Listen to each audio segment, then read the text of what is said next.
Evening session, International Podcast Day Wrestling Edition. Jason Bryant here with you, starting my second run, got my second win, got my second beer, or maybe more, here on International Podcast Day. And in this session, joined by Cody Goodwin of the Des Moines Register and host of In the Room, a wrestling podcast right there on your screen by the Des Moines Register. He's a young guy. He's won some wrestling writing awards. He knows wrestling. He's got a podcast. We spend time drinking beers together. It's good to have you on. It's a long time no see. All of 72 hours. I was going to say you were in Iowa not very long ago. I was in Iowa. I was in the great part of Western Iowa in Sioux City. Night of Conflict. Had a chance to talk with Tony Hager from IA Russell about that for an hour on Hager's Happy Hour earlier today, as I finished up a 9-hour run. Granted, I had 30. Okay, so it was like 8.5 hours, but the 30-minute break was like after the first 30 minutes. So 30 minutes on, 30 minutes off, and then 8 straight hours. Not going to be doing this again, I can tell you that. But you know what? I was going to say, what's the longest podcast you've ever done? 9 hours. So that stream, and oddly enough, I've got the download from Twitch, so I'll cut it up. And this has been a learning experience, because at some point, let me look at my text, because when I sent my wife a text upstairs, I said, where are we at? Let's see, where'd you get the mail today? No. What do you want, coffee for breakfast? Okay, where are we at? Yeah, at 3:00, I go, when you get a sec, can you bring me my eye drops for my travel bag? Because I'm just like, oh my goodness, they were driving. You've got the specs on. I had LASIK about 10 years ago, so the dry eye was weird, because I stare at the screen a lot during the day. You don't actually have to stare at a screen until you stare at a screen. I'm refreshed though. I got some noodles. I got a nice little key lime pie sour here from Prize Brewing, and I can't indulge too much, because we still got a happy hour to host with Tony Rotundo later. But anyway, I've done all the talking. Cody Goodwin, welcome to the show. Welcome to International Podcast Day.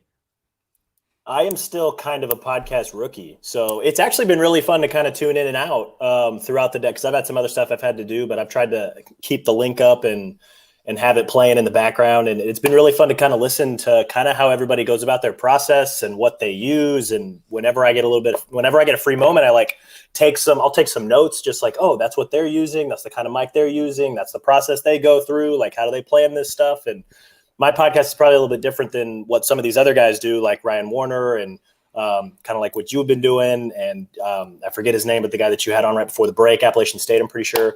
But just like, little bits and pieces here to try and, hopefully beef mine up as we get ready for what's going to probably be a shorter wrestling season, but a wrestling season nonetheless, which, you got to be ready to go and pump out that content, right? Content is king. And one thing, being in the newspaper industry, I was listening to Kyle and Andy's show On the Mat with Track Wrestling. Kyle joined in very early. I think he was the 10 o'clock or 10:30 session, and was talking with Mike Finn from Win Magazine about, back in the days when Mike comes from the sports information field before he got into wrestling coverage full time, and Andy being at the Des Moines Register, being at the Iowa City Press Citizen, and gone are the days of filing one story and it being done. You're coming through in a time where journalists, it's not been file one and dones. I mean, since your career coming from Missouri, like, you got so many different things to evolve with before you even start. So talk a little bit about how, the old school journalists, I guess I consider myself part of that ilk, because that's when I came through. It was one and done. Social media was just getting out there well after I was gone from the newspapers. But when you go in and work for a newspaper, your workflow isn't just, again, one and done. So explain what it's like on a day-to-day basis covering the sports that you do for the Des Moines Register. Yeah, so it's predominantly wrestling, but it's a lot of, I'll do high school sports here and there, especially like football in the fall. And then, Iowa is the only state in the country that does high school baseball and softball in the summer months. So we get to do some of that too. And then all the state tournaments in the spring with like track and field and soccer and all that fun stuff. But it's predominantly wrestling, obviously. And so, I guess people of my generation are, I don't know if lucky is the right word, or maybe it's just the way we came up. I mean, I had my first Facebook profile when it was after my freshman year of high school. It was around the same time that I first created my Twitter account. So like, we kind of grew up on social media, right? And so like, that's not quite second nature, but basically for us, or at least people of my age, I'm going to turn 28 in November. And so like we're used to, kind of going to Twitter or Facebook or, these social media platforms to, find our news. And like, I'm probably different than other people my age because I have a Des Moines Register app. I have a USA Today app. I have a New York Times app. I read the Kansas City Star every day because that's where I'm from. And I want to keep up on what's going on at home. But like, getting, sharing our stuff through social media, doing the live update thing via Twitter, like at least like I'd probably use that more primarily to like interact with people who read and people who follow and people who consume our content.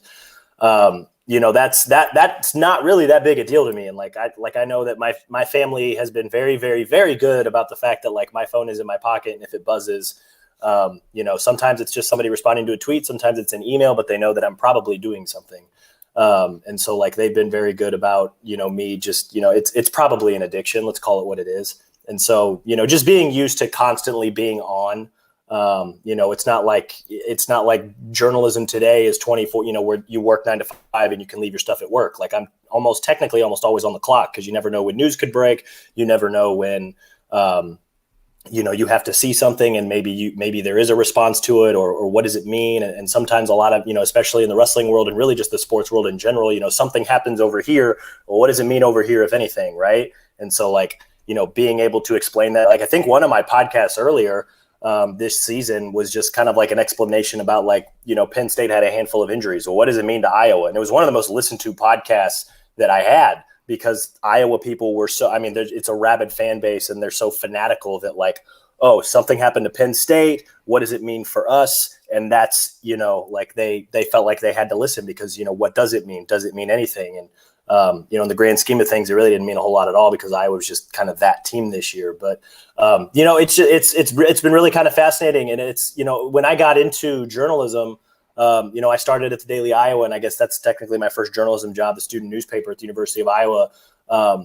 Everything that I was doing seemed so, like I was used to it. Like I was used to, tweeting out my stuff. I was used to live tweeting. I was used to interacting so that when, I landed at the Ames Tribune for a year and then I came to Des Moines, that was part of the interview process. Like, hey, how do you feel about this, that, and the next? I'm like, yeah, like I do it, like I'm active, I'm social, like I have no issue interacting with people who consume our content and who read it because, it's another way to create that connection with readers and people who consume the content.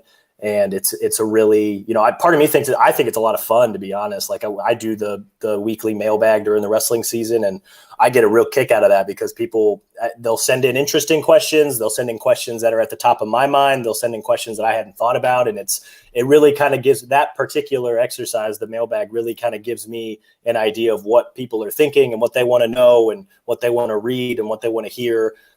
So that kind of helps me enhance my coverage. And so then, adding in a podcast this year that I hadn't been doing the last few years, kind of an extension of that, really. And so long-winded way of saying that, just being on social media and being kind of attached to it, I think it's a lot of fun, but it's also like, that's just kind of part of the job now. Like you got to be able to be on these different social medias. You got to be able to talk to people. You got to be able to interact with people and, because you really don't know what people want to read until they tell you what they want to read, or they show you what they want to read, or they show you what they want to consume. And, the podcast by extension, like it's been an extension of my wrestling coverage. But it's really kind of helped me understand what people want to know and, how they want things to be delivered. And, in that sense, it's been a lot of fun. It's been a lot. It's been really entertaining. Doing a podcast has been challenging at times, but I've kind of enjoyed it. I've really enjoyed it. And so it's been fun. Just kind of, I don't know, some weeks I make it up on the go, right? Like I just I figure it out as I go, which has been part of the fun because you kind of never know what you're doing until you do it. Right.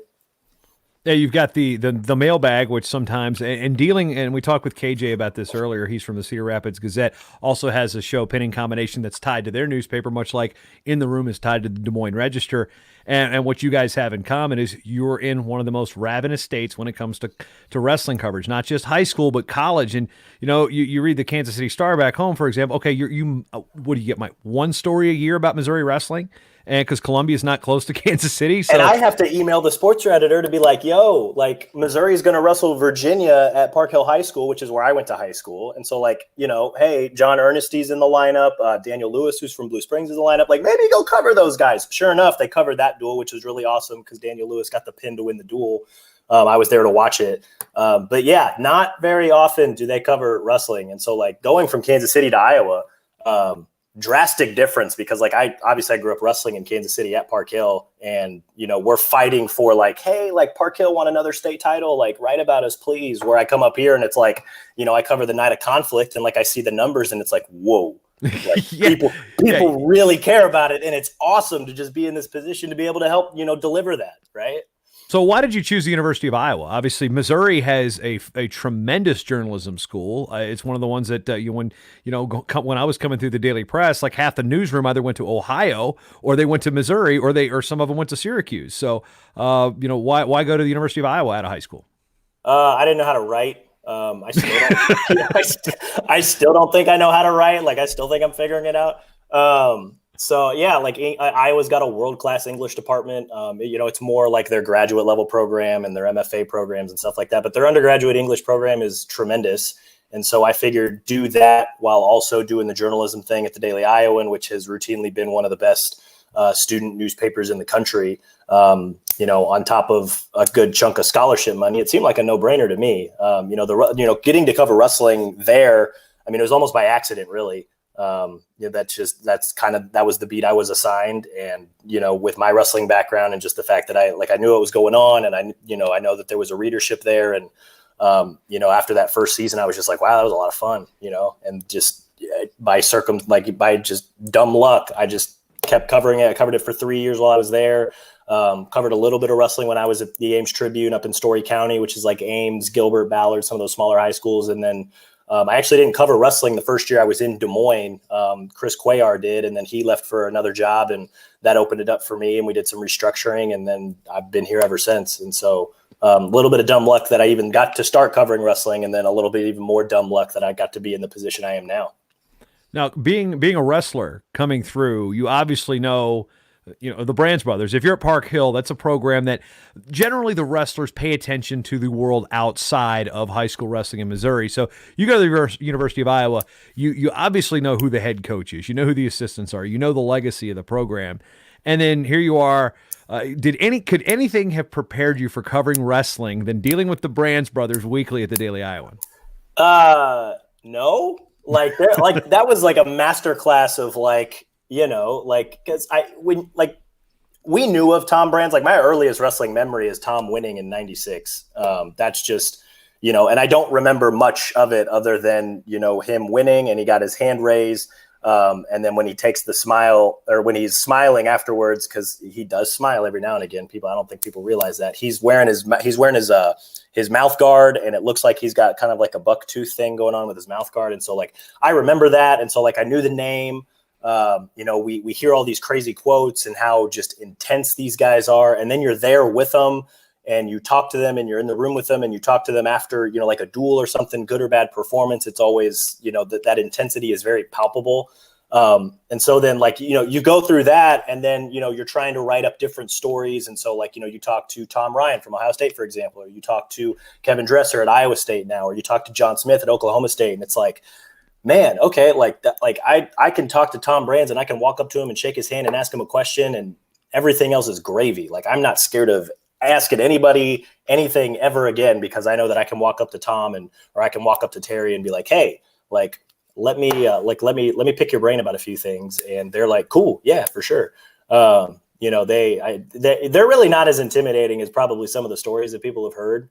But dealing with the every now and again you get a crazy quote like, CAMBUS is the most efficient organization on the planet because Kirk Ferentz said so, or just, talking to, Caleb Young talking about banana peels. I mean, just covering the program as a whole, you got to be ready for everything or anything. And it's which makes it a lot of fun because you really never know what you're going to get. And so it's easy to kind of watch the wrestling and break it down, but then just another, fun part of covering them. And that's actually been a really cool aspect of the podcast this past year, is that they were that team, right? And they were just full of fun quotes like CAMBUS and banana peels and Tom Brands talking about pickles after they beat Iowa State. And You get to lay all those down on an audio track, and it's one thing to, type them up and tweet it out, but then it's another thing to be like, hey guys, listen to the podcast. You can actually hear them say it. And there's a lot of wrestling fans that really just love that. And so it was absolute masterclass in terms of, getting to cover wrestling. Because if you develop the courage to walk up to them and talk to them about anything, everything else is gravy. It's pretty awesome. It's been a lot of fun. Yeah, masterclass, probably a good way to do it, because you get Fat Cats, you get Sammy Brooks with the mullets on Big Ten Network. I mean, you really have, and it's weird because it's like, I know the F word around Iowa, fun, usually gets dealt with Penn State, but this was a really fun team to watch this year. And then you got guys that aren't, in the lineup a lot. And then they've got personality like Moody. Oh my goodness, this kid with he had the mugshot of the year in the team photo. So you got those type of personalities that are developing stories behind the scenes too. Now, to get into the journalism question, we touched on this a little bit once we were done with the night of conflict. And there is a question, I'm going to pop it in here. It says, with Illinois football players moving to Iowa for football, do you see this as a trend potentially for wrestling? And by the way, a little podcasting 101. Podcasting 101. Check the clicks. I don't. So it's really hard to tell right now because Illinois came out very early and said we're not playing football, and so that allowed a lot of the other kids that play football. I know there's a handful of kids that came over from Nazareth. There's a couple others that I think went somewhere else. Being Wisconsin, they're playing high school football. Minnesota decided that they're going to, but not until later. But because Illinois came out, we're playing 6 games up here, I think, or something. I don't know. It's something weird. They adjusted Iowa's schedule too. So they're only playing 7 regular season games, and then everybody's in the postseason. So it's going to be like a March Madness 6-week playoff type thing. Which will be a lot of fun. But in terms of a trend for wrestling, I can see it happening if Illinois says, yeah, no, we're not going to do winter sports either, which I don't know how close they are to a decision like that. I mean, it also kind of depends on what Iowa is going to do, which at last check, they would like to proceed as normal. They were going to have some conversations, I know, this week and next week. So about whether or not they were going to do, or what ultimately they were going to do. But I know that they want to continue to wrestling. So if Illinois says no, I could totally see some kids coming over to wrestle in the state of Iowa, because why not, right? I thoroughly enjoyed the fact that there were a lot of tremendous football players that decided to come over to Iowa and play. I mean, there was a kid that transferred from California. There was another one from Colorado. Obviously there were a handful of kids from Illinois. There were some kids that came up from Kansas because they initially weren't playing football, but now they are. So it all depends on what Illinois decides to do. That's kind of what we're waiting on, because as for everything I've heard, Iowa's going to move forward as scheduled, or at least as they normally are. And so from there, it's kind of what do the surrounding states decide. So. Yeah, as you can see, Joe Caprino at Indiana Matt chiming in saying some Illinois kids are in Indiana as well. So going to be interesting with the football. I hadn't heard about this story until this weekend, because we were out there after the event talking about it, and I was like, what's going on here? So that was kind of interesting. Now, as it pertains to the podcast, getting back with what we're talking about here with International Podcast Day, because newspapers have started out podcasts, and a lot of times what we see, and we said this with Brian Reinhardt at NC State, sometimes sports information offices want to do things on the cheap, and newspapers want to do things on the cheap. And oftentimes it's not always, okay, let's put it on this platform. Sometimes you start out being on the low side of things before, okay, we need to invest and put this in its proper place. So what have you learned about the podcasting, I guess, backside of things? Not necessarily the industry, but how things are uploaded, embed codes, where they work, what your bosses and editors are looking at in terms of the analytics. I mean, how has that kind of evolved in where your focus is? Obviously, the written word and the beats are what goes on the website, what goes in the printed word, but then you've got this little portable device in your hands that can play any audio anywhere around the world as soon as it's put out. Yeah, it's shout out to producers and shout out to people who actually cut up the sound all the time, because I've had to do that, right? Yeah, do your little happy dance, because that's the Cabbage Patch. I'm not quite going to do the Carlton. No, I just developed a lot more respect for people who cut the sound, who produce this stuff regularly. Because my editors, when I pitched this to them, I was just like, I don't know why we're not doing this. We have a couple of podcasts. We have at least at the Register, we have one specifically for Iowa, which is called just the Hawk Central podcast. And then we have another one specifically for Iowa State, the Cyclone Insider podcast. Those are the two biggest beats at the Register, right? At least in terms of sports. And so my thought was why haven't we tried to do this? Why haven't we tried to do either a general sports podcast or even a wrestling podcast? And so when I pitched it to them, they were basically like, yeah, sure, you can do this, but you kind of have to handle everything. And I was like, that's okay, sure. Let's do it. As soon as I said that, I did not realize what kind of mess I was getting into. Not mess in a negative way, but just it's a lot of work some weeks, sometimes when the podcasts are an hour long and you have a lot of cut ups and stuff like that, or, sometimes you lay down multiple different tracks and, it is a little bit of a process every week, but at the same time, I've enjoyed it because I've learned a lot. I don't know if I still don't think I'm doing it right, or I don't know if I'm doing it right, but I know that people are listening. I've kind of learned what people like and what they don't like. I've gotten some feedback literally on the first few podcasts. And even still, I kind of asked hey, if you liked what you heard, or if you want to hear something different, if you got recommendations, let me know. I'm open to criticism because I want to make this better because, I understand who my target audience is. And I obviously want to make it as good as I can for them. And so it's been a learning process, which has been part of the fun because I feel like I'm much better now than I ever was even before I started. And so that makes me excited about where I'm going to be, 4 or 5 months from now, if I continue to keep this up, because there's a lot of wrestling stuff coming. So I'm trying to plan out a handful of podcast stuff that I want to try and do over the next few months. And then once we get into the season, I try to do 2 a week. But it's a lot of work. That's probably the first thing that I learned. But at the same time, I guess I don't view it as work because I don't view covering wrestling as this extra work. I'm really lucky to get to do what I do in the position that I'm doing it at. And so just doing an extra podcast, it's a couple extra hours in the week, but at the same time, it's just I know it's going to be worth it because I know the people that do listen to it enjoy it. So then it's just a matter of trying to expand the podcast, which is what we spent this summer trying to figure out. So when we talk about the tech for it and things that you're doing on your own, what was the first thing you jumped in editing with? Was it Audition, Audacity? Or what tools were you using? GarageBand? GarageBand, yes. That was because it was very, you guys know GarageBand. It's very... If you have a Mac, you have GarageBand. That's bingo. That was most of the time. That's where you need not look further than the guitar.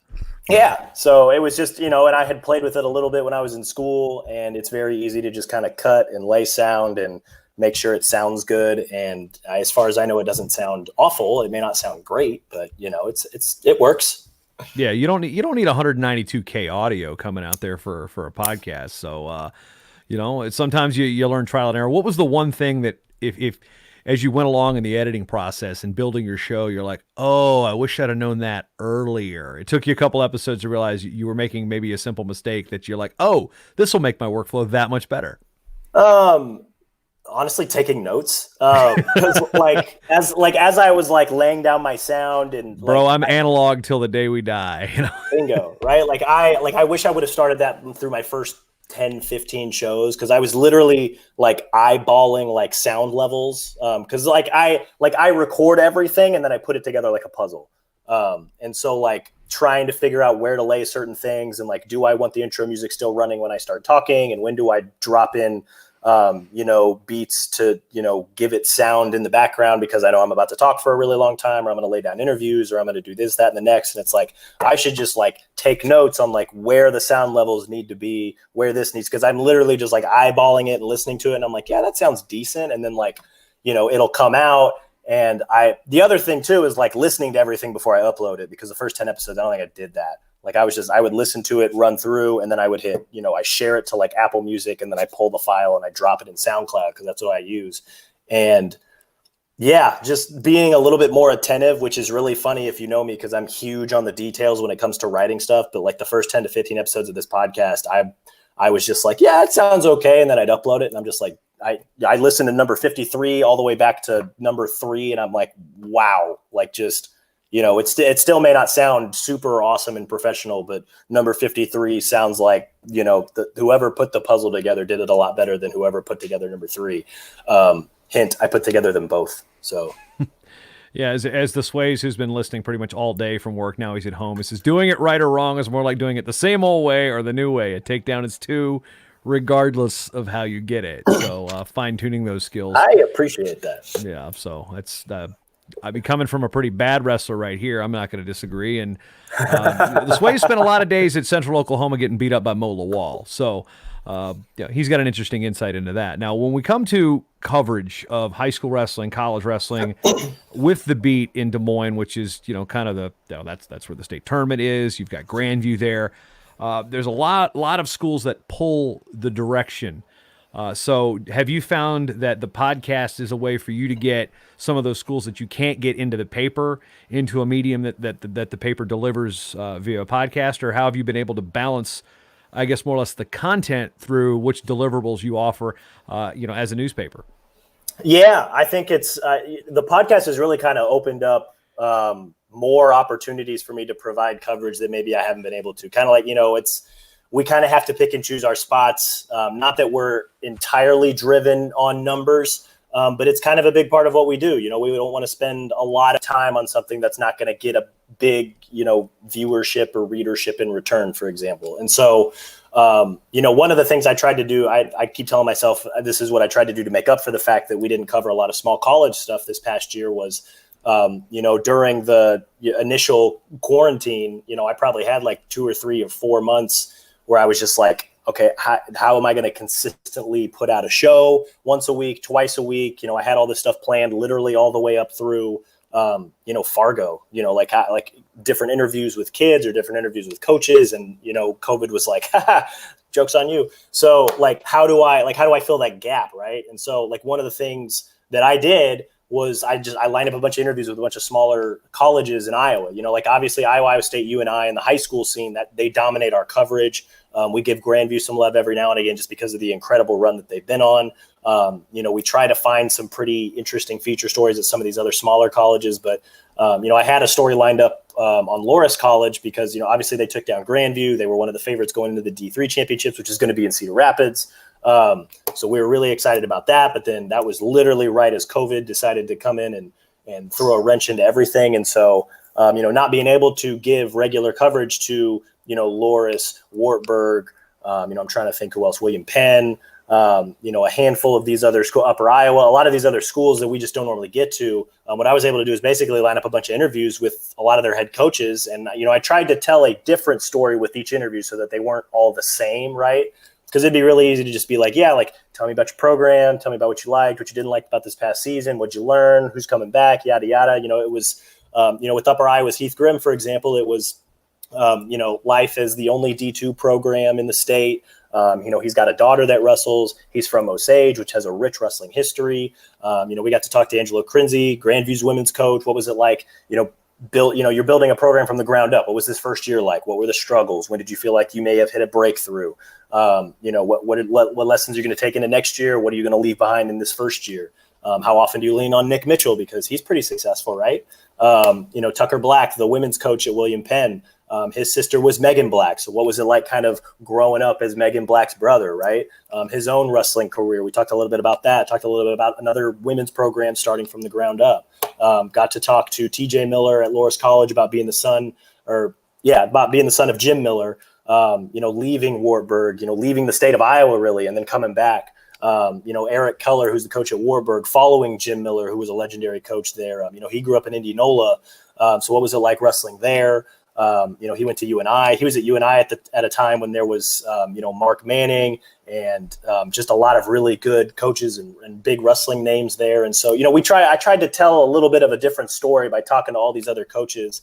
And so the podcast kind of allows for that, because people may not read about Wartburg unless it's the national tournament, or they may not read about Grandview until it's the national tournament.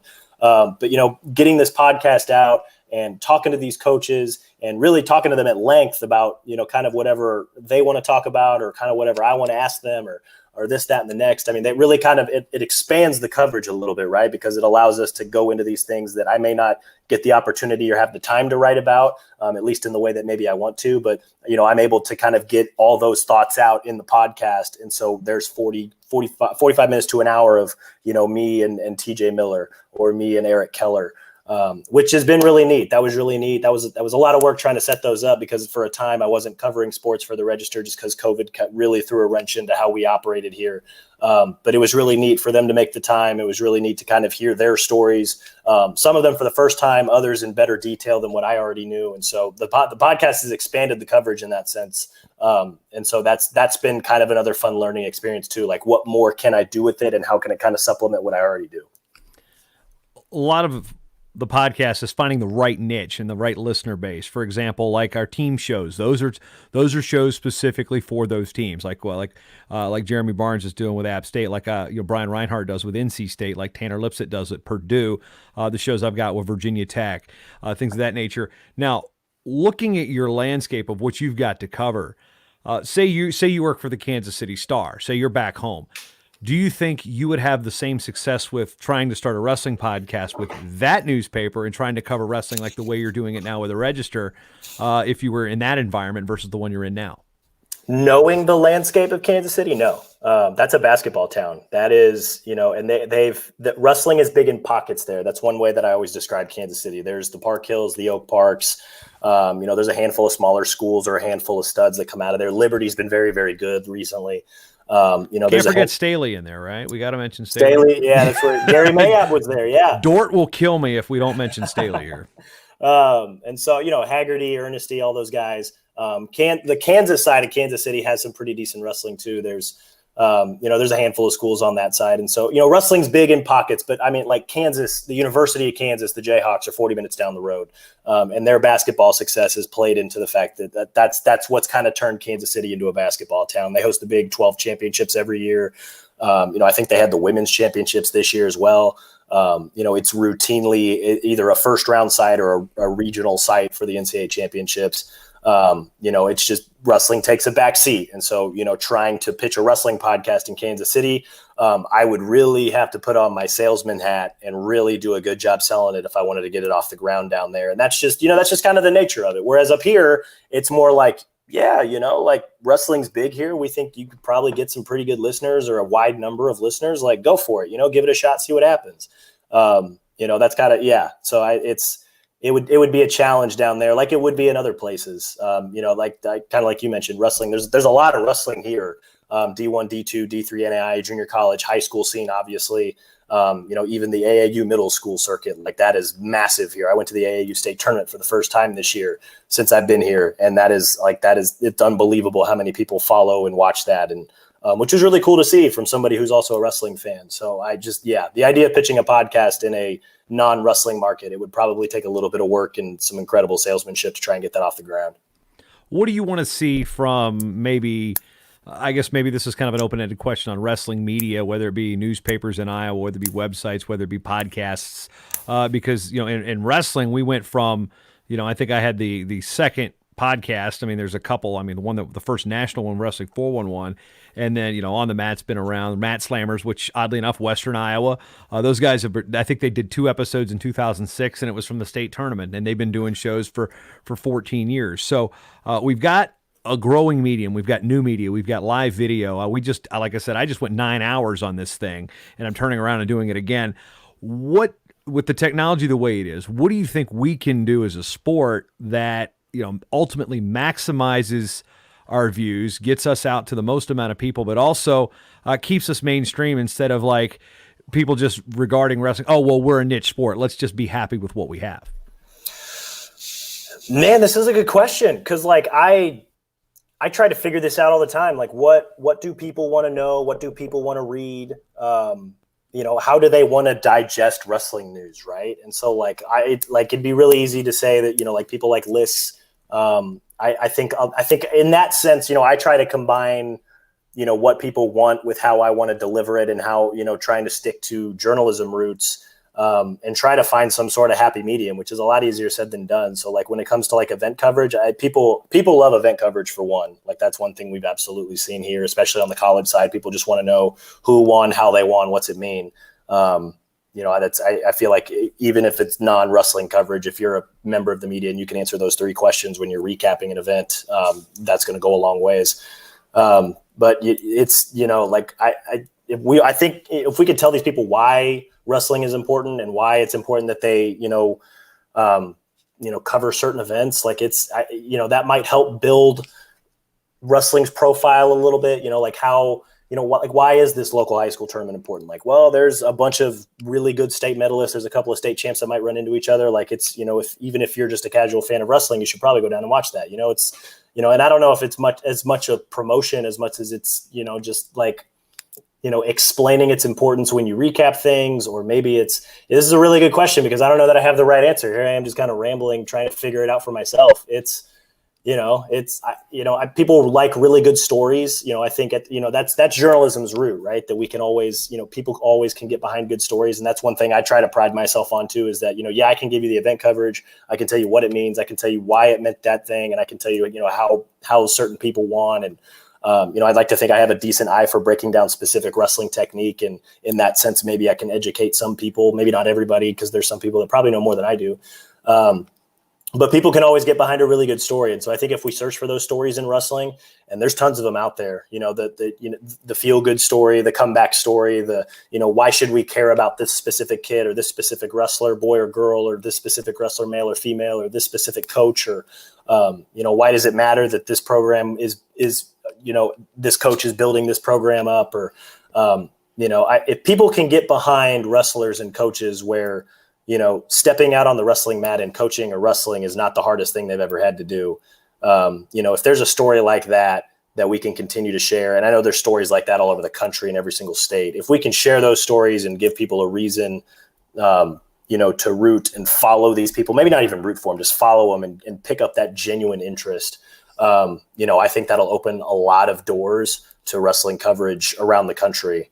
At least that's one little small sliver of success that I found here in Iowa. Why do people care about, certain wrestlers because they know that name? Well, why do they know that name? Or why do I feel like you people should know this name? That's part of why I will share his story.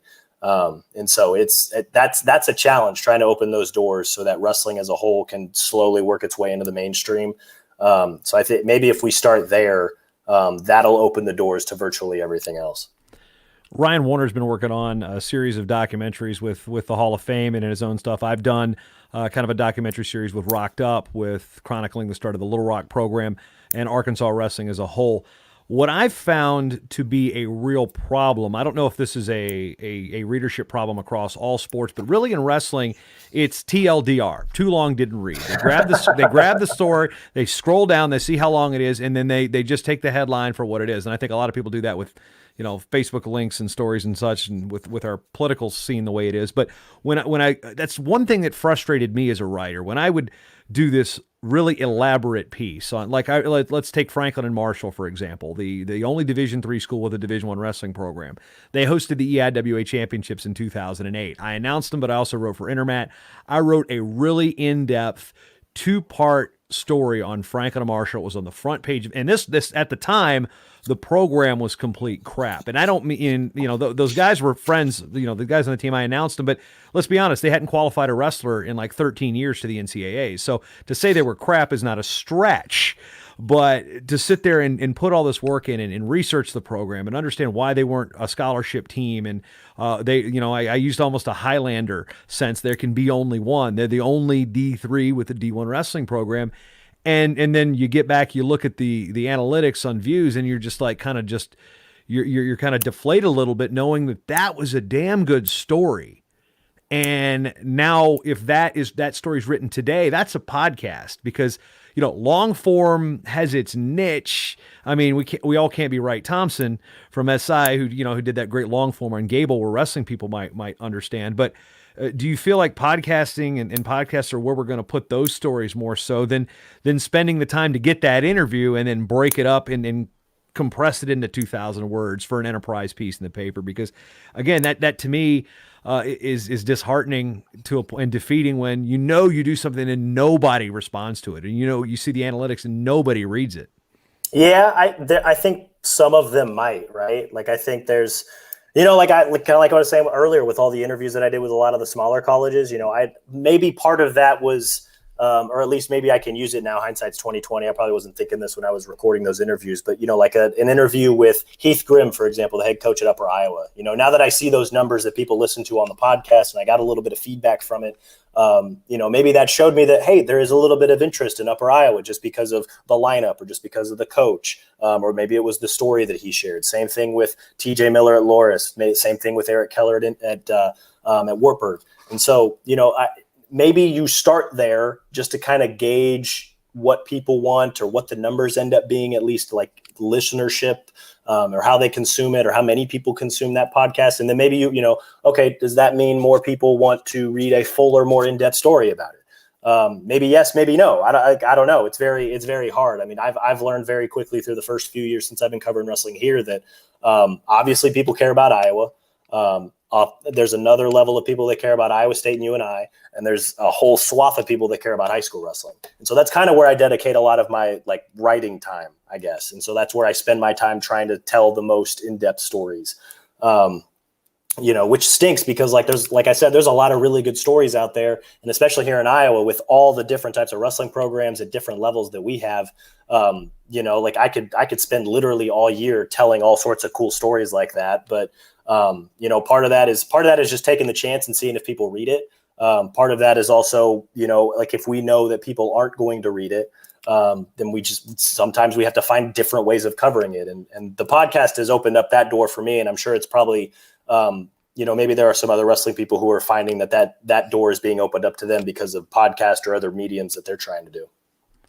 One thing that also I'm looking at is, when you're in a news industry, you want what's coming up, you're previewing advances, things of that nature. But when you look at your content, have you had a conversation, I guess, maybe with staff or internally, talking to yourself, because I'm schizophrenic and so am I, but about what is valuable to the podcast? Are you looking to say, hey, let's do some more evergreen content, an interview that you pick up 3 months later is still relevant, maybe tying it into, like, say Iowa's going to host Iowa State. Well, here's a story about the Cy-Hawk duel from 1985 that no matter when you pick it up will be relevant. I mean, balancing what's newsworthy and what's news now versus a great story that's tied into a news event that you can listen to every day. I mean, how do you balance maybe the creative development of such ideas? Yeah, so I haven't really done a whole lot of that, like in season at least. In terms of the podcast, like I try to find stories that'll stand up for the entirety of the season, or if the story's good enough for forever, right? Like that's kind of the goal. That journalism might be the first draft of history, but if you do it right, it's the only. But I don't think I've dabbled much in that when it comes to the podcast area. I've done some like postseason stuff. Like Iowa's Paul Glynn was super gracious with his time. He and I talked for probably 2 hours.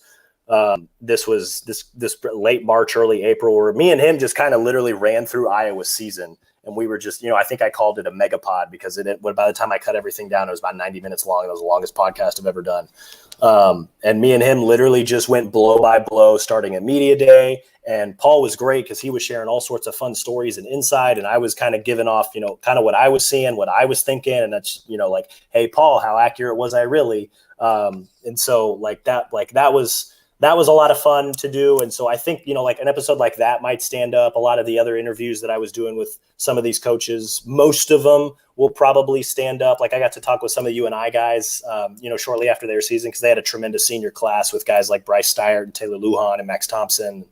So I talked to them. That interview might stand up for a little while, or at least until the rest of the season comes, or the next season comes. But like during season, I'm so insulated on, okay, here's what's coming up this weekend. Here's what's next. What type of coverage can I do? What kind of things can I write? What kind of things can I put on the podcast? What kind of things can I do video wise? So I guess in that sense, a lot of what I did this past season had such a short shelf life that I wasn't even thinking about things that could stand up, which is a great idea. I'm going to write that down because that's something I'm going to see if I can dabble into a little bit this upcoming season.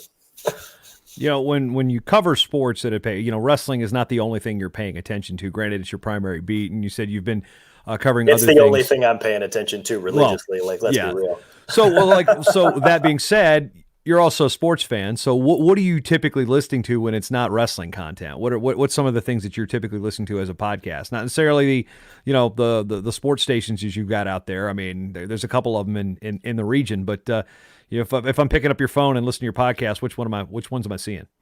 Honestly, like I'm listening to some storytelling podcasts, a lot of football stuff. Like one of my favorites is the Yahoo Sports NFL podcast. And I like the college football podcast with those guys because I haven't listened I like to the snark between those three. It's just it's sarcastic. It's like it just breeds like old school cynical sports writer meets new tech. So I mean, I guess when Wetzel 40 and those guys they just go in a rant. It's typically right when it comes out. I fall asleep listening to it because it keeps me up for a little bit. But I've had to dig myself into college sports more because I'm tracking all these drop programs. So it kind of brought me back into being a general college sports fan. But so you've got the Yahoo NFL podcast. What else are you listening to? Yahoo NFL podcast. I listen to Kansas City Star has a daily podcast. ESPN has a daily podcast, which I like that one a lot because they do topical current event conversations, but they also tell stories. Or they'll do a podcast to supplement some big feature that maybe Wright Thompson or somebody wrote. Wright Thompson gets 2 references on the show today. It's just this session alone. The Ringer has a couple of decent podcasts. I think they just have too many, if I'm being perfectly honest. And then my church has been shut down. So like they have a podcast. I've been listening to that. But in terms of sports podcasts, Yahoo Sports NFL, Kansas City Star and ESPN are probably the 3 go-tos. And then there's a couple other ones that I'll listen to here and there.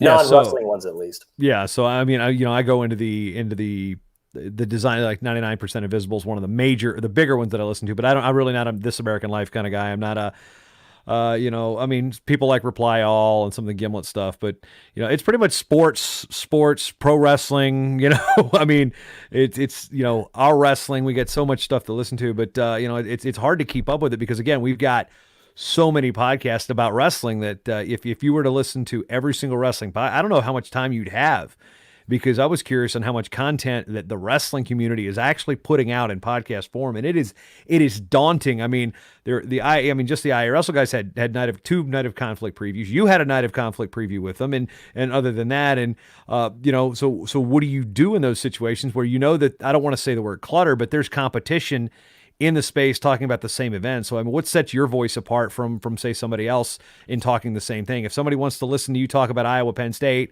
why are they going to listen to you versus anybody else, for example?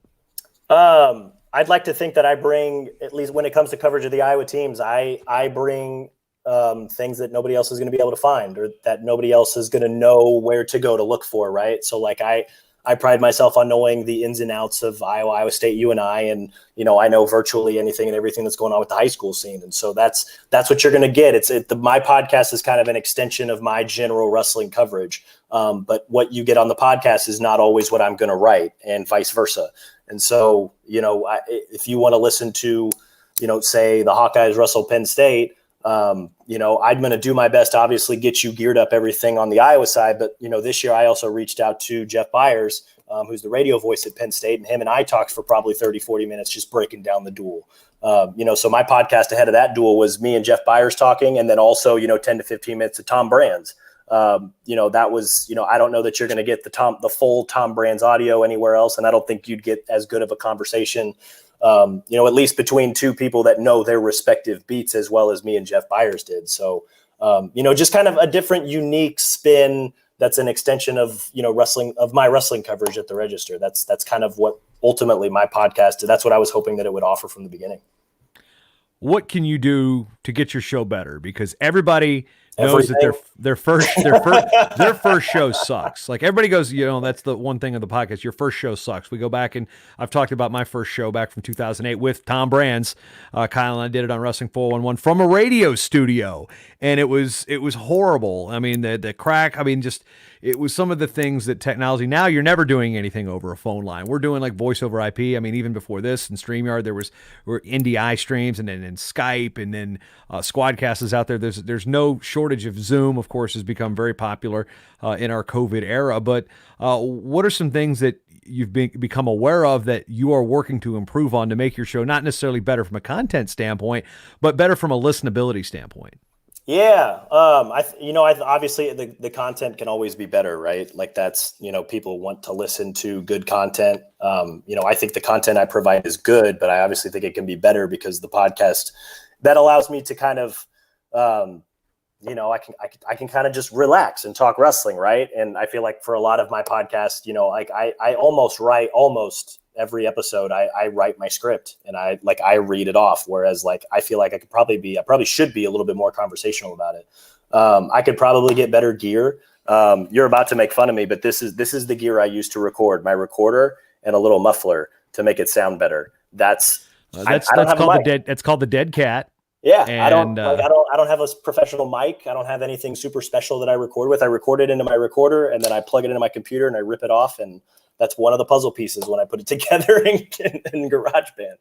So there's a lot of when I said everything, I was not kidding. Well, I mean, crawl before you can walk, right? Because we were just talking about it. I think Ryan Warner was bringing it up. Is he goes every 20, 30 episodes, he'll or maybe something like that. I don't know if it's a great rule of thumb, but you incrementally increase your gear. You don't come up and show up and don't have a podcast and you spend $500 or $600 on a Rodecaster Pro and then a couple $100 on 2 microphones when you never will have an in-studio guest where you just need one. So sometimes you just need an XLR mic. If you want to upgrade, I'd go Focusrite 2i2, an SM7B or an ATR 2100, and boom, you'll line right in, and you can do Squadcast for Skype interviews. Use the same setup. So I mean, from a person going from that setup, that's how I started. Me and Kyle, when we were doing things with the D3s, we had these. I mean, we were actually. I think we were taking the audio cable out of the headphone jack and manually recording it with the computer on one of them, and then another one of us had a USB. It didn't have a card; it was just a straight USB hard drive. I actually think I found one from the 2008 Olympic trials that still had stuff on it from Steve Mako, and I'm like, there is no plug that they make for USB on this thing anymore. It was back in the day when they were making USB drives that were specifically for the plug would plug into the computer, but only that. It was like your old cell phone. Do you have a cell phone adapter that would plug this? No, they're not universal anymore. It was like one of those type of plugins from 2008. So I've been there, done that, but as we get about 10 minutes to go here, and you get an hour. Iowa got 2 hours today, plus Pilcher's 30. So I figured I'd ease you back in after dinner, like nothing crazy. Yeah, wife hooked it up. She did some noodles and company tonight. I wasn't sure what I was going to get upstairs, but she went with the Wisconsin mac and cheese. I think she got me like the Japanese udon noodles. They were just double steak. I'm not complaining about that. So that was a good one. But yeah, that hour off, I kind of needed it. But when we get to the next steps for the Des Moines Register, we look at wrestling coverage. We don't know if we're having a season. Division I's recommending January 1. We don't know if we're going to have national duels. I don't know if we're going to have Virginia duels back in my neck of the woods. But I guess the most important thing to know about all of this thing is, Cody, did you know that AC Slater almost wrestled at Iowa? I may have heard that a time or two since I've been covering the program. Yeah, so Raygun needs more wrestling shirts. I keep waiting because every time like Fran McCaffrey, Iowa's basketball coach, or like Matt Campbell, Iowa State's football coach, every time somebody like in a position like that says something wild, they immediately come out with a shirt like way faster than the caucus results came in.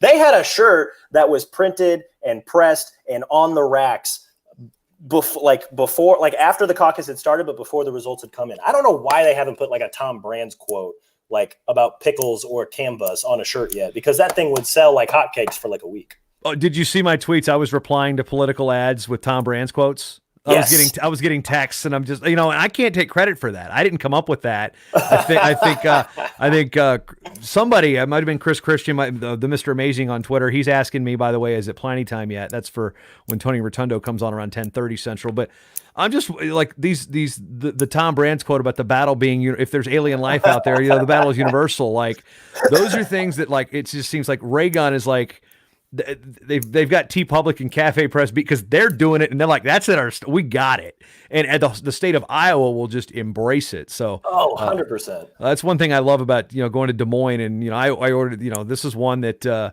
I wore this in Fargo, and it was one of the bigger hits that year. And, of course, the Iowa fans love it. Some of the Iowa fans don't like it because they think that AC Slater was a fake wrestler. No, Mario Lopez was legit.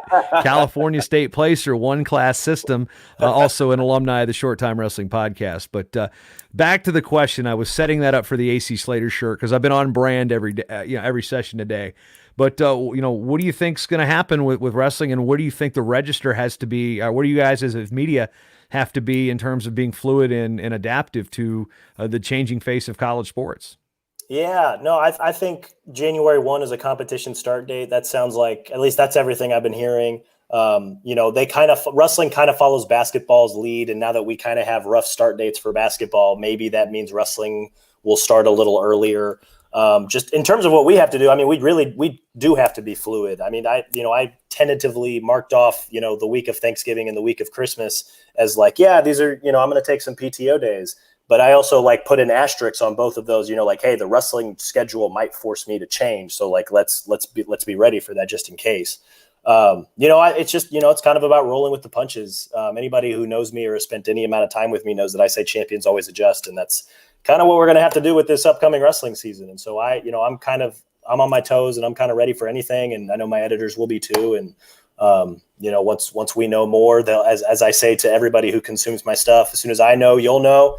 And, away we'll go once we know. Lastly, I want to have a non-podcasting, non-wrestling related topic because the University of Iowa has been in the news, and some of your colleagues at the paper have been covering this with the drop of the 4 sports at the University of Iowa. Of course, Minnesota dropped sports. We saw LaSalle drop 7 yesterday. William and Mary's dropped 7. We saw Stanford drop 11. Of course, my alma mater dropped, the only sport that counted to that school on the men's side in terms of its performance and success. So what's the situation like when covering a Big Ten school that's cutting sports? We haven't seen that in such a long time. So from an outside, you're not covering those beats, but what's it look like for Iowa? Doesn't look like they're getting very much good press out of this from anybody. No, they didn't, which with Gary Barta as your AD, that's the risk you take, right? So it's it's weird. It's really weird because Iowa swimming, men's and women's swimming and diving, they were supposed to host the NCAA championships in Iowa City this year. They're moving, rightfully so, because Iowa isn't going to have a men's and women's. I don't know if it was this year or the year after. But it's kind of weird because these are programs that, I grew up a Mizzou fan and I still consider myself a Mizzou fan. So I go to Iowa for the education and those sports are always there. And so now that they're not, it's just like, wow, really? I don't know. It's really bizarre. It's really surreal. It kind of, another example that, nothing is really kind of fully invincible, right?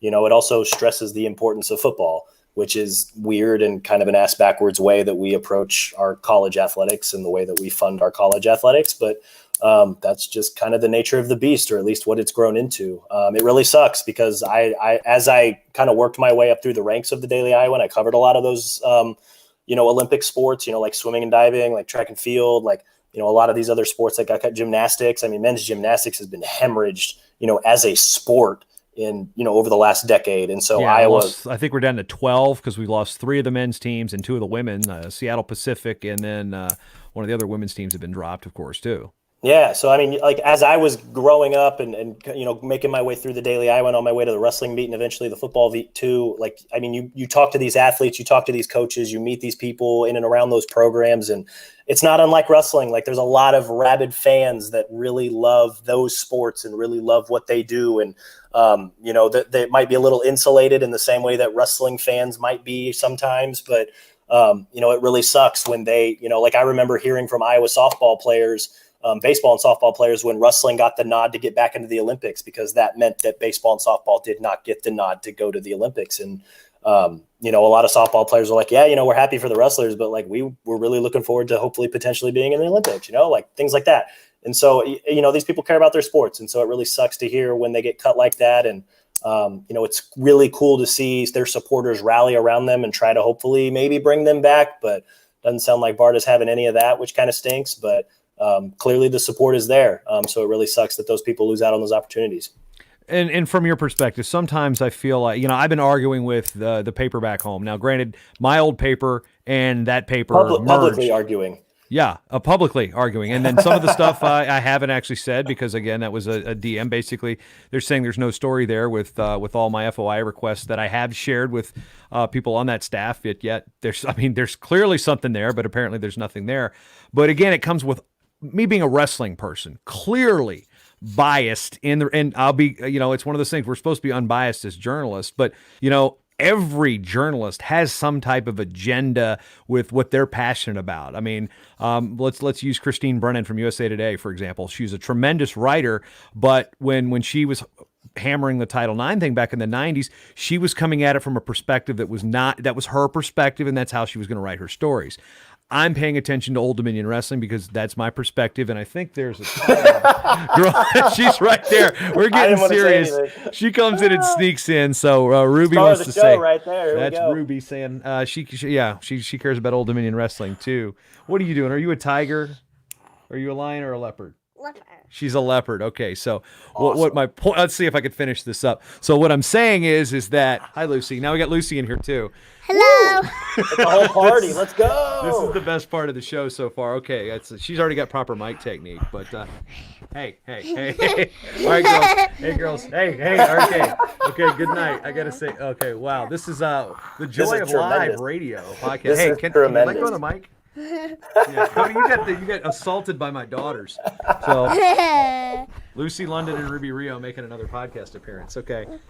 How we doing, ladies? I'm going to hold that thought for a minute and wonder why. Wonder why this is the best outfit ever. That's hey, no bad mic technique. Hey, Lucy, can you take Ruby out of here, please? Thank you, girls. Thank you. Hey, that's my Olympic ticket. Let's not do that, okay? Wow, that's supposed to be a door there. So anyway, you got some prime time with the kiddos. That was awesome. So where was I at with my serious, relevant thing about agenda? So okay, so the point was saying is that I live with the guys at Old Dominion. I announced the team at Old Dominion. I helped write every one of Steve Martin's emails his first year on the job because he was not the most computer savvy. So you've got that perspective. And then you're a wrestler.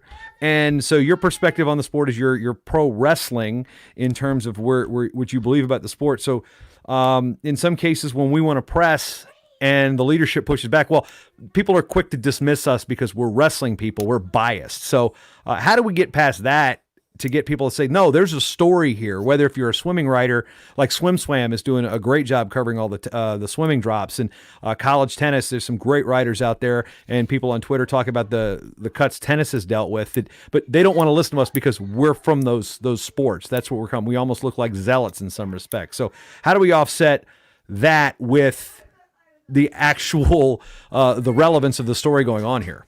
Yeah, I'm very pro wrestling, and so like there's a part of me that I want wrestling to be better. I want wrestling to be better always, and I want people who affect wrestling negatively to GTFO, and I want to see wrestling get as high as it can possibly get. Right, like I want to see it in the mainstream sports one day. I want to see it on ESPN more than just 3 days in March. And so I think from that perspective, like how can we make wrestling better? That's what's helped me.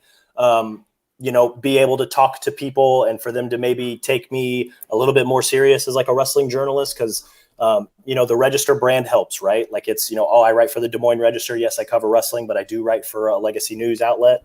But then when it comes to covering wrestling, it's, like I'm very, we could go on and on. I know my time's about to run out, but like the girls wrestling conversation here in the state of Iowa, like there's a lot of people that think sanction it, snap your fingers, make it happen. It's just like, well, no, like that's, I try to bring that level-headedness to that conversation because like I am still a journalist, and it's like, it's not as easy as just snapping your fingers. It's, there is a little bit of a process, and there are a bunch of other hurdles that a lot of people maybe aren't seeing because they just want to give this opportunity they want to open up this opportunity for the girls. And I do too, but I want to do it in a way where we can continue growing girls wrestling in Iowa, around the country, as opposed to just like clearing one hurdle but skipping 30 others, because that doesn't do wrestling any good. That doesn't do the girls any good. That doesn't the opportunities that we're trying to create for these girls, that might get lost in the shuffle. And so, like, just always ensuring and making sure that I keep, the capital J journalist in the front of my mind. And that's, that's still primarily my job. I like to call myself a sports writer, but like, I am still a sports reporter. I'm still a sports journalist.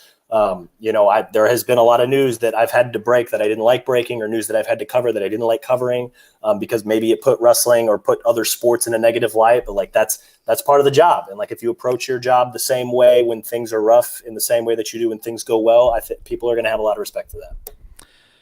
We could talk for hours on that, and we had a good hour here with Cody Goodwin of In the Room from the Des Moines Register. We'll check in with him as he moves up from his dead cat and breaks out some great wrestling news from one of the toughest beats. You've got one of the toughest beats. You've got Iowa wrestling. You got the great state of Iowa high school wrestling. It'll keep you busy. So, Cody, appreciate the time, and we'll see you next time, man. Thanks for having me, JB. I really appreciate it. We'll be back with Alan Josh after the break. Give us about 2 minutes.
Hello.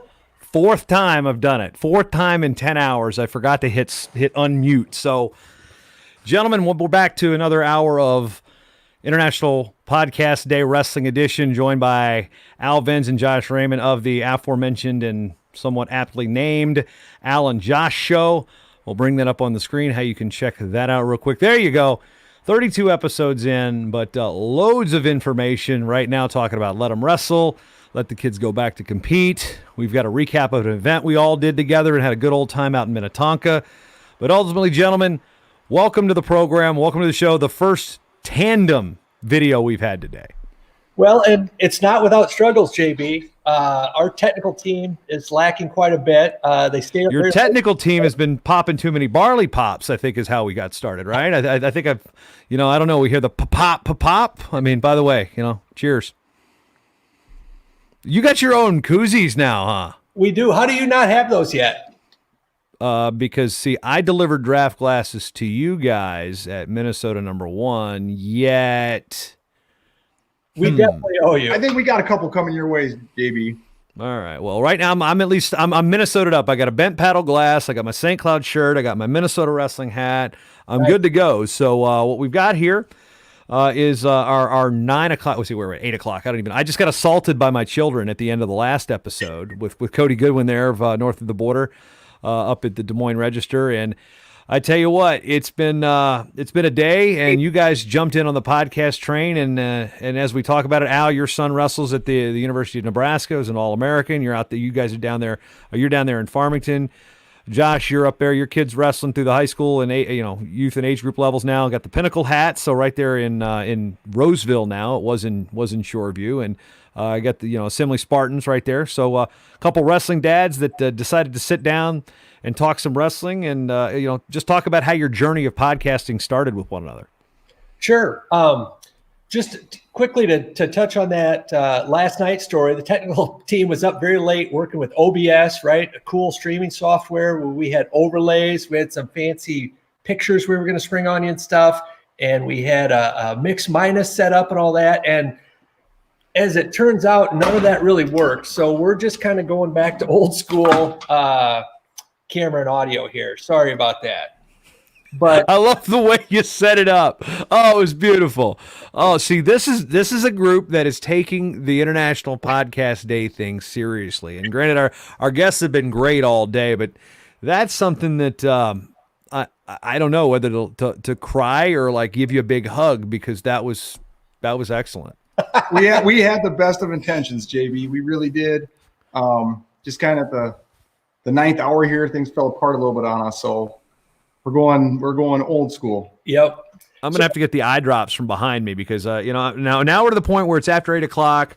A hat's going on backwards, folks. I've been professional all day. Then my kids assaulted me.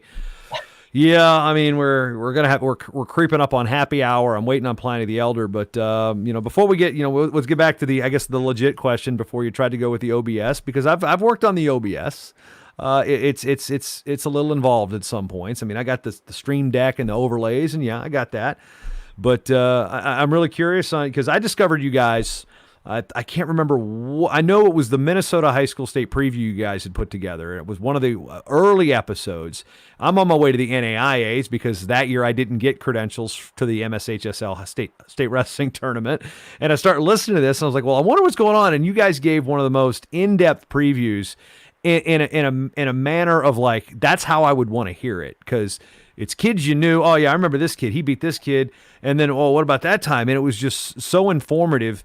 And I had never heard of you guys before, and it was really refreshing. And quickly there, I reached out and liked what you guys were doing, and have been listening ever since. So, I'm glad you guys are in it here in the great state of Minnesota, and I think you guys do a hell of a job. But now let's talk about how much more great things you guys do with the podcast. Yeah, so we'd done some play-by-play at state wrestling and different things before, Christmas tournament, and then it kind of all started. We were on the way to the NCAA tournament in 2018 on Josh's coach bus that he bought, and someone always rides shotgun with him, and I was up there riding shotgun, and we talked wrestling for hours, and every bus trip we took, we would talk and talk and talk. Well, we were on the way to Journeyman probably later that year. Yeah. And I'm sitting up there by Josh, and we're on I don't know, how long of a drive was that? That was a 19-hour trip. Yeah. So we stopped once for fuel just on the east side of Cleveland. So after about 13 hours in, we stopped for fuel. But other than that, we just we drove. We took turns changing drivers, but mostly the guys up front were BSing about wrestling the whole time. Yeah, and one of the other pastors came and sat with us for a while when we were on about 3 hours straight of random wrestling talk and hadn't really hit the same thing twice. And he said, "You guys have got to do a podcast." And we just laughed at him, and he'd said it before. And later that winter, Josh went up to Pinnacle, and Jared Lawrence gave him a box with a couple of microphones and stands and said, "Here you go.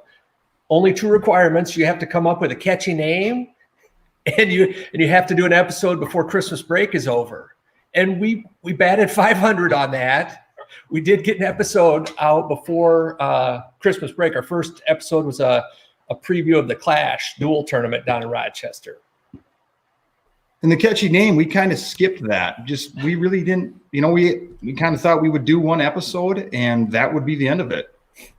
But it, like, literally after we released our first episode, both of our phones, we just got a lot of feedback from friends and people that we knew but maybe weren't really that close to, and they basically just thanked us for contributing to the wrestling community, and they really appreciated the show and enjoyed it. So it was like, okay, Al, I guess we're doing more than one episode.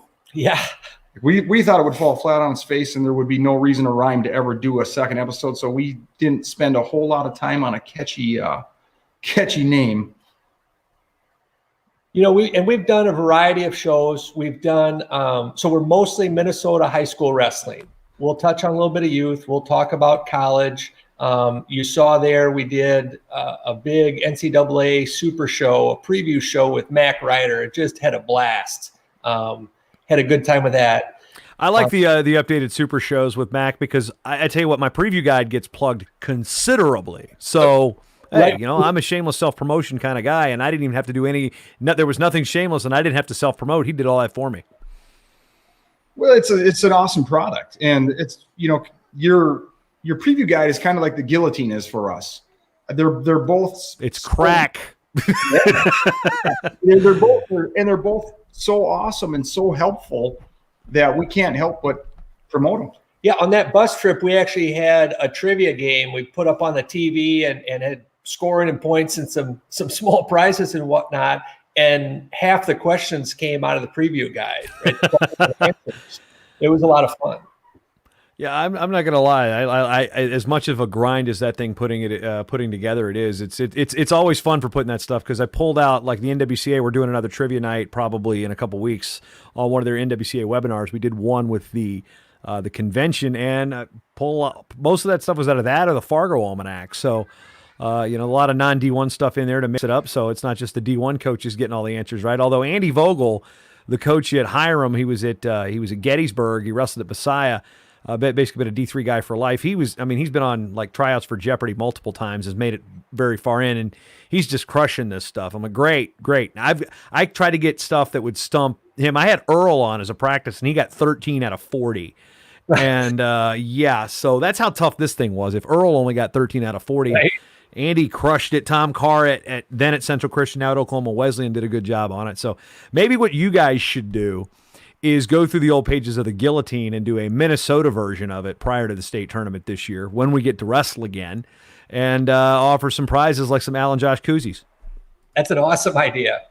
That would be a ton of fun, man. And that would be, especially with our relationship with Jeff Beachy at the Guillotine, I think it would be pretty easy to facilitate something like that too. Yeah. Yeah. So we do episodes like that. We've also had a number of guests. This is our first time on video. Al, since the last time I saw you, you've cleaned up a bit. You had the burly trucker Fu Manchu going on there for a bit for Minnesota #1. I did, and actually for a few days after that, I had like a mustache that curled around. It was pretty sweet, but our self-imposed producer, my wife, vetoed that. She'd had enough of the facial hair, so had to trim it up a bit. But look, we were outside at an event. Yeah, you can cut that stuff. You can't blame COVID on that anymore. Right. But we have done guests both via Zoom calls or via in studio. Mac was in studio. We had Emily Shilson in studio. We had Max Mejia in studio. We did a series of interviews with college coaches to help high school and youth wrestlers, and hopefully even more than them, parents, understand what these coaches are looking for and kind of clear the air on some of the misconceptions. They hear about all these college football players getting full rides, and they assume their kid got third last year in state, he should get a full ride to any school he wants to go. And, that's just not reality, right? So we talked to a D1, a D2, a D3, and a service academy coach. We had Sam Barber from the Air Force Academy on, and just spent a half an hour, 45 minutes with each of them, talking about the recruiting process and what they're looking for and that sort of stuff. And that turned out really well. I think it was pretty informative. All the coaches did a great job. What else have we done, Josh? How about that series you pulled me into last year at state? Oh, the deer wrestling. Oh, that was great. Yeah, let me bring myself back up on screen because I'd seen that. I know IA Wrestle's done some of that stuff. You guys did some. I mean, those are the things that ESPN I think did something like Letter to Wrestling or something like that at NCAA's one year, and that stuff. That's the stuff that's just fantastic. Yeah, the interviews are great, but it's when you do something that's just a little bit off script. That's really I think what resonates with a wrestling fan. Again, I'm still learning about Minnesota wrestling, so when I listen to you guys, I'm listening more to learn because some of these, like when I announced Minnesota #1 a month ago, one of my biggest worries wasn't the wrestlers' names; it was the town names because I helped one session at the Clash one year, and I think I said PEM. I said Elgin in a different way than they said it down there. It might have been Elgin, something like that. I said it wrong, and everybody in the building knew that I was not from Minnesota. Yeah, you must have said Elgin. I can't remember because I think Elgin. I think of Wayne's World. That's where I learned how to say it. Aurora, Elgin, Waukegan, blah blah blah blah. But I don't know that, or it was Iota or Iota. Iota was one I was worried about, and I'm like, okay, because we had 38 athletes. Was it 19 matches or 17 matches? We had 17. Yeah. 17, 15 boys, 2 girls. 9 of them were state champ versus state champ, which was, I was just coming off Night of Conflict here last weekend. And then, the only 2 events I've worked since March have been Minnesota #1, which you guys had a real big hand in putting together, and Night of Conflict with an all-girls card and then all-boys card. So the only 2 events I've worked since March have been Grand Slams. But again, I listen to you to learn about Minnesota wrestling because, I do a podcast for the Guillotine, which we are kind of, funding of what we are. I'm not going to sit there and do shows and then charge Jeff left and right for things that, I understand what's going on. When we get wrestling again, we get subscriptions up, we'll fire shows back up. But you guys have really been helping me learn about not just, the kids. I would have gone to the state tournament this year, but had a car stolen out of my driveway, that week. So I was working on things of that nature. So I want to thank you from just being a transplant into Minnesota for educating me. And not only that, but getting me involved in Minnesota's #1 and, Ashkan, taking care of what needed to be done there. It was a thrill and, trying to get roots into this community, but I'll never, ever say pop. Oh, we'll never, ever say states. I'm indifferent on that because we have our state tournament in Virginia, 13 different places for 15 classes. So. Yeah, that's true. A whole bunch of gyms. High school gyms? 2 gyms, 1 tournament one year. I think the 5A was at one place day 1, another place day 2 a couple years ago. Oh, wow. It's stupid.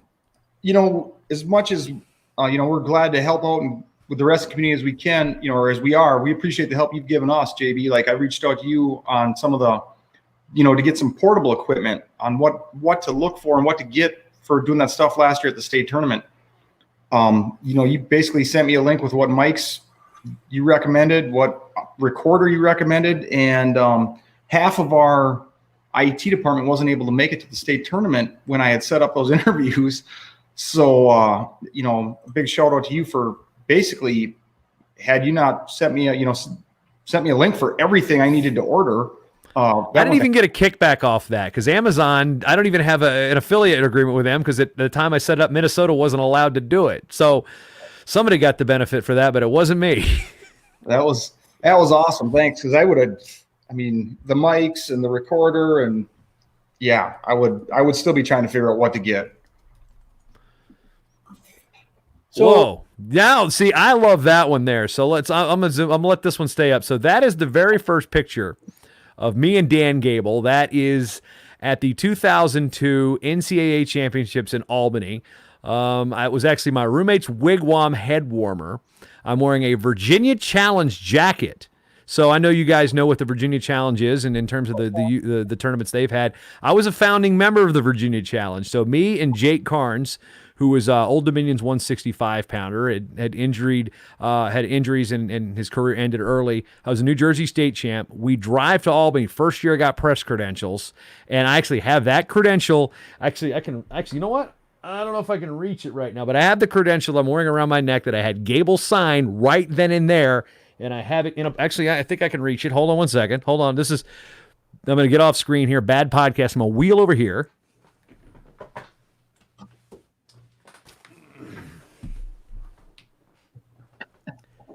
See, you surprised me, but I come prepared. What?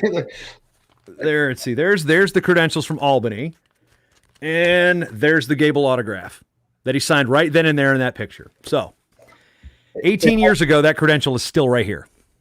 That head of hair, man. How impressive was that with the wigwam headband? I am very jealous right now. Yeah, that was let's see, year 2002. That was year 6 in college. No, that was year 5. Because I graduated 04. I should have graduated 01. A lot of people go to college for 7 years, Tommy. Yeah, a lot of people have told me that for the last 17 years, Al. Yeah, so I was a super senior at the time. ODU meant out drink you. And when Lee Pritz got the job with Steve Martin, I had said that to him his first day on the job, and he just looked at me and goes, "I'm trying to end that." You know, there was a couple more expletives in there, but yeah. So you throw a story up there, man, that hair. Yeah, that was 2000. That was the worst NCAAs I've ever been to, because Albany was horrible.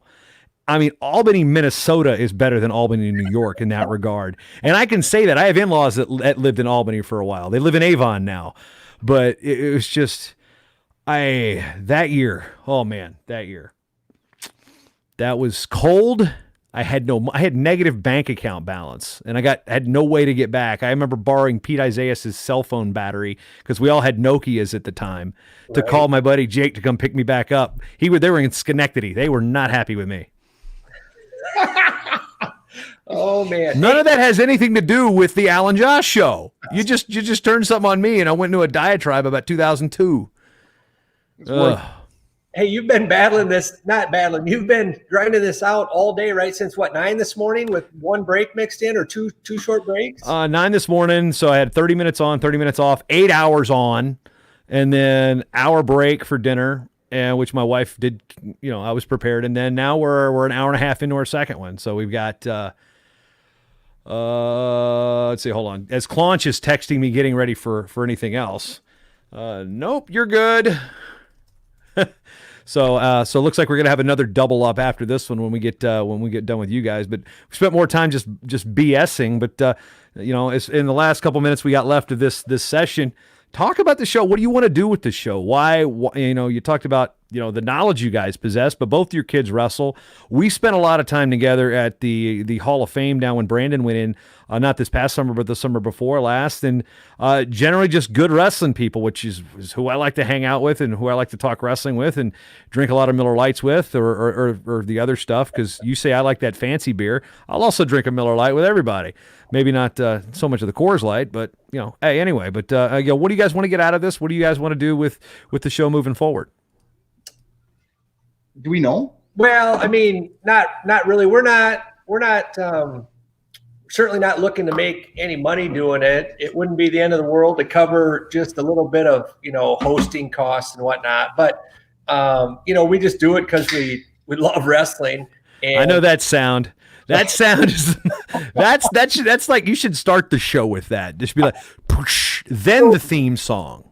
My original plan was that every time we switched topics on the show, we would crack a soda.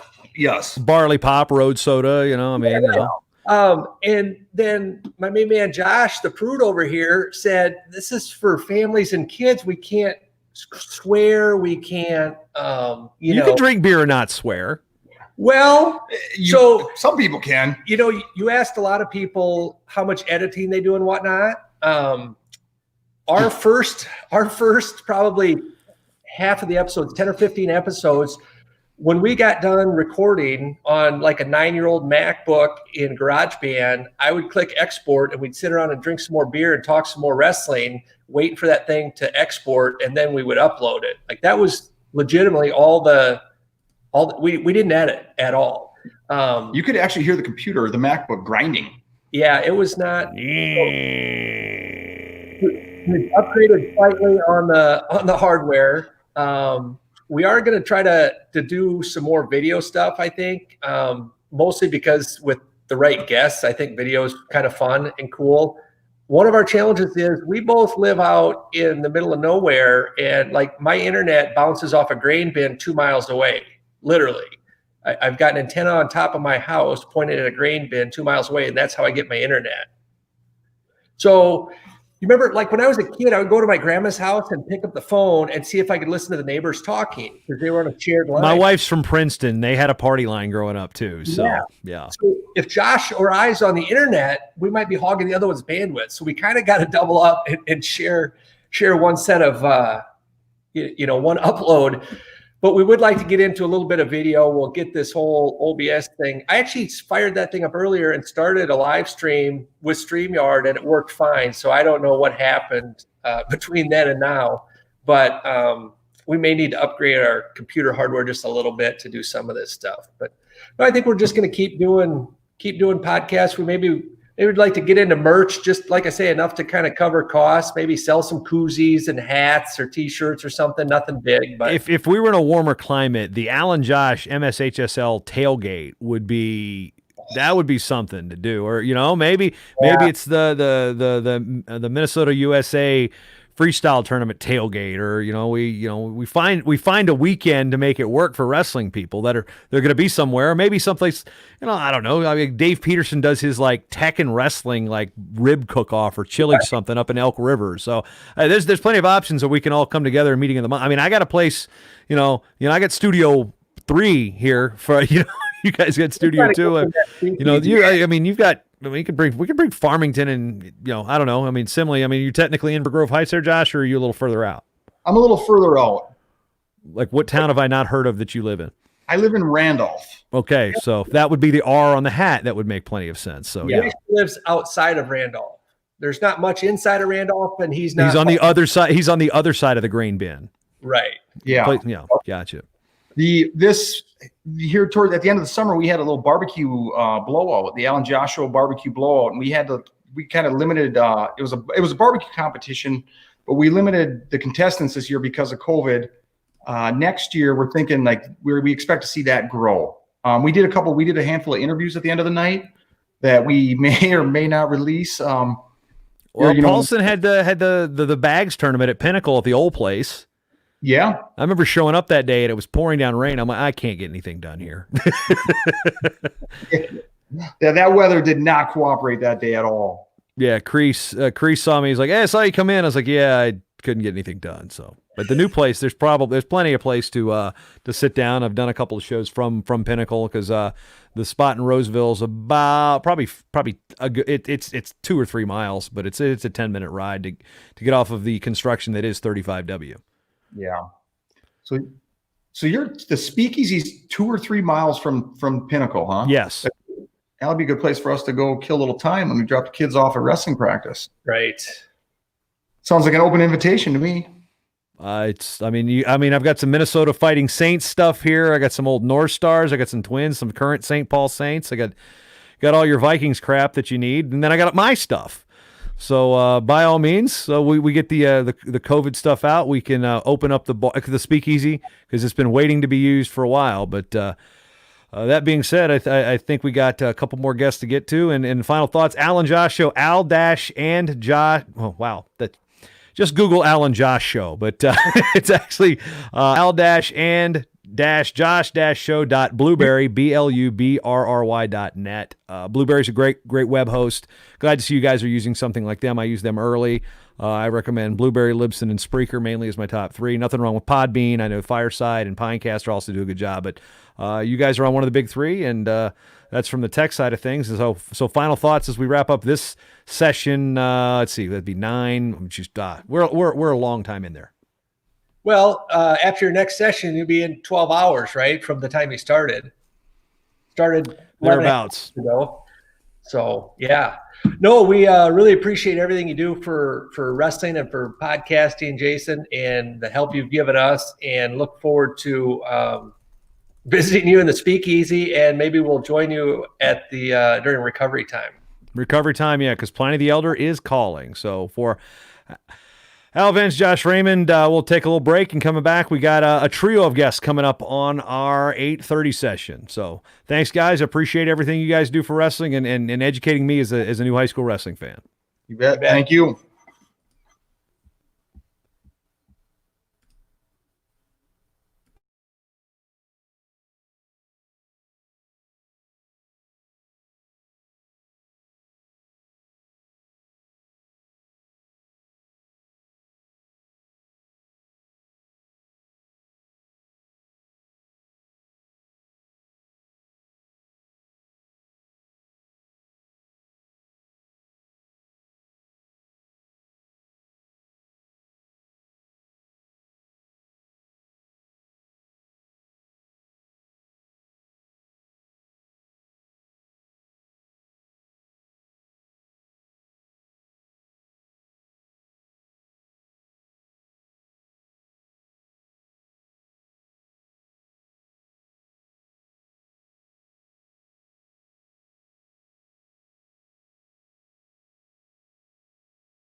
All right, this ought to be interesting.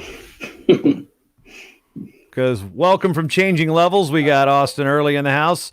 Also from Blood Round, we got Kevin Claunch, who it scares me. And then we got, oh, look.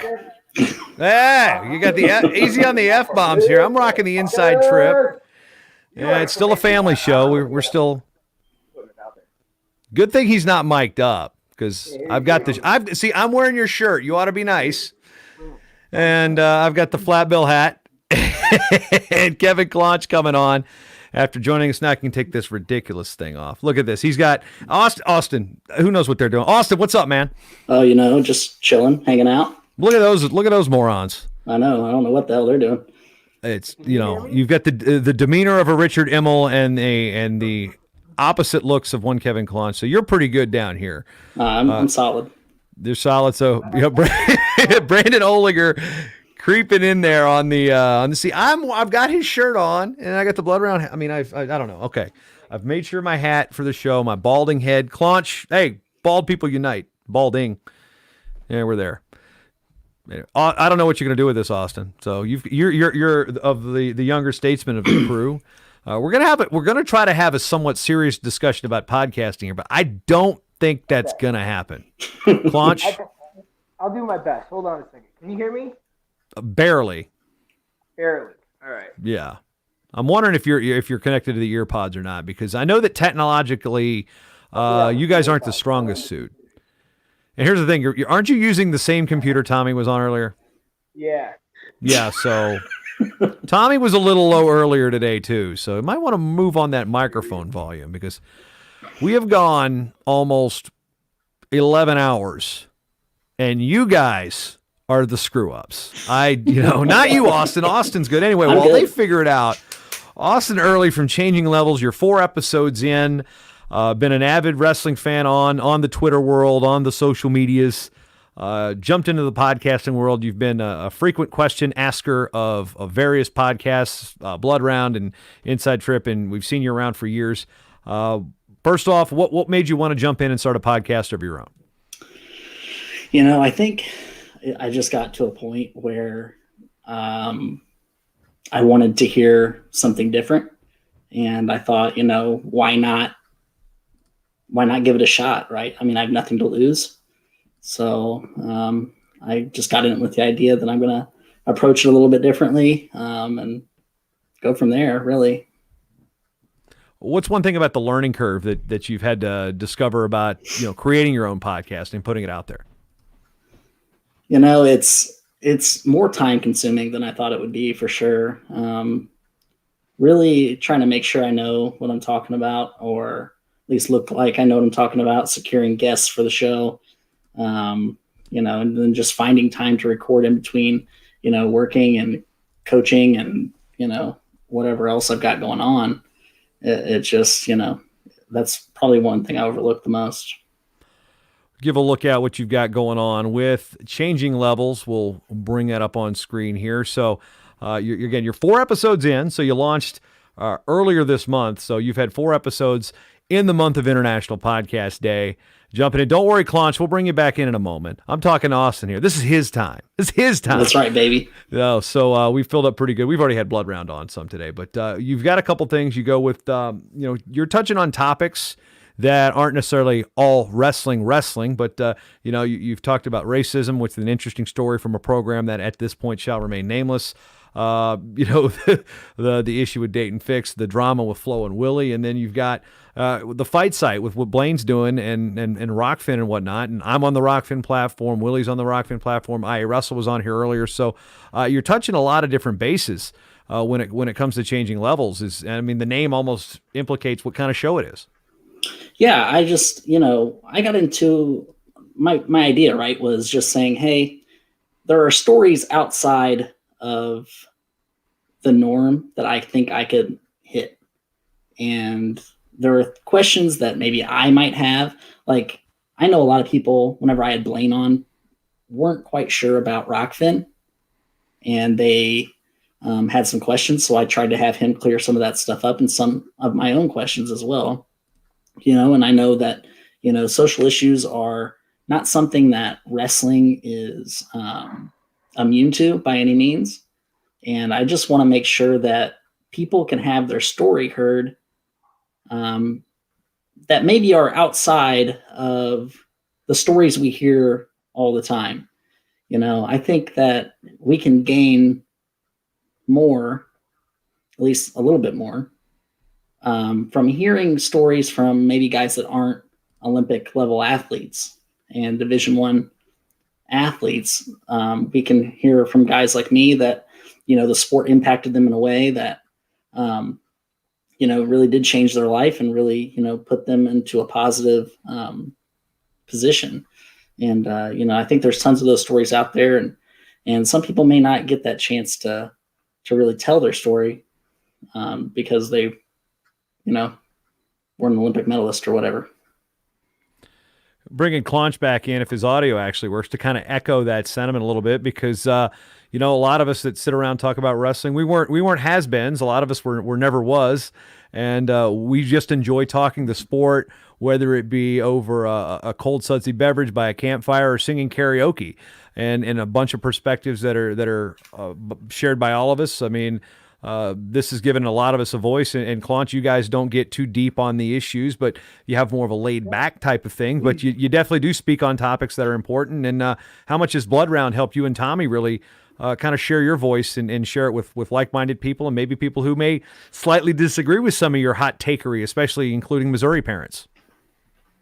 I think it's been interesting, and I do want to comment, Austin, I have really appreciated what you've done so far, and try to listen to your podcast, and from what I've heard, it's been excellent so far. So I appreciate you putting it out there and bringing that perspective. Because quite frankly, I'm from Ann Arbor, Michigan. Ann Arbor, Michigan is a little bit more, I don't know, whatever term you want to use for being open-minded and bringing in new ideas and progressive. I don't know. Maybe some people are like, you suck. What are you talking about? Hey, bro, blah, blah, blah, blah, blah. Whatever. It's not necessarily that. It's just there's more to life to listen about, to learn about, to figure things out about. And I think that what you're doing is really great. I think it's going to be helpful for the wrestling community. So I wanted to make sure I got that out. I apologize, Jason. Your question was more along the lines of what we've done. What was your question? Yeah, which you guys have got a voice in bringing a different perspective on it, and again, probably started the concept of Beer Drinking Wrestling Buddies podcast. Well, and again, it's funny. I was talking to my mom on the way here. How is Linda doing? She's doing well. She's doing really well. Can she still make 90? You don't want to wrestle 97, right? No. 97 kilograms That's a callback to a way, way, way early episode, by the way, of Blood Round. 97 pounds maybe for Linda Claunch these days. But no, it's a good time. She's doing well. But no, I was talking to her and I was just like, you know, it's really an awesome thing to have this outlet and to be a 35-year-old man and whatnot. It's nice to have hobbies. It's nice to have things outside of your family. And I love my family. Our parents come at the end of every episode and connect with kind of, you know, what we do outside of the wrestling stuff, right? But I love it. It's great to have this podcast and this outlet and to have these friends and connections that we've made. I mean, we just had our 300th episode, and that's what we kind of opened the episode with. You know, was just talking about the people we've met and the connections we've made and all the great things that we've learned throughout the years. It's been just such a blast. We never thought it would get to this point, and we're truly so just blessed to have gotten to this point.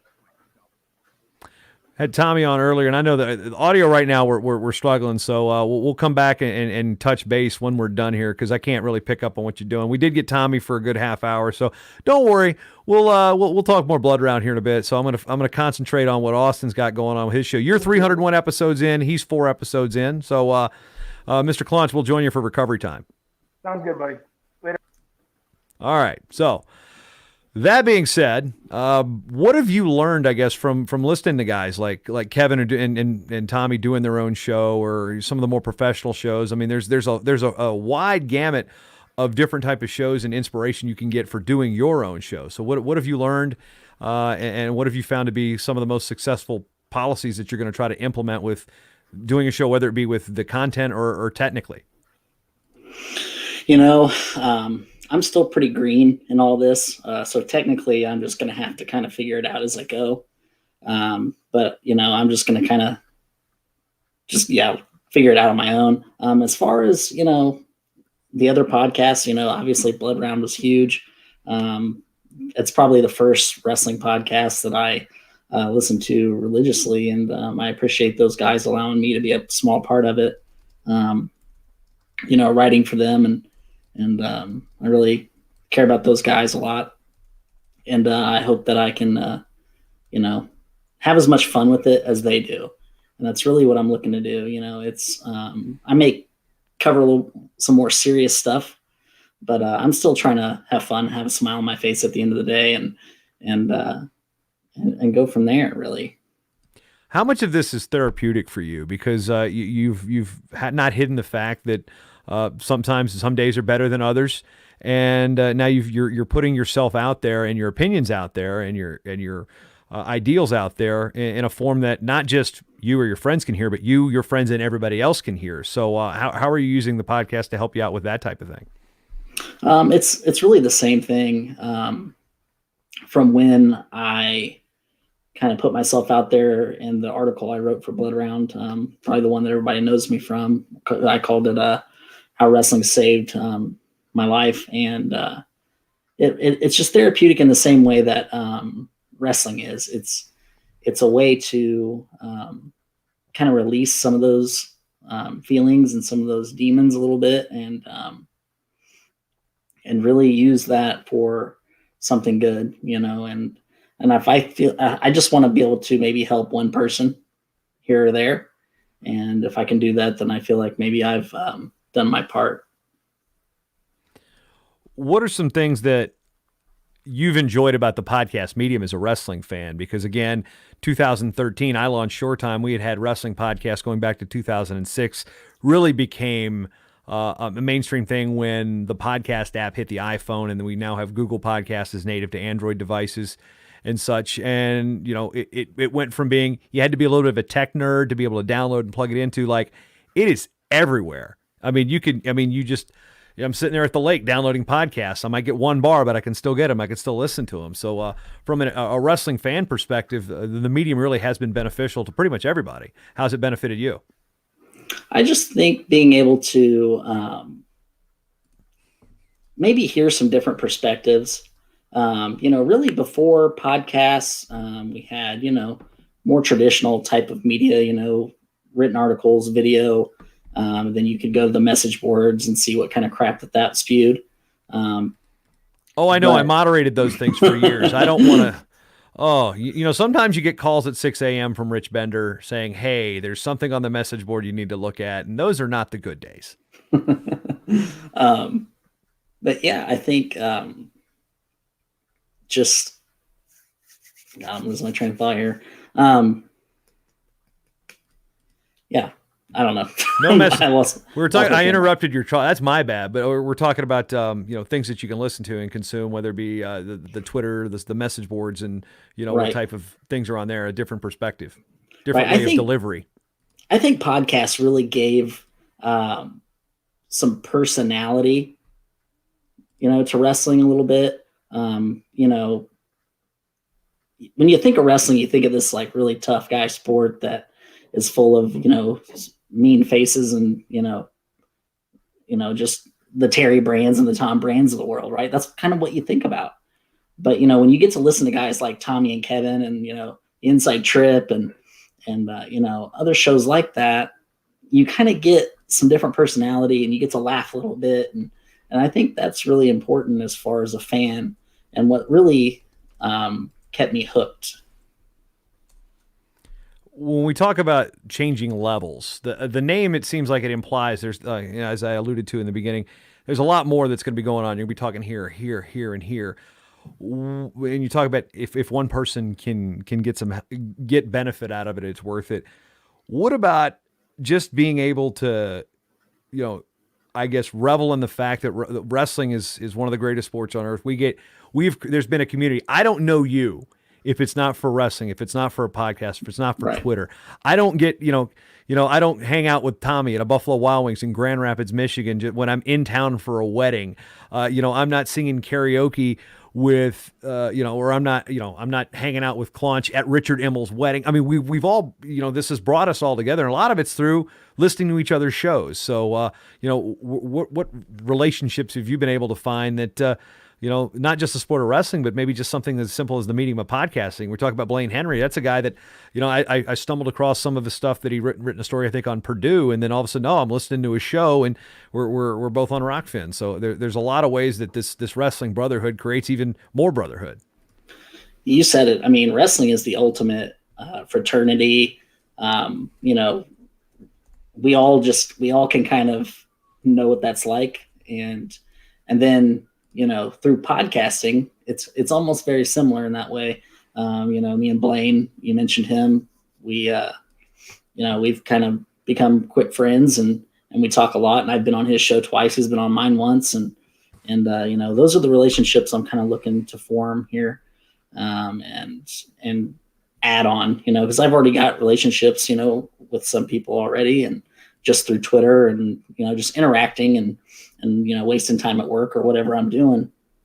But, I'm looking to build on that here, I think, and reach out and maybe get some relationships with people that might be a little scared to speak up or, When we look at the medium and what you're getting into, what's the one thing that probably prevented you from starting a show? And now that you've actually started one, you're like, man, I could have done this a while back.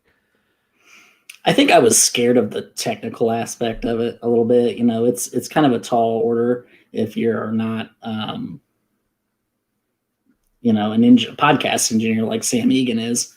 He's just really good at the. He's really good. He's better than me at wrestling, way better. And then the engineering. I don't even want to just that guy. Yikes! I think it's easy to kind of be intimidated by that sort of stuff, but that's part of the fun. At the same time, the challenge and getting to maybe sweat a little bit.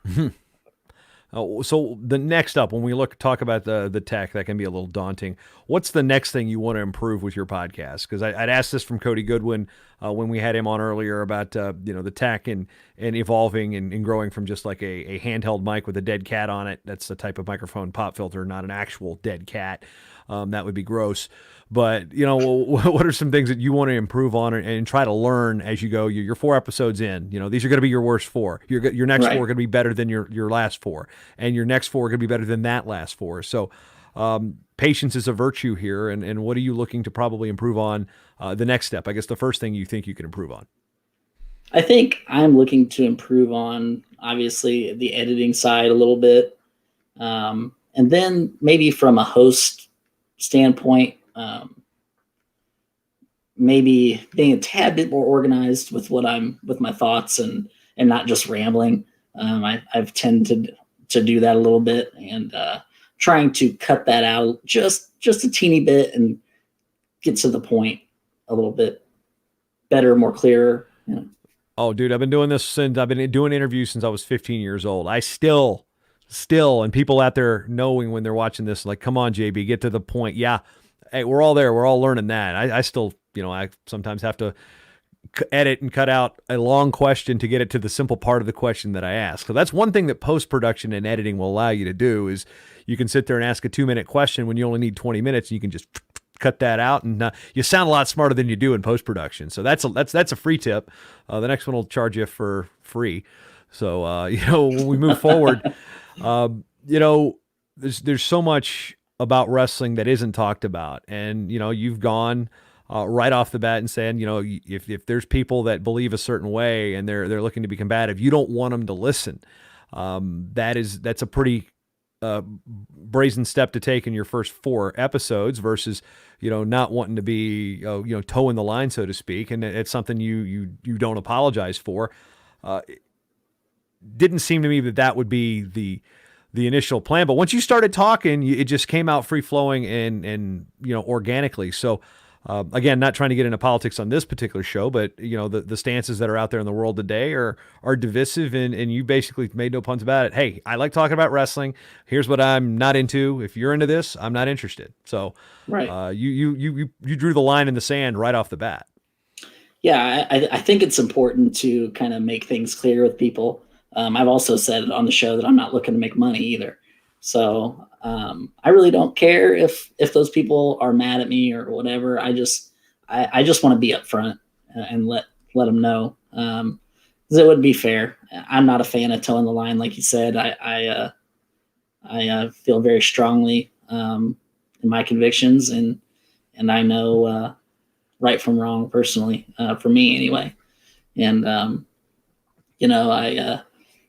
think that one of the biggest things that I have said is, I don't want, racists and sexists and homophobes and transphobes. I have a lot of people around me that fit those sort of labels.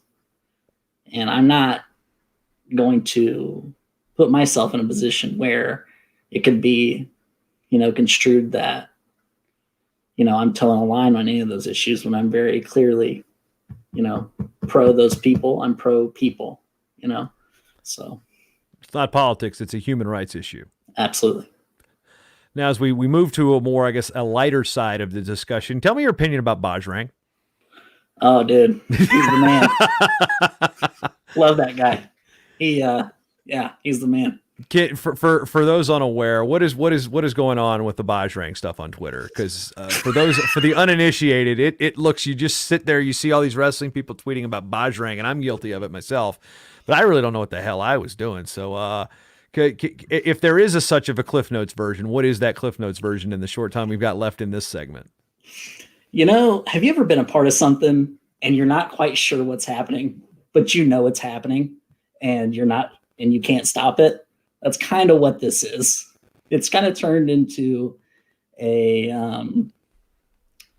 there's just a group out there that are trying to have some fun. The Bajrang boys is what we call ourselves. And we really, really enjoy kind of getting the word out about Bajrang and just being ourselves, really. Yeah, he is. He's a snazzy dresser as well, and quite good. Good beard game, Absolutely. Good hair game. I mean, Absolutely. They're going to have probably pretty awesome wrestling kids. He's marrying a women's wrestler. This is going to be, in 20 years, look out for, Bajrang. I don't know. It depends on, because it's, Bajrang Punia, in case you're wondering, but everybody just calls it Bajrang. But it's a passport issue. But Austin, we've got women's wrestling first and forefront. let's try that again. We've had women's wrestling on the forefront recently, coming off Night of Conflict. We've got Alexis Porter and Arian Carpio coming up on Women Wrestle 2, a show that's the only podcast in wrestling hosted by women. So we're going to go from a 4-episode newbie like yourself into talking about the only podcast that really focuses on women's wrestling. So what are your opinions on that show, and what are you looking forward to for this next segment? I love that show. I want them on my show. I want them to come on and talk women's wrestling with me. I think they do such a good job, and I love that show. And they have made me such big fans. I can't commend them enough, and I don't know if they're listening right now. I hope they are. Hi guys, if you are, come on my show. Okay, let's talk women's wrestling. Okay, let's get into it. We'll get them set up while Claunch and Brando and Tommy take care of what they've got going on up in Michigan. I want to thank you for jumping on in. It's one of those things where 4 episodes in, you're like, you didn't even hesitate. Hey man, can I be on? Absolutely. Hit a time spot, and we're in here. So, and I said this to everybody, if you've got any questions about podcasting, there's a lot of people to ask. My email DMs are always open. So it's at Changing Levels. So if you want to give them a plug real quick, let me bring it up on screen. That way we know what's going on. So Changing Levels. At Air Early is you personally on Twitter. It's Changing Levels. It's at Changing LVLS. Okay, yeah, got to work on those lack of vowels, which is so popular in these days. But yeah, Austin will be in touch and appreciate you joining International Podcast Day for the first time. Hey, thank you for having me. Take care.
Adding Alexis Porter to the stream, you need to unmute yourself.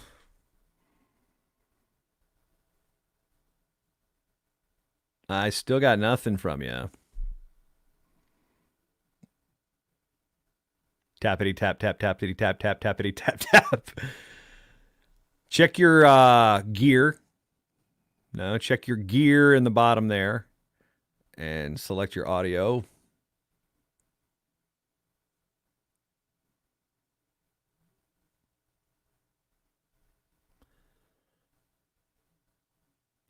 Ladies and gentlemen, we bring you the wonderful world of technology.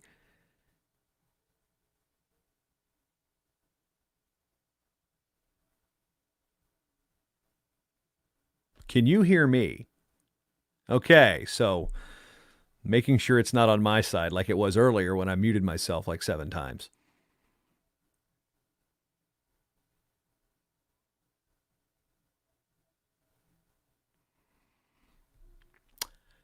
Did you give your did you allow the camera on the when you logged in? All right, how about refresh? Come back in. Try that. Waiting for Alexis Porter here. Women Wrestle 2 is going to be the show. We've gone 9 hours, then had an hour break, and now we're 2 hours in. So that is 11 hours and counting. We still got time to go.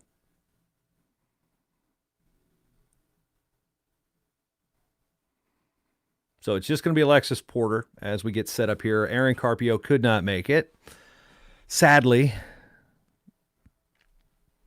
And we're waiting to see everything firing up. In case you're wondering, this is International Podcast Day. Yes, we know, Al. We're working on that. So we figured that out.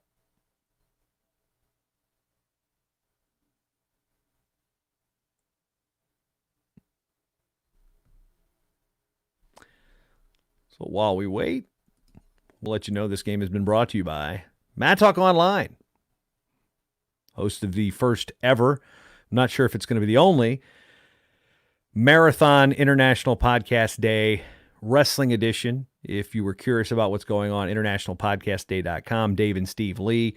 They started this when Australia hit September 30th. So they've been on, they're going to go, I think it's like 20, it's more than 24 because they go all the way through where the international date line is. And let's add Alexis. We have Alexis. We have audio. Okay. Oh, thank God. All right. Sorry. That's my user error. This is the first time I've used my AirPods with my laptop. So yeah, I felt. So you didn't hit the whole, the drop down, the Bluetooth, are those the new AirPods or are they? Yes, this is Gen 2. Okay, because I was sitting there, or the Gen 2 or the Pro. Yeah. Oh, the Pro. Yeah. Okay, so they're a little shorter. Yeah. Yeah. I think so. And they have the little what do they get? The little suction ear. Yeah, thing? Those don't work with my ears. I don't have cauliflower ear, so it's not like they don't work because of that. I don't like something wedged into my ear. That's why fair. These are the old school ones, but I've got the AirPods. Normally, the podcasting studio, it's the studio headphones. But heck yeah. But Alexis Porter, thank you. Here's why I am so elated you have joined the show, because you are the only woman of color, and you're the only woman of International Podcast Day Wrestling Edition. And I'm sitting there looking through, and I'm looking at all the guests, and as we've all got, we're all tech nerds, we're all goofy. I mean, you're a superhero nerd. We'll talk about that in a bit. And it's like, really would be good to get a little bit of a different perspective here. And you and your co-host Arian host the only show specifically hosted by women for women in the sport of wrestling. Now we know Wrestle Like a Girl is doing some work with the kids at Home Mat Advantage who were on the show earlier today. It seems like hours and ages ago, but let's just back up the podcast train real quick. And when the discussions were started with the Open Mat and My House Sports Gear about starting a podcast for women's wrestling, hosted by women's wrestlers, why was this something that seemed to pick your fancy a little bit? Yeah, it's actually kind of weird because it's not something that I necessarily saw myself doing. I definitely was a fan of podcasts before, but I had been featured as a a guest on Takedown Wrestling on the open mat, and Tony Hager and Michael Harvey had said, they're like, well, she's a natural. You were great. We got to get you back on the podcast. And I was like, you know what? I love talking. And if you guys want to listen to me talk, that's great. I'll be back on whatever. And then they're like, yeah, we actually had like a concept idea for, a podcast featuring women. And I was like, I would love to do something like that. Let's start brainstorming, see what we can all throw together in a think tank. I'll think of names, stuff like that. And we just kind of got the ball rolling from there. And I was super, super fortunate to have their support. And I brought one of my longtime friends, Arian Carpio, on with me as my co-host. And she's been fantastic and amazing. Unfortunately, she couldn't join us tonight because she has other plans. But yeah, I don't know. I'm loving it. I'm kind of definitely still a newbie in the podcast space. I've just celebrated my 1 year anniversary, I guess, as a pod person. So I don't know if pod person's is a term. Well, I yet, just made it but... a thing. Dios mío. So a little bit about you two. Of course, you said you're a longtime friend, and that was one thing I noticed initially when I started listening. Is there, sometimes when hosts are friends but they don't know each other, or they don't work in a situation where they have to work and talk back and forth with each other remotely, you guys just seem to hit it off right away. And talk about that relationship you've got with Arian and why you two work so well hosting this show. Oh yeah, so I guess I've known Arian since I was 16 or 17. She's one of the original members of our cadet and junior group. So when I started going to camps at the OTC and stuff for the age level group world teams and whatnot, I met all these amazing, fantastic girls, and Arian was one of them. So I've kind of grown up through the sport with her, and I developed a really close friendship with her as well. She's amazing, super, super talented in wrestling and so many other things. She's kind of a jack of all trades. And I was just thinking, I was like, oh, man, who loves to talk as much as me and maybe would say yes to something like this? And she came to mind instantly. So it's a very natural. And honestly, most days it just feels like I get to FaceTime my best friend. So. Yeah, and I touched on it obviously being two women of color hosting a show in a we've viewed it as a men's sport, as a white sport, so many things that I don't want to necessarily. I mean, there are platforms where we can talk about the issues that you and Arian have approached more than just what's been on the news. I mean, you guys tackle some topics that I think you kind of know where I'm going with one of these topics, and I'm just like, okay, this is not a conversation we have in the sport of wrestling, but you guys talked about it so openly and didn't run from it, didn't hide from it. It's not a shameful thing. And those are topics that women need to hear. Young girls need to hear. My daughters, who knows if they're going to wrestle? That's up to them. It's not up to me. I'm not going to push them either way. I mean, Ruby's 4. She started soccer Saturday. I don't know how I feel about that. But hey, if she's the next Alex Morgan, oh darn, I'm not going to be disappointed there. So yeah, that's an Alex Morgan reference for me. You don't get that ever. But you guys had an opportunity to provide a voice in a space where, as much as I love women's wrestling, and I've been writing about women's wrestling since 2001. There's something about hearing a dude talk about women's wrestling. We can talk about promoting it, but the perspective you guys bring to it is just completely different. What's been eye-opening to you? And I guess you can speak for Arian about what you guys have discovered in hosting this show and how much your voice actually has been helping not just educate and be a voice for young girls, but also educate the wrestling junkies in the media that are the men that don't really understand what you as athletes go through. Yeah, well, it's definitely been kind of a learning curve. I communicate with a lot of different people on a daily basis. And I've gotten a lot of these questions before. And normally when I answer them, I try and be the best advocate I can for women's wrestling. Sometimes it's just a conversation in the airport. Sometimes it's a coach who doesn't know how to recruit more girls, things of that nature.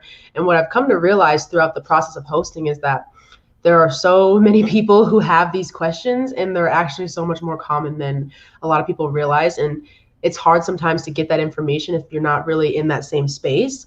But yeah, I don't know. I guess where else? What else did you say? I'm sorry, Jason.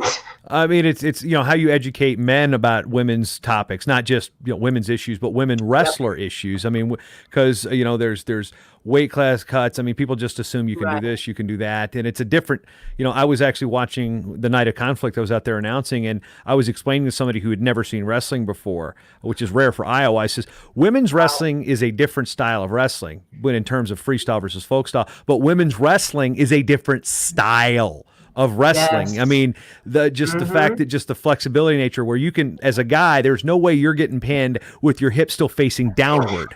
I mean, there's just physiological differences that make it a different sport.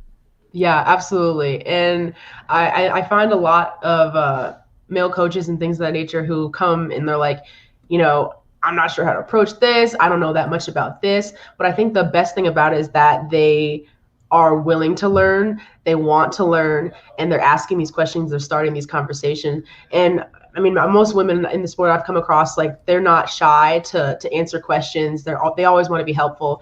And I think it's nice now that our podcast has allowed us to kind of house like an archive to these very commonly asked questions that people just don't know where to get the right answers from. So it's really nice, and I feel very fortunate to be able to kind of answer those questions and sometimes dispel myths and things like that. I don't consider myself an activist. I consider myself an advocate when we talk about women's wrestling. And then there's, we had the blow up with the Flow card. We had, the things that, the Black Wrestling Association has been launched. Wrestle Like a Girl has been launched. We've had all these things that have, it's kind of put, we like to say that, let's keep politics out of sports or whatnot. And Austin Early was just talking about, it's not necessarily political when it's a human issue, when it's people at play. And then we talk about wrestling for years. The first wrestling program, Andy Hamilton broke down the years when he looked at it from track wrestling. The oldest women's wrestling program in college sports started in 1999, and that was a Canadian school, Simon Fraser, that is in the NCAA Division II now.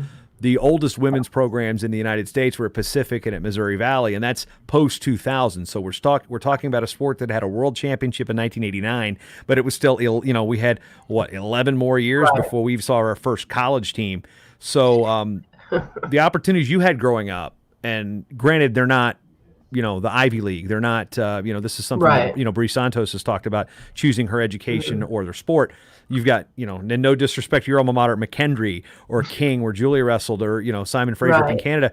There's not a powerful research institution like a Stanford or something like that, or a Big Ten school that's offering the sport. So while the opportunities are growing and you're approaching the mid-'80s, there's still the opportunities that you want aren't there yet. So look at that from an athlete standpoint. How have you been able to kind of be a voice for that and kind of let those voices be heard by the NWCA and the NCAA and groups like that? I mean, I love talking about collegiate women's wrestling because I think there's just so much potential. And I think right now we're kind of in the space where we're like a catalyst for what's going to happen in the future. And I think I've talked about it quite a bit on my podcast, but my recruiting process was entirely different than what some of the girls are experiencing now. There's so many more opportunities.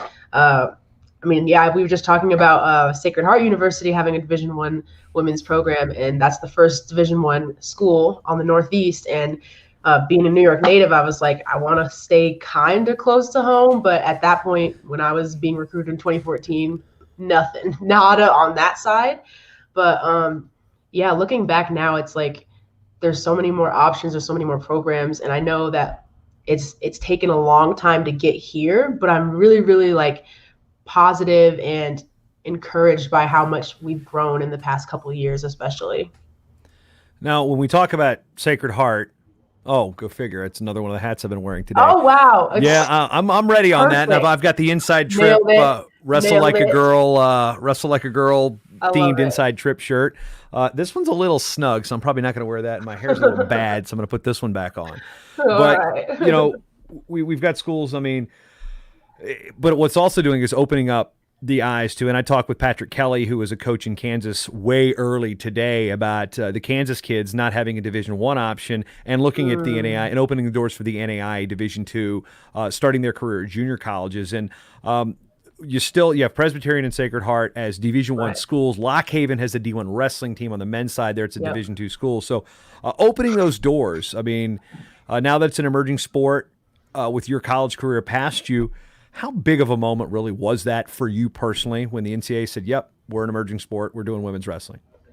I guess it was kind of bittersweet because the selfish part of me was like, gosh, dang it, I was born in the wrong generation. I was like just a couple years too early. Like, I honestly feel like I was like 3 years too early. But then on the other side of Are things, these conversations you're going to have with your parents, by the way? Oh gosh, they know. They know where I stand. They know where I feel. They don't take any of it back. But no, I'm just joking. But 100%, I think about it and I'm like, well, it's okay because there's so many people now that can be positively affected by it. And my little sister Maya, she is a freshman in college, or she just finished her freshman year, and she stayed home at a community college because she has a very specific major in like film and art studies. And right now there's really no women's wrestling programs that offer her program of study. So she's kind of biding her time, waiting for like a college to open up that has her major.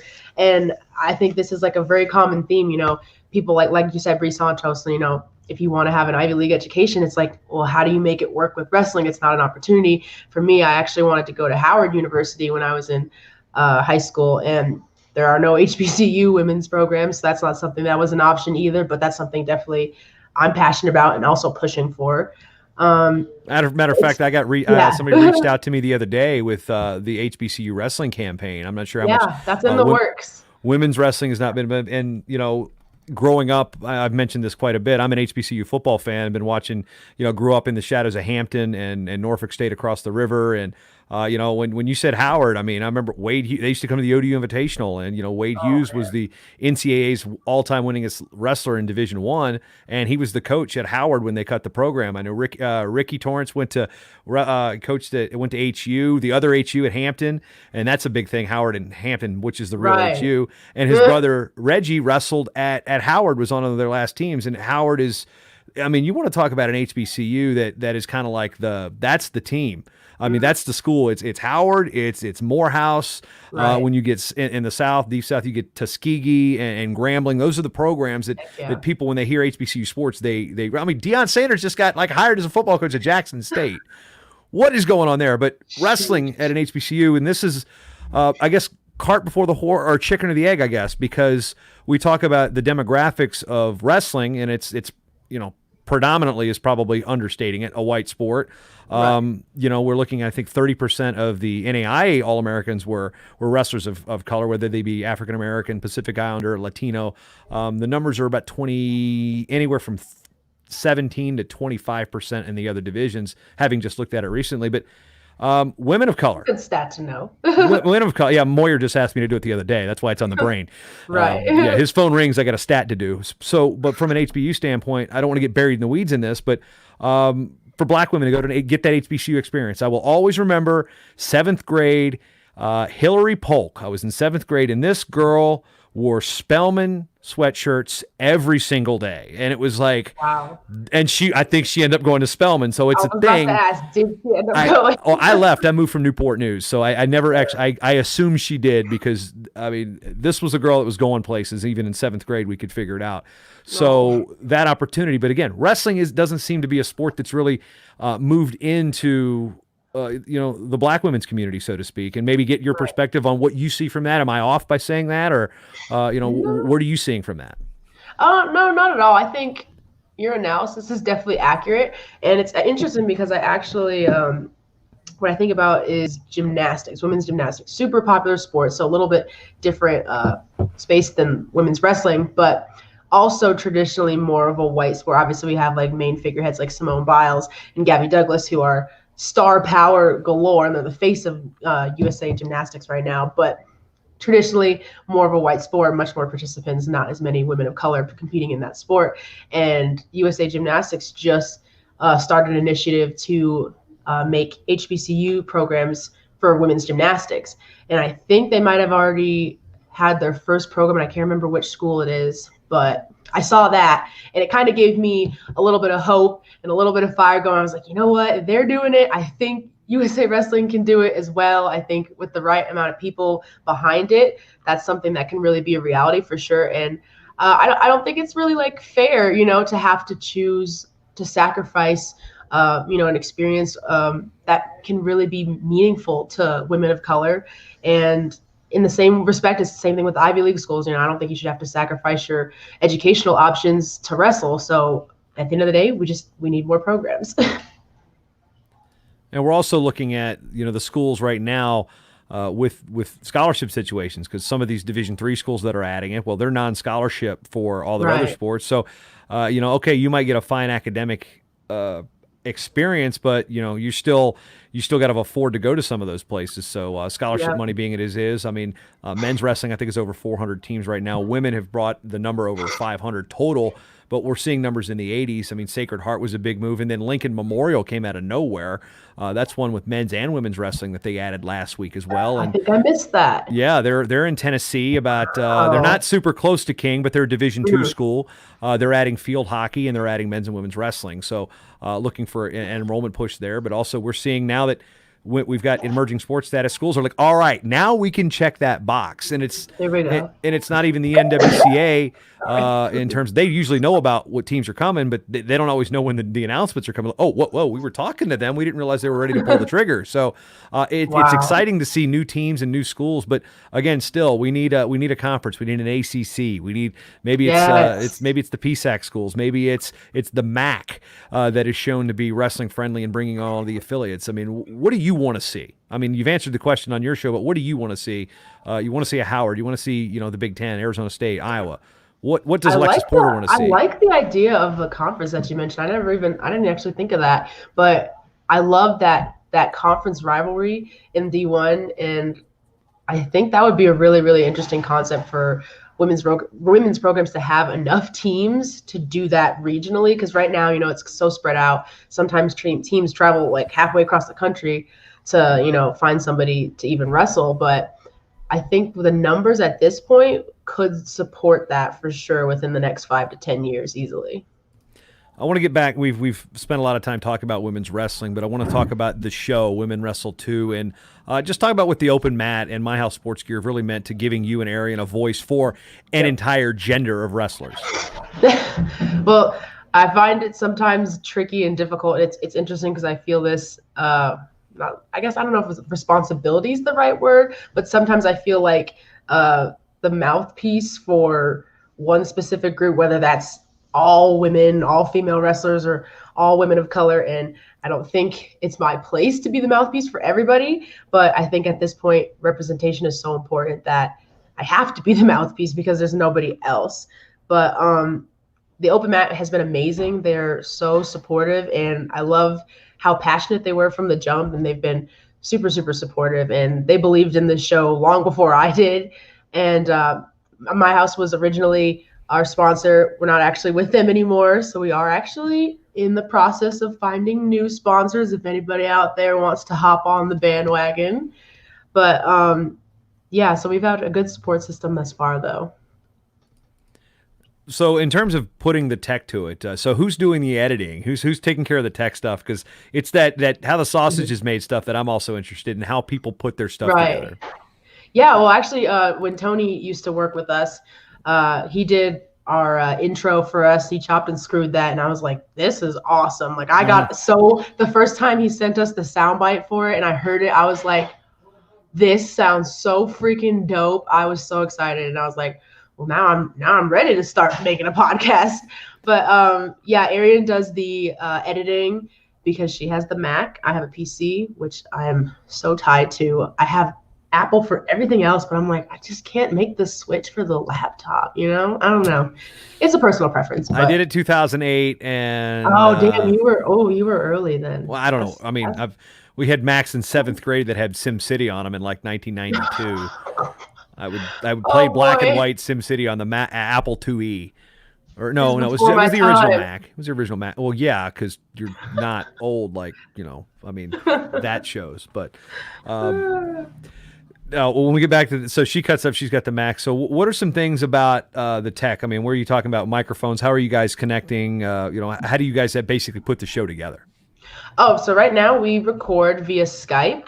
Arian has like a Skype recorder, so we literally just talk via Skype, and we have any of our guests dial in, and she records that, edits any mess ups, which I have to say, not to toot my own horn, we're normally pretty good. We don't have too many things to cut out. And then it just gets posted to the interwebs. Yes, the interwebs. Yep. Now, Yeah. I can't go an Alexis Porter interview because we need to have you and Arian on short time to get a full docket of this. This is just touching on the gamut. I mean, we've got 2 more sessions coming up. Morgan O'Brien from Diplo Sport. He's actually working on some things in regards to Stanford, but has had a podcast that talks about sports diplomacy. Following that, we've got Andrew Spey and Ben Askren to close us out before we get to the fun, the happy hour or recovery time. But I can't have Alexis Porter on and not talk about superhero nerdery stuff for a minute because this is your world. This is not me. I mean, I'm sitting there watching some of these movies like okay, I watched the entire.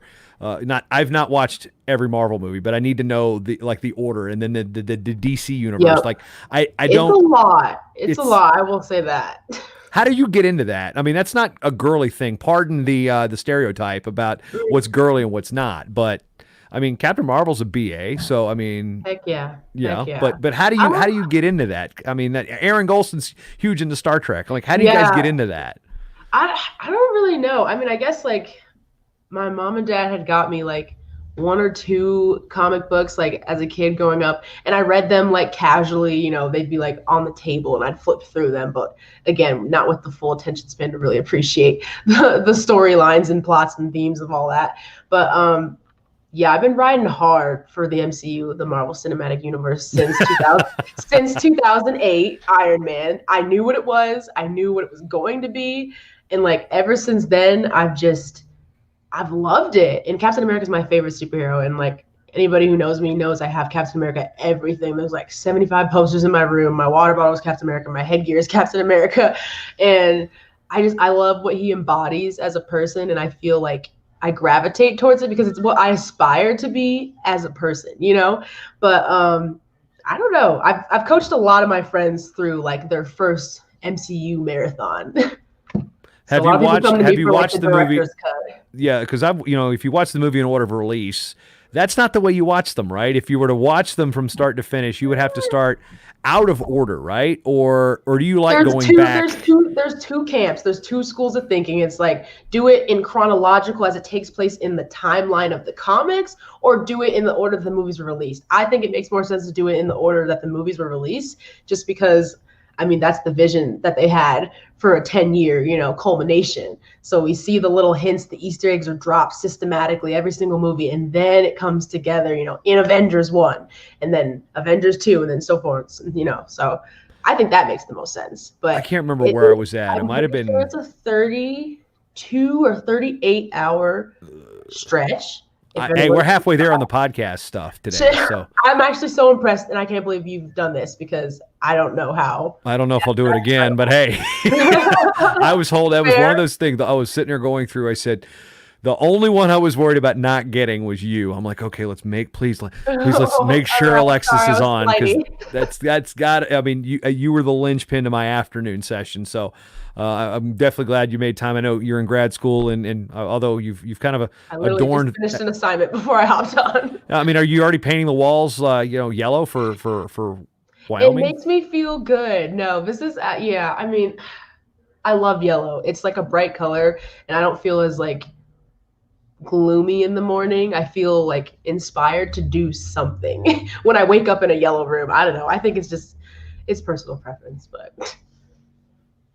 I don't know. There's a lot of yellow in Laramie. That's very true. That is. I love the Cowboys, though. So we started the day off with a Wyoming Cowboy and a New Yorker and Sam Egan. Yes, I saw that. So now here we are. Let's see, almost 12 hours later.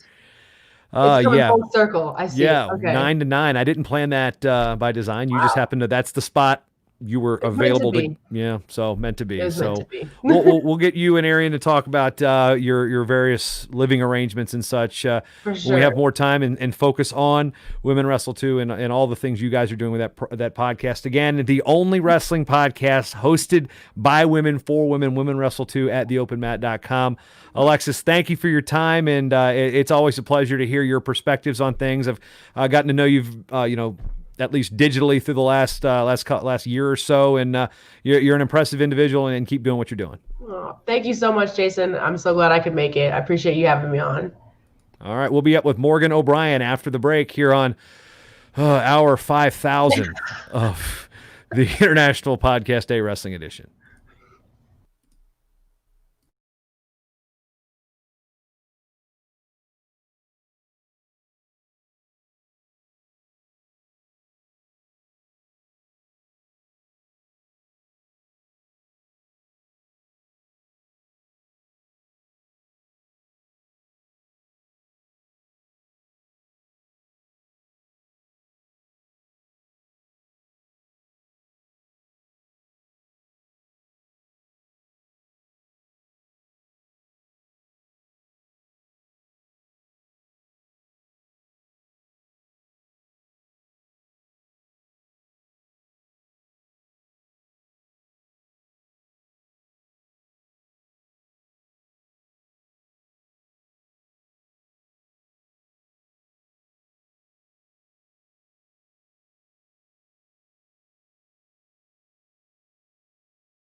Can you hear me, Jason?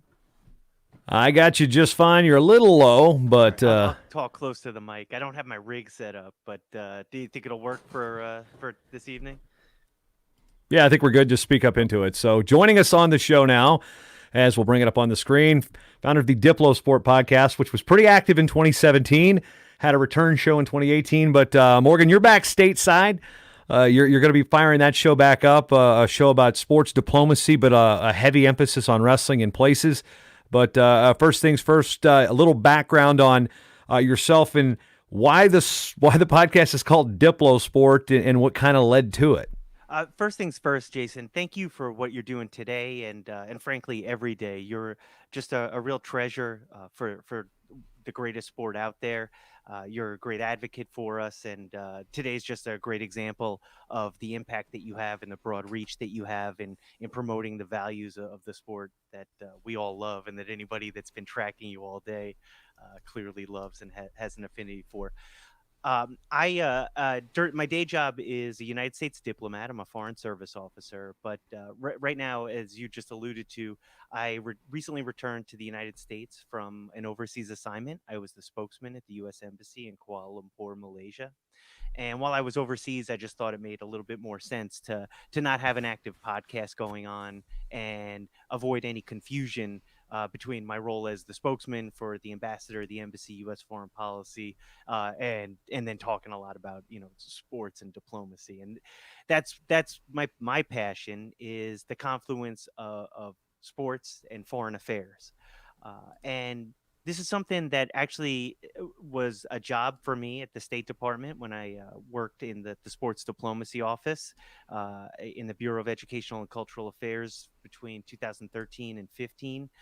Then I had an assignment at the National Basketball Association that following year, and that's when I launched the Diplo Sport podcast, was when I was seconded to the NBA and working at that assignment. And really had a great chance to talk to some wonderful people from around the world.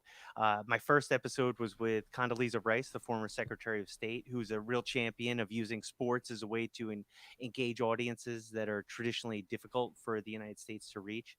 And obviously, I had a pretty wrestling heavy schedule also, where I spoke to folks, including yourself. Actually, you are, if not my highest listened to podcast, you're either one or two. Cousin Sal, I got from of Bill Simmons fame. Yeah, take that, Condi. No, you smoked her. Yeah. But and I alluded to Cousin Sal. I'm sure a lot of your listeners are aware of. He was a high school wrestler from Long Island, so we talked about some of those glory era 1980s wrestlers, the Adam Marianos of the world, and then also speaking of Long Island wrestlers, folks like Kerry McCoy, Gregor Gillespie, who lives down there now. He had an awesome series with me where he talked about his struggles with addiction, and he's doing great. And then a woman like Sally Roberts, who's done some terrific work in advocacy, certainly in the high school ranks, college ranks, and now around the world. And it's great to see her spread her wings. I talked a lot there, Jason. Back to you. Yeah, I mean, I've been talking for I don't even know how many hours it is right now, but what's interesting is, you kind of my first question was Condoleezza Rice. It's like, okay, you launched your podcast with Condoleezza Rice, but it wasn't really. There's politics involved with sports diplomacy as it is, because diplomacy implies politics, but that just seems like for somebody with such a wrestling background, Condoleezza Rice is not like somebody you can market to the wrestling community right off the bat. Hey, listen to my show. I had Condi on. Like, what? Well, when I explain sports diplomacy, people kind of scratch their head and wonder, why does the U.S. invest in that? What's the impact of it? What do we get out of it? And the bottom line is, sports is something that's a universal language. You see this, Jason, when you go and serve the United States, the UWW, when you go to international competitions in the Olympics. You may not speak Russian or Persian or Japanese, but there is this common bond that is formed, whether it's on the mat or on the basketball court or on the soccer pitch or on the track. And this is a way to kind of take politics out of it and speak at a people-to-people level.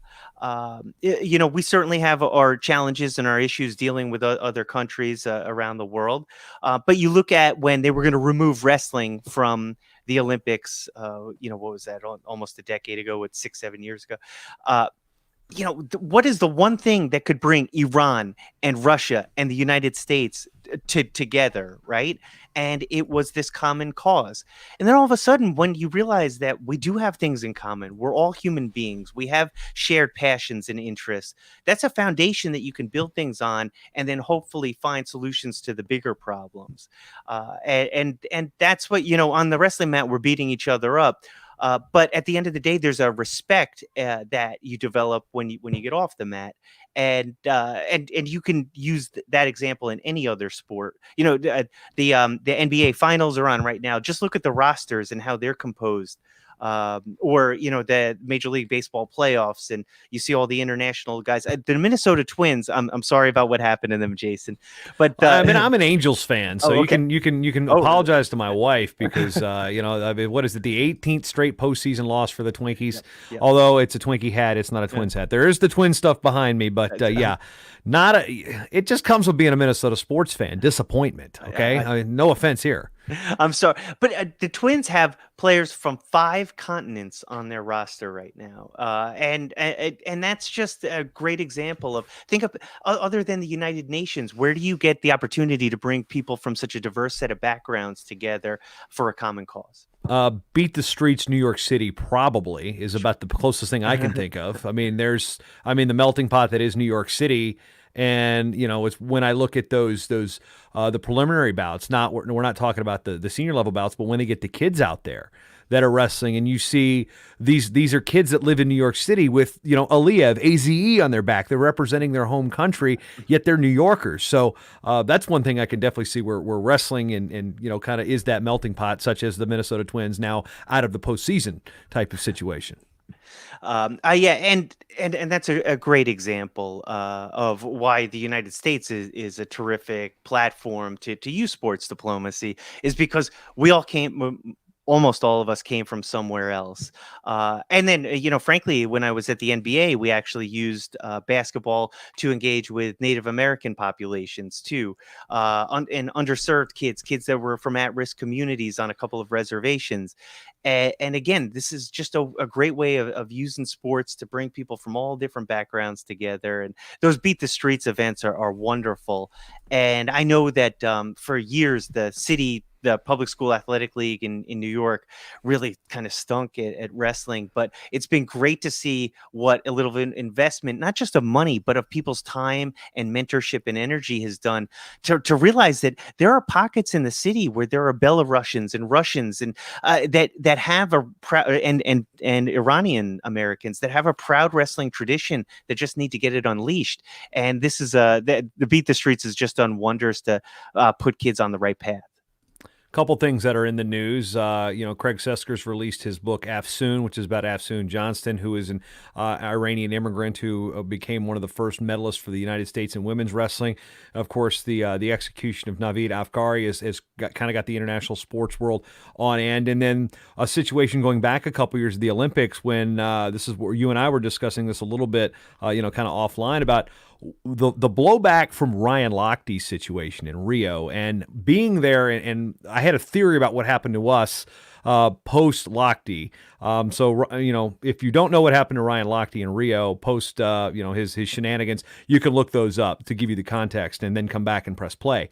But the day after, we've got a car full of we got a Frenchman, a local Brazilian who speaks Portuguese, and 2 Americans in this cab. And I'm sitting in the front, and then we've got this pass to get us through with the taxi to get us to where we need to get.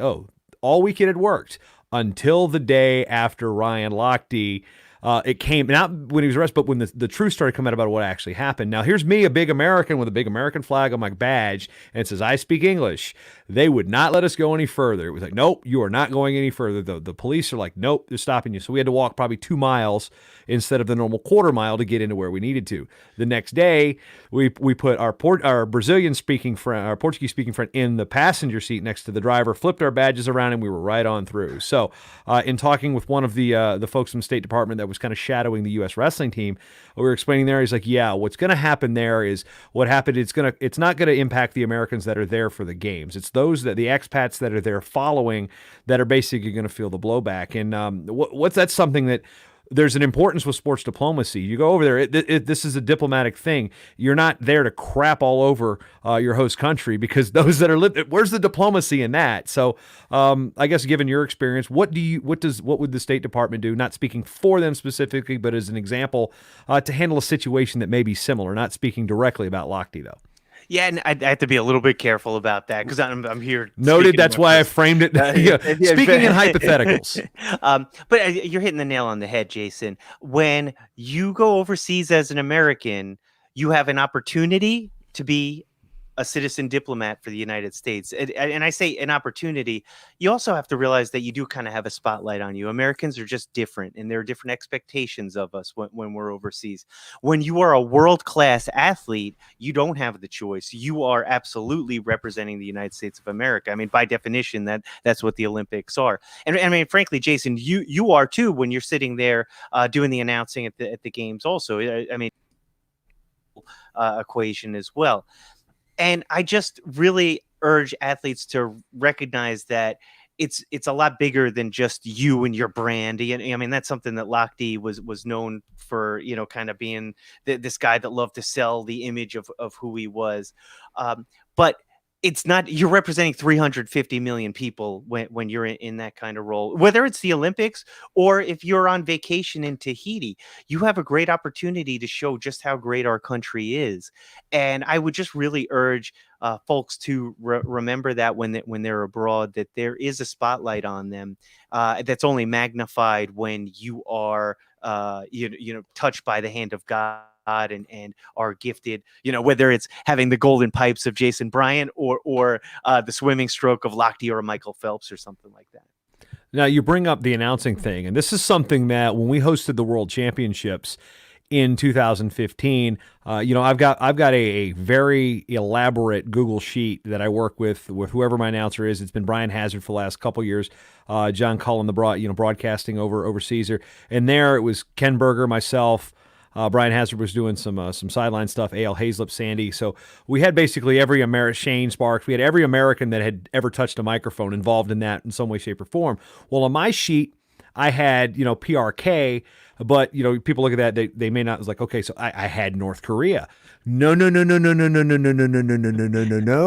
So I had that first day with Ken, and Ken was down there in the area and had written down and saw it. And I believe the diplomat or somebody who was shadowing, because they're in America. This is real political, struggle here. And they saw it and they wanted the sheet. And Ken, who was a Marine, knew what they were doing. I said, nope. So he comes up and tells me, so what happens is from that moment forward, everything I have ever even written down, whether if it's just for my notes that says PRK, will say DPR Korea or the full Democratic People's Republic of Korea.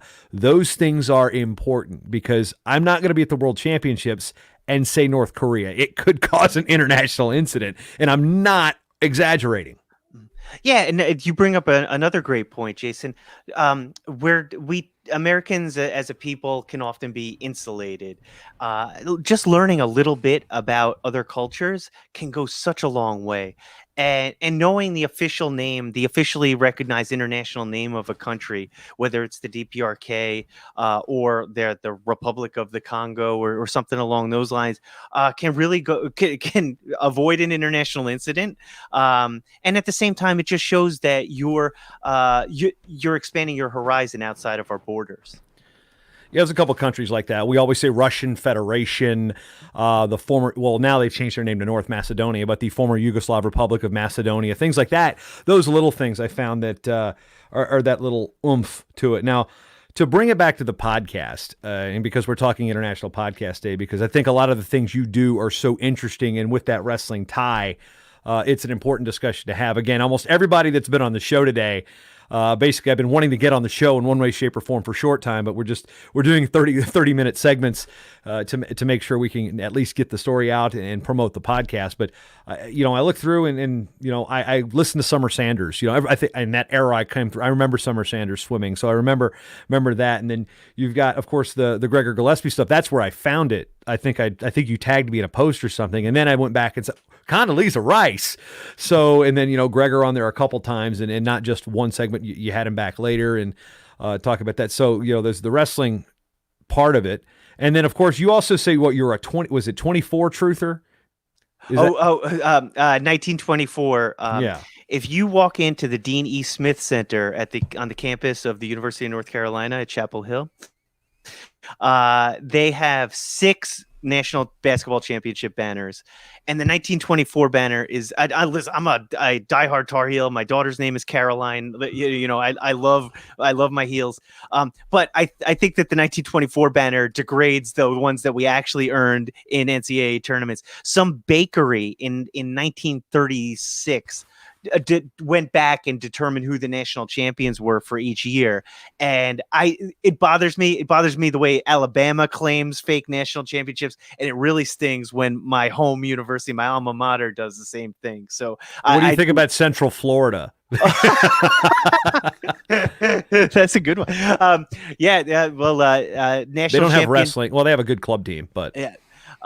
Scott Frost is having a hard time in your neck of the woods now in Big Ten country there in Nebraska. He shouldn't have left. Man, see, you're as somebody that has spent time overseas and is an East Coaster. I get the East Coaster thing, but you've seen the world globally. You look at a map, Lincoln, Nebraska, and Minneapolis. My neck of the woods. It's 7 hours from here, dude. It's like, I can be in New York City in 7 hours from where I grew up, and nobody says New York and Virginia Beach are in the same neck of the woods. Come on, dude. Touche. Yeah, Lincoln's a good town. But now we've got the podcast, and so I guess the initial question is again, why did you start a podcast? With this as a topic, and then why did you see the opportunity to weave wrestling into it as many times as you possibly could? Yeah, well, I was a high school wrestler. I wrestled for George Dugalansky, who's a legend on Long Island, and it wasn't a standout. Chaminade, right? You are incredible, Jason. Well, Matt Diano is why I know. I did. He was like a national coach of the year, and I did a press release on him. Mm-hmm. And then Matt Diano, who was a wrestling junkie, Hofstra guy, went there, and he's like, yeah, he was my coach. He's the guy who got me in wrestling. And then so I always equate his name with Chaminade. So. Sure. Oh, that's great. And Matt's doing wonderful stuff for the Long Island, the greater New York wrestling community too. Great kid, or I guess man now. But I just fell in love with the sport. I actually wrestled my freshman year at Carolina for Bill Lamb, was a walk-on. He was a tackling dummy for those guys, but ended up joining the Air Force as a ROTC cadet. And when I got to my first duty station in Dayton, Ohio, I was a wrestling coach for 3 years there at a Catholic school affiliated with Chaminade, actually. And then after that, I was an official when I moved to New Mexico. So I've had a lot of experience, great experience on the mat.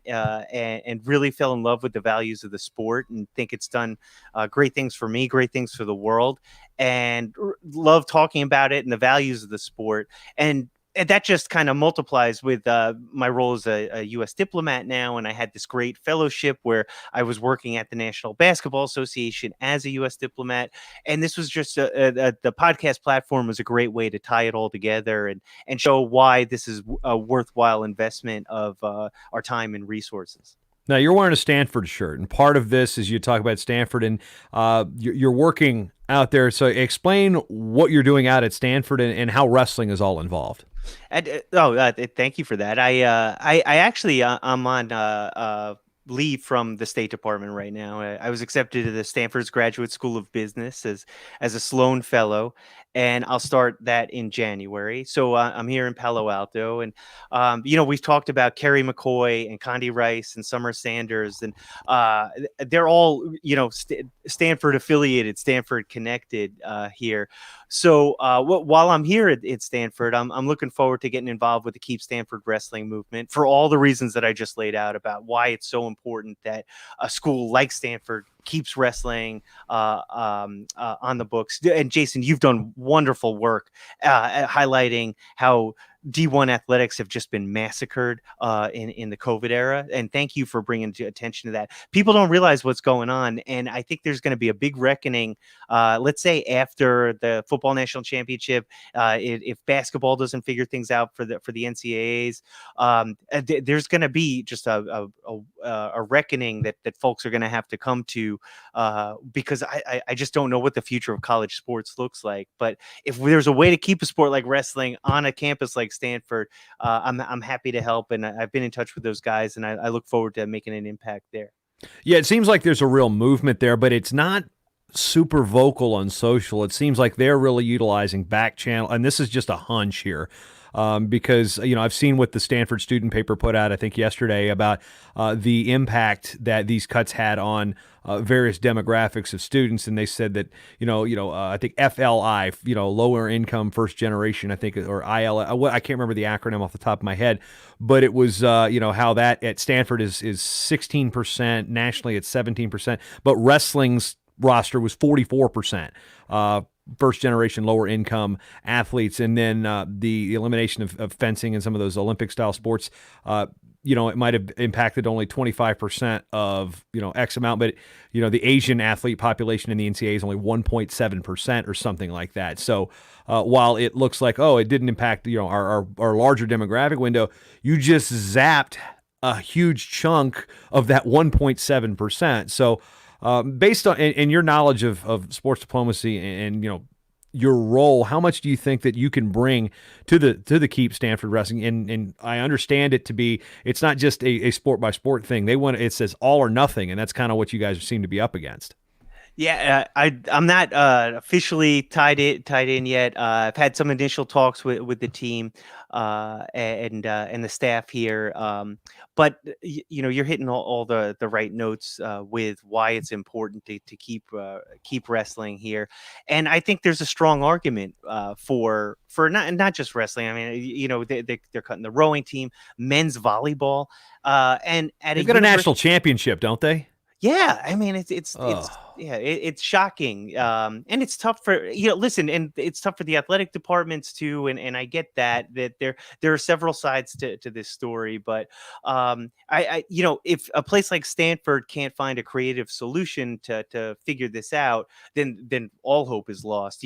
This is the kind of campus where the world's problems come to be resolved, and figuring out how to reinstate sports like wrestling should be something that our community should be able to sort out. Yeah, and also, while I don't know the academic profile of William and Mary, not quite to Stanford, but still very impressive, called the Harvard of the South for a while. Mm-hmm. You're shaking your head affirmatively, so you've worked in that world probably. I grew up 20 minutes from William and Mary, so they cut 7 sports, and not only did they follow Stanford's lead, they followed Stanford's lead almost word for word, whereas they verbatim copied large swaths of the press release and the Save the Tribe 7 movement out in Williamsburg to trying to save those 7 sports.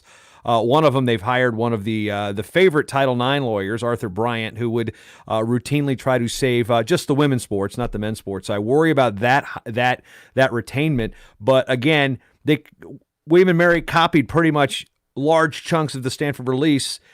Talking about, and then they dialed it back when they got called out on it, because if a student did that, guess what? They're kicked out for plagiarism. So a lot of different things with my alma mater at Old Dominion, which was a branch campus of William and Mary, which copied this stuff from Stanford, which Bob's your uncle. It all comes back to ODU. No, let's not. No, I'm not going back there. I took my degree off the wall, dude. It's been tough.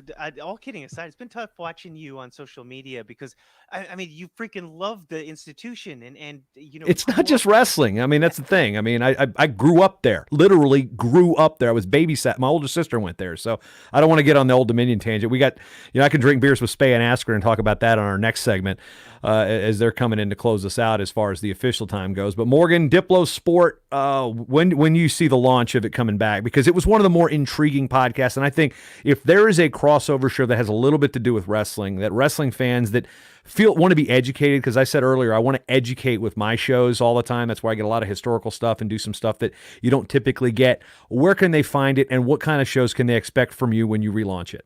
All right, so I'm looking to relaunch come January, and I'll be putting it on all the typical platforms. Spotify is one that I need to add now that's kind of come to the fore, and I look forward to continuing my one-on-one interviews. But something that you and I had talked about before I moved to Malaysia, but couldn't get done in time, was I'd love to do an advocacy type podcast where I can teach folks how to save a wrestling program. And I did do a series of interviews, just didn't have a chance to cut it and edit it the way I want. And then I want to give another $1 million idea here. I want to get a hold of Daniel Cormier, and I want him to talk about what it's been like to be such a great athlete, but have to compete against Cael Sanderson and then John Jones, and just and bounce off, find out what similarities between Jones and Sanderson were, what the differences were, and just how unlucky he feels that he's a world-class Hall of Famer in 2 sports, but he's been, in the shadow of these 2 incredible guys. If I can figure out how to do that, I'll be a happy man. I know he's retired now, but I think our next guest might be able to help you set that up. We'll put that in because Ben Askren's coming on along with Andrew Spey. But Morgan, appreciate the time. Diplo Sport. We'll be back with Andrew Spey and Ben Askren to wrap up the 10 o'clock hour, the half hour here on International Wrestling Podcast Day. We'll be back after the break. Morgan, thanks a lot for your time, man. Thanks.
Ten o'clock in the Central Time Zone. We've got a very furry Andrew Spey. We have a almost curly Ben Askren. International Podcast Day coming to a close here on the formal side. Once we finish up this, we'll start drinking the beer, popping the champagne, or doing whatever it is you do. Popping the, the fizzy water, Ben. What is you're not a beer drinker, so you like the flavored waters? I got a, what's this? Spindrift flavored water. Right now I got a coffee because I'm in hour 3 of this session. We're going to be talking for like 14 hours in a row. It'll be 14 when we're done. Yeah, I started at 9 a.m. this morning. You got issues. I got a lot of issues, dude. But there's 2. The reason I got you 2 on is because both of you have issues as well, for various different reasons.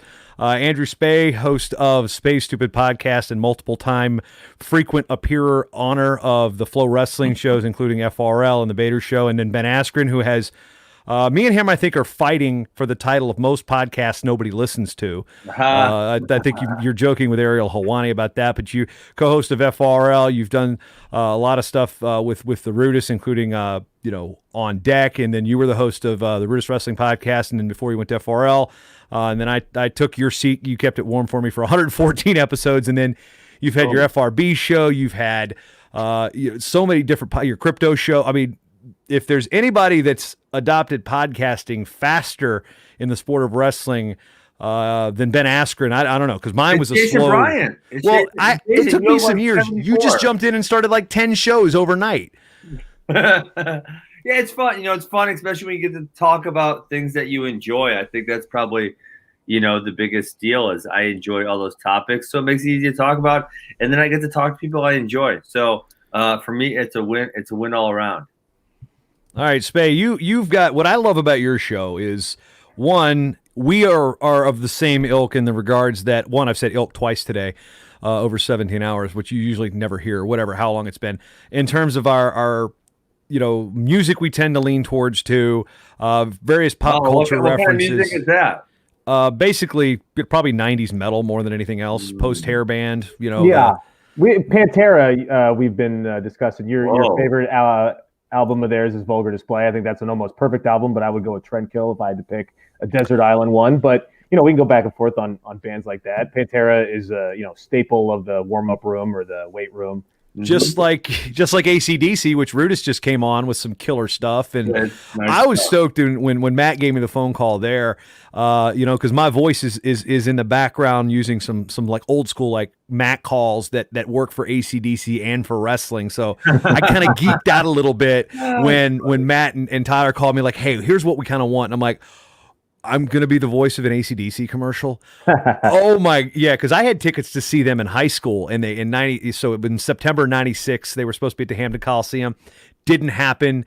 So Valentine's Day 2016, I take my pregnant wife to see AC/DC, and then they canceled the tour shortly thereafter because I think Brian Johnston's eardrums exploded or something like that. But yeah, so AC/DC, Pantera. I mean, I saw Pantera and Anthrax live in '98, so same show, almost died. Cold Chamber opened up. So that was terrible. But Ben, so we got the metal heads, we've got the wrestling heads, we've got podcasts, we got all sorts of things. So I guess I'm going to start with Ben because you've kind of taken a hold of these podcasts, not just with, being prolific with the Rooter shows, but being a frequent appearer, new co-host on FRL for since January. We're talking, I did the math, 113 episodes. So you've almost done as many episodes on FRL as you did with the Rooter show. Yeah. So, I mean, what's it like to one, you've got a studio, you even showed me how to do that thing. You're like, how do you do that? So I got the International Podcast Day graphic up there. Yeah, this StreamYard thing, we use this for my Funky Crypto show. The StreamYard is fantastic. It's relatively simple. So yeah, actually, I did so many podcasts. We closed, see this wall right back there. That wall didn't used to be there. This was an open area in the basement, and I was just podcasting so much, and my kids were interrupting me so much, especially during Corona, that we built a wall out, just closed that off. And then, yeah, I mean, I don't have it on right now, but I got the TV behind me, got the microphone stuff over here. So, yeah, I figured I was going to be doing it all the time. I should try to do it very professionally. And so, actually, when I really podcasted, and I apologize, Jason, I was going to be on this one upstairs, and my wife kicked me out. She said, "You're going to wake up the kids." So I had to come back downstairs. No worries, dude. I had my two kids attack me at the end of the Cody Goodwin hour from 7 to 8. Ruby actually came around this corner here and was crawling on the ground. I didn't see her because I had Cody full screened, and it was like, and then he kind of saw it and started laughing, and then Lucy comes in, and then they're both basically the end. I was in the middle of a diatribe about media bias and such, and and then all of a sudden my kids just totally cramp the vibe on that one. So kids will change your podcasting. I think that's the biggest impact on podcasting is children. Yes, that's so true. Yeah. And during Spey, you don't, it's like pretty cute at first, but then everybody's like, oh, your kids or a dog runs on screen, right? But then after like the 10th or 11th time, it's everybody's seen the cute kids and everything. That's so true. Yeah, I mean, I've only got 2. I'm done there. I mean, and because I don't feel like delaying and naming another kid after an Olympic city. Like I'm 2 for 2 there. I don't need a Tammy Tokyo. 41 years old. I think I'm done with kids. But Andrew, Andrew, first time I think I've ever called you by your first name. I don't get it much. Yeah. No, yeah, because it's like I don't get my real name hardly ever, especially when I go home. But the impetus behind your podcast, Space Stupid Podcast, you got a little pop culture, you got a little behind the scenes. What I love about it was it kind of peeled the curtain back behind Flow Sports, and you got to know some of the people that weren't necessarily Flow Wrestling people, and you got a different insight, and people kind of read your personality through Twitter, but they kind of picked up on your not so subtle sarcasm at times, and putting a voice to what for many was a social media being until you got hired there full time has been pretty interesting. And what's been the fun part about your podcast, 19 episodes in, as you said, available on iTunes and Spotify? Yeah, 19, not quite up to, this is a little intimidating. I got 2 podcast legends, and I got 19 episodes under my belt. I should start putting Who's Number One the show and start plugging that because it's Who's Number One week at Flow. And we do a show called Who's Number One the Show every week. Willie and Nomad started a while ago. We're keeping it going. We got JD Rader and David Bray on now.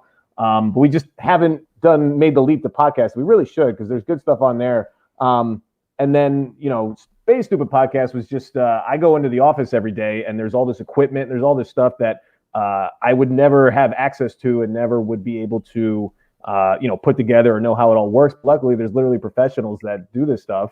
And, Efren Salinas is one of our producers, and I'm friends with him. So I was like, hey, man, how does this stuff work? And he showed me all how it works. And I go, great, sit down because you're the first guest. And then we just started talking. And that, like you said, peel back the curtain, kind of demystify stuff. Social media is how most people know everybody at Flow. And, you see some comments, you see some stuff, you go, how did they come up with that idea about, what we're like or what other people at Flow are like, and or what their perception of it. And so it was just fun, just people in the office that you make friends with just because it's your workplace and you're there so much. I thought, why not sit down? I have all this equipment. I like having conversations with these people. and let's make it a podcast. And I put it on Spotify, and I put it on the website whenever. Hopefully, it's not like a central part of the content that we're creating at Flow, so they kind of just let me do whatever, and they don't bother me, and then I just do whatever and have fun with it. And it's been good. It's been tough with COVID, and then break. A lot of people are on hiatus. I would like to keep it going again, but stuff. I would do it in person. I haven't jumped into the video. What's the name of this program, which is great? StreamYard. StreamYard, yeah. This is fantastic. Yeah, and the Zoom and all that was all new. So maybe I'll jump into it again. We did like one or two kind of post-COVID, but hopefully we get back into it again. But now things are picking up again, so there's less time than ever. But that's kind of the backstory behind Spey Stupid Podcast. And I call it that because it's a joke. It's not really supposed to be a big deal. Yeah, it's funny. It's funny because you don't take yourself seriously in that regard, which is it's one of your endearing qualities. Now, one thing I do want to go back on, since even before you got hired at Flow, you were the heat map guy, and that was something that But you also, I mean, for the longest time, I didn't have really the reference to your Twitter name. I thought it was I'm thinking Dominic Hasek, who's a goaltender for the Buffalo Sabres. So where does the origins of the Twitter name come from for the uninitiated? Yeah, so I guess the wrestling social media started with the Matt.com message board, and I would post as Yaroslav Hasek because I used to post on a lot of message boards in college, early 2000s and further on. But in college, I was a serious troll, which is why I have a soft spot for all the trolls out in the world. And I would just be a jerk until I would get kicked out of the message board, or I would just sign up like on the spot and whatever. So I had to go through a lot of different screen names and passwords because I'd forget them, or they would bar me from commenting on d3lax.com because I would talk trash on all the people that I knew. Wow, we have a D3 lacrosse heckler troll, man. That's right.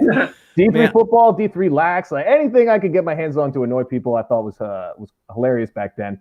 But so Yaroslav Hasek was the name of a Czech author that happened to be on a textbook that when I created that screen name back in college, and there are others out there, whatever I was reading, Karl Chopik or something was one for a while. But anyway, so if you see something like that in the deep recesses of the internet, that might be me trolling out there. But it just kind of stuck. That was the last one where I stopped really being a really annoying troll and just remembered the password and kept using it. So that was my Matt.com screen name. And then I got on Twitter because I wanted a way to embed these like graphs and heat maps and stuff that I was doing. I need like an image host thing. And I was like, oh, Twitter will do that because there's a little Twitter embed button. So then I just ported over my Yaroslav Hasek name.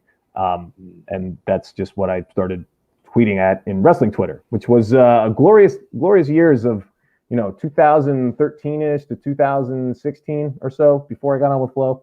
That was a real those were the glory days of just hanging out and talking wrestling at like 3 a.m. while people wrestle in Uzbekistan. Good job, Ildor. Now Ben, because Ben, we go way back from times playing disc golf, and actually, oddly enough, I was in Sioux City this weekend. I'd say we played disc golf in Sioux City. That was the only Olympic trials that are world trials in wrestling, so it was 2006. Yeah, it was 6. That was the last time I was in Sioux City, other than driving through it on the way from Omaha back to Minneapolis, 2008, 2009. So, yeah, the last time I was in Sioux City was this weekend. The previous last time this was early I was trying to do you could look at it with what Flo is doing now with some of these like little vignettes and kind of the early, Martin in the Van type of stuff. But it was Ben, myself, Raymond Jordan, and Mark Ellis. Oh, Mark Ellis is there too. Playing disc golf. Nice. And there's this giant hill, and it was like a water tower, and it was like, to me, one of the least enjoyable disc golf courses I've ever played, because we had to walk up the water tower hill at some point.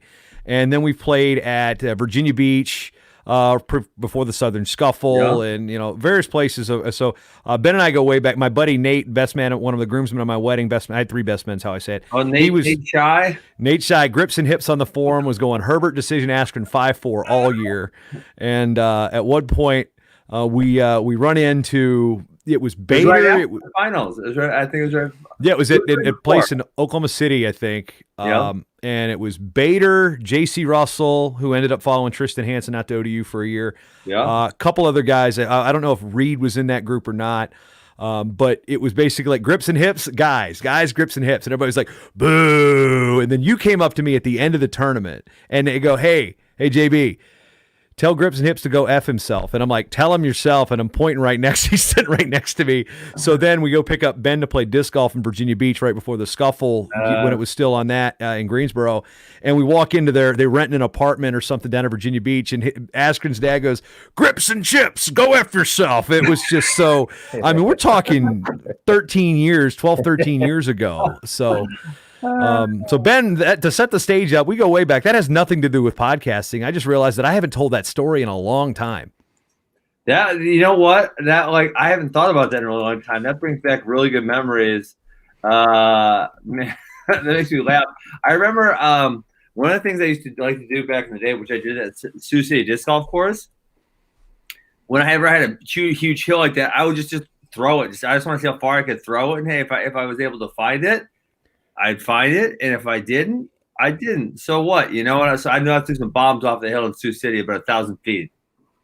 The problem is I was trying to edit video with Windows Movie Maker, and it was I mean, that was those videos. That was the first year we put video up on Intermat, and that was the 06 trials. I remember that, and that was when I was there. And then we tried to do games wrestlers play, and Ben was going to be the guy. You were wearing a Vote for Pedro shirt. I just remember this day distinctly.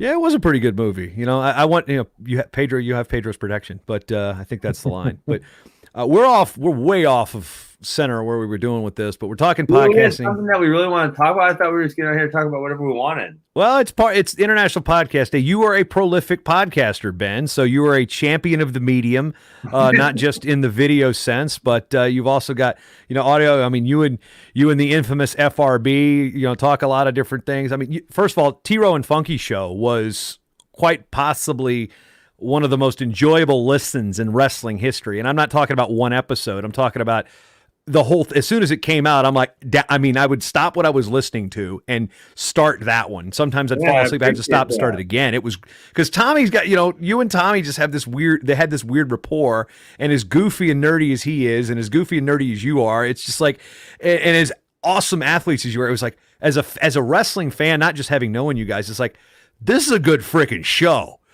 Yeah. Granted, technologically, I'm not sure who was doing the editing, but it was like, this is good stuff. You don't get athletes talking about it like this. And that was really someone asked me how to start podcasting today, and it was like, I'll tell you on that one, Tommy, I was on the phone with Tommy about, I don't even know what. I think it was something about Rudis stuff. I was wanting to order some knee pads, I believe, or something like that. And he said, like, well, I've been wanting to do a wrestling podcast. I said, I want to do a wrestling podcast. And he's like, really? I said, yeah, let's start Sunday. and we started Sunday. And then we just went, and it was like, I wasn't looking to make money. I wasn't looking to do it. I just wanted to talk about wrestling with someone else who wanted to talk about wrestling. And it was really that simple. And so, man, I think we did about 2.5 years before he ended up just getting too busy and he couldn't keep up. And, that made it really difficult for us. But yeah, I mean, it was just a phone call. We were just bullshitting. And then we said, let's go. And we did it. I get asked, by the way, when will that podcast come back to flow? Because we used to host that on the site. That's true. And that's a frequent thing that comes up. But I guess Tommy went all corporate, right? He's too busy because he actually came on the Bader show and I got to sit there and I could, brought back. I was like, man, this is good. This is nice. He's just a natural talker. You guys know your stuff. But it's just too much office time, right? Yeah, this guy, he's so busy. He's like, I don't think he's a CEO, but he's damn close to a produce company. Yeah, but it doesn't have like, he's up to like 15 kids now. You got 4 kids. They all wrestle, play sports. Nate does stuff with Rudis. I mean, he's just like literally too busy. I mean, there was a whole bunch of episodes where like the only free time he had was when he's driving in his car. So okay, well, I'm in my car tomorrow from 4 to 5. Okay, let's do it then. Boom. Yeah, Ben, you've been pretty. I mean, you were pretty adamant about doing shows from wherever you are. You're doing shows from freaking Singapore. I did some Singapore. I mean, the time differences there alone, but things that we couldn't have done in 2006 or podcasting launched in 2004. Right? I mean, I was talking to Kyle Klingman today, early, probably 10:30 this morning, about what we were doing with Wrestling 411 12 years ago, that now it's what we just did. We popped up StreamYard and boom, there it is. The technology to do that 12 years ago basically didn't exist on the let computer. Me ask this one. Let me answer this one, Jason. This is a homework question. I got to answer for the morning. For all in the morning. Someone asked to say what our favorite match ever was, and I thought that as a fan, and I thought, man, we shouldn't answer this right now because we're gonna forget about something. And Piles brought up 2011 World Championships when JB won, and I'm like, I don't even really remember watching that, and we both thought it wasn't live. And if anyone's gonna know, it's gonna be was that event live? Could you actually watch it on the internet? Because I don't think you could.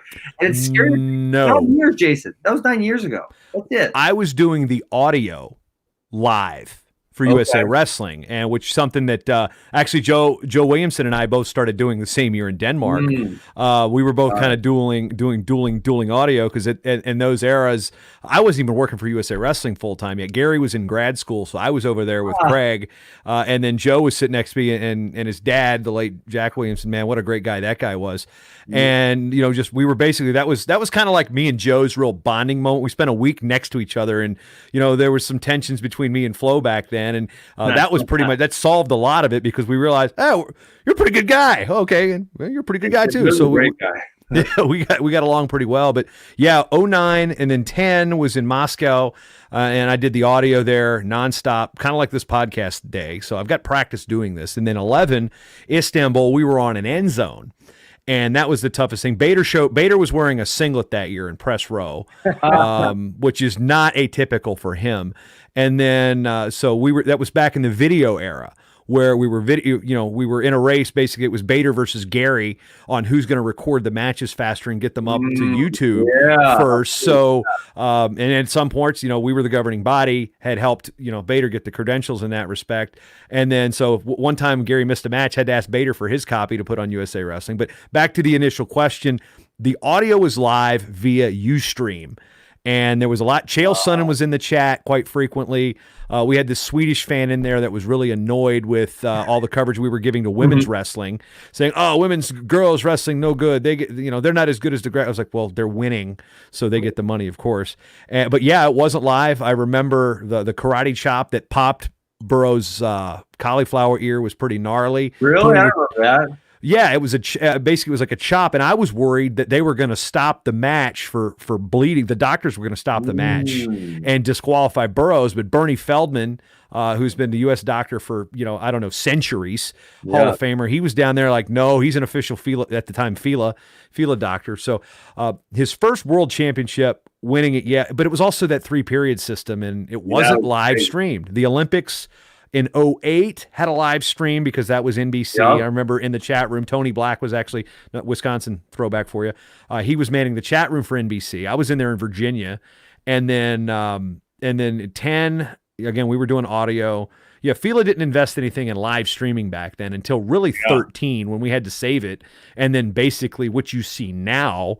Really started in 2013. So, it wasn't. Nobody could watch it live. It was my call. If you were watching it live, you were listening to my call, and then saw a video on Flow or USA Wrestling when it was over because that thing was up immediately. Both Bader and Gary were hustling to get that one up because I think he threw the camera at Craig, said upload this, or handed it to me, and I had to crunch the video to a file that they would upload because I was doing double duty on the broadcast. So that's the first time I ever cried during a wrestling match. For both you guys, what's your favorite match as a spectator of all time?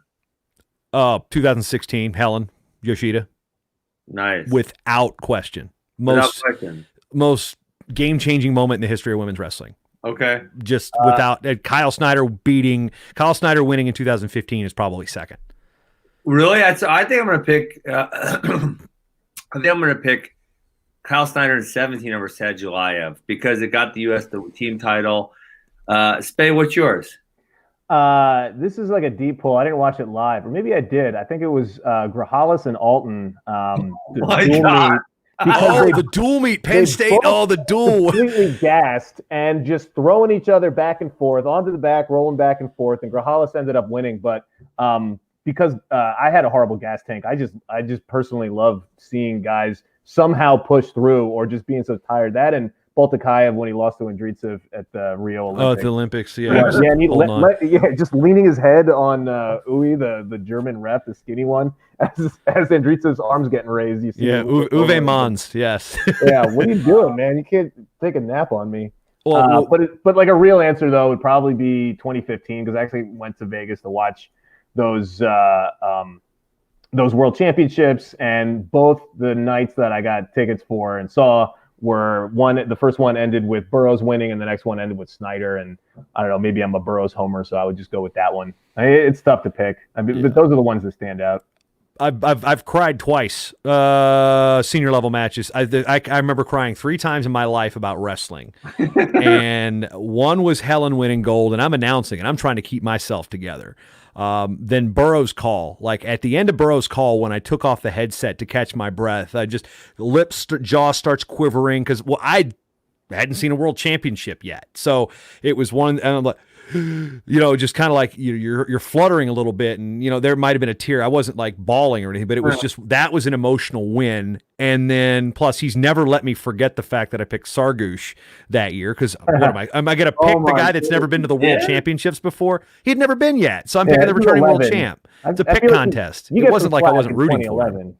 Yeah. And then Helen winning, and then a kid named Chase McAdams from my high school. I wrestled with his older brother in high school, and his older brother was basically my drill partner who ended up beating me out for the spot, pummeling me out for the spot more or less. And then when his little brother went 0-16 that year, starting wrestling, and then his senior year, his younger brother's like 6 at the time, and then Chase wins the state title undefeated his senior year in 2009. So after he wins it, I'm underneath the overhang, just crying my eyes out. So I think Chase McAdams winning a AA state title against some kid I don't even remember from Northside is also pretty high up on that list in 2009. So nice. But actually, there is to bring it back to one of the funkiest matches before funk was a thing. My teammate Brad Fitzpatrick was a 2-time state champ, and he's wrestling a guy named Donnie Bishop from Grundy back when just after Dresser had left Grundy. Kevin Dresser was at Grundy High School? Yeah, he was at Grundy through 97. He was at Grundy for the start of their early part of their run. Ben Ward from ODU was there. Wade Chalice did have a little bit of a footprint on the program on how to start it. And then Ben Ward. Yeah. Seriously, Wade and Red Robertson and Tass Robertson were friends, and that kind of helped them start the elementary program. And then they bring in Dresser to be kind of he wasn't the head coach in name until like later on because he didn't teach at the school. Then he left Grundy to go to Christiansburg. So when I was in high school, my first 2 state tournaments, 96 and 97, Kevin Dresser was at actually 96 he was at Grundy. 97 he was at Christiansburg because Travis Pfizer came in. Because I tell the story all the time that Kevin Dresser was the first opposing coach I ever interviewed for my high school paper, and I had tracked him down in a hotel room. We were staying in the same hotel. Now we were second in the state, and they were first, but they beat us by 160 something points. Oh my God! And we had 167. So do the math. Scott Justice won it as a sophomore that year. Wow. So a lot of Virginia chatter there. But anyway, the point was Brad Fitzpatrick was a returning state champ and beat Donnie Bishop, who was a returning state champ. In the finals, and there was this funky, and Brad won both the scrambles, and he was a burly dude. He was, we called him Mr. BA. He was, a back injury ended his college career, but this guy, Donnie Bishop, was the meanest Grundy wrestler I'd ever seen, and Brad beat him, and that's one that will always resonate. But I'm going grassroots with some of these answers, but it may not be always the best wrestlers, credential wise, wrestle the best or most memorable matches either. Man, it makes an impression. Back in the day, I remember a bunch of matches from Atlantic City, New Jersey State. Always a spectator. Never got to watch on the mats there for wrestling. But yeah, those are the memories that get burned in. They make you stick with the sport. Remember wrestling for the rest of your life.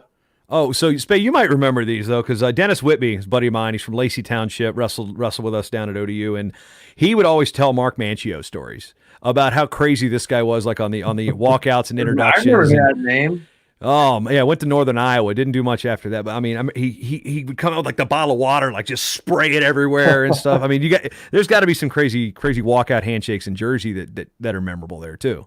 I remember like my high school years was like the year where everybody either ran out to Welcome to the Jungle or Korn Blind was big, and I remember I had to wrestle Tom Tannis. Wow, there's a name I haven't heard since 2002. 2002. Yep, to that Rutgers All-American, and I'm like a sophomore, and a guy on the team who trains at Edge with him is telling me how badly he's going to beat the crap out of me, and I'm just like, hey, whatever, no pressure. I'm wrestling a guy that's going to win states or whatever, and they came out to Korn, and for whatever reason, that was for whatever the reason is, I knew I was going to get my butt kicked, so it didn't matter. So there was no pressure. But I was going to try to say that, like, oh yeah. And I heard corn, I was like, this is cool. But no, I was just like, I lasted one period, and I counted that as a moral victory. But no, I don't remember anybody like spraying anything like that. One time we ran out to Bust a Move by Young MC. That was as creative as we ever got in my high school. We were the Bulls or the Islanders or the Bull Islanders, whatever. But that was right when Rage hit with Evil Empire. So Bulls on Parade was our walk. We were nationally ranked, hitting the mat lights off, Bulls on Parade. Wow, wow, wow, wow. We scared the crap out of teams before we even wrestled them. And we were a bunch of mean rednecks at that school, and had nationally ranked guys ranked 24th in the country. And that was fun, beating teams 83-0 in like 20 minutes.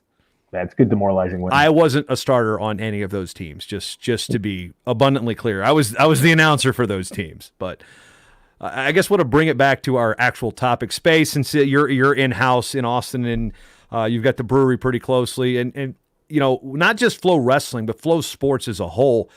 Podcast, I mean, there's you get the shows, but how much is podcasting actually kind of really become a core content model for whether it be Flow Sports, verticals, whether it be wrestling, racing, swimming, etc.? Yeah, so it's interesting. Every vertical kind of has their own like niche, and I was just looking at some stuff. Flow Grappling is as similar to Flow Wrestling in the company, but you look at their footprint and they're not on Twitter. Like, just nobody in the grappling community uses Twitter, whereas wrestling is pretty robust in the Twitter sphere. And so some verticals have some sports have really good podcasts. I know grappling does, and wrestling obviously does podcasts. As far as the company, it's so video oriented that the podcasts become, everyone's asking like, oh, you're going to do a podcast? Well, you're going to stick a camera and record you as your podcast. And that was one thing I fought at the beginning of doing Spey Stupid Podcast, because I'm like, no, the point is I don't want to put in all this. There are video podcasts, but just because it's a podcast doesn't mean it has to be video. Yeah, so I wanted that super low budget, and I like just the audio. That there's just too many moving parts. I figured out how to do the audio thing, and I just wanted to go with that. But any way to reach the community, because that's how Flow Sports. That's how that's how it works. That's how the business model works. Is you got to connect with the community and find out the underserved fan markets, and podcasting is definitely a way to do that. And it's tricky to navigate if you start a new sport. How do you get that credibility? You can't just buy it off the shelf. So you got to put in the time, and you got to talk to the people who are doing podcasts. And something like, marching band became big because they found the right people, and they found, the Couchmen. I've never listened to it, but dude, the extent of my knowledge of marching band is the Flow Marching Troll account, and some kid that used to be on Blab, which was a component like this where a lot of podcasts started, who was big in the DCI, which I think is Drum Corps International. Yep. That's the extent of my marching knowledge, and the movie Drumline, because I've mentioned on other shows, I'm an HBCU football fan, so halftime is a thing. So for 100%, yeah. So they do cool stuff, and that was like a big way of getting into that market and establishing credibility when that website's maybe 4 years old, and they're doing very well. So because video is just such a main driver, a main focus, that all the podcasts become this hybrid thing. But I think that might be the way of the future. Anyway, when you have StreamYard, when you have Zoom, it's almost like you may as well also have a video. So you have the option of putting it on YouTube or whatever. In the meantime, you can still put it on Spotify and iTunes and all the big platforms. Yeah, and that's one thing I'm learning too, because I've been using StreamYard. I apologize. Hey, no problem, Ben. We locked you in for 10:30. You guys, Andrew, I'll see you this weekend. Yeah, absolutely. Can't wait to see you down here in Austin. Thanks, Ben. Funky Ben checking out. So we're at time for our time slot, but Tony Rotundo is going to chime in here in a moment. I'm just going to bring him in since we are over our official time. So now recovery time has officially started. Hey, welcome Tony Rotundo and his beautiful shirt to the show. Yeah. Ooh, very on brand, Tony. I've been on brand almost every single. Oh my goodness. I've gone through, I don't know, you can see the pile of shirts that I've been, they're over there. I've been trying to do the quick change. Like when I do the break, as I readjust my webcam and my speakeasy here, it's the bathroom break and it's the change the shirt break and the sweaty head break. Man. Nice. And it's happy hour, so we're opening it back up. Alan Josh. are chiming back in from the Al and Josh show. So, Spey, do you have a beverage to drink? No, it's a weeknight for me and a big so who's number one week. Happy hour, so we're opening it back up. Al and Josh. All right, Al, I think you guys need to mute the player because I can hear you in the background. It's like a time machine.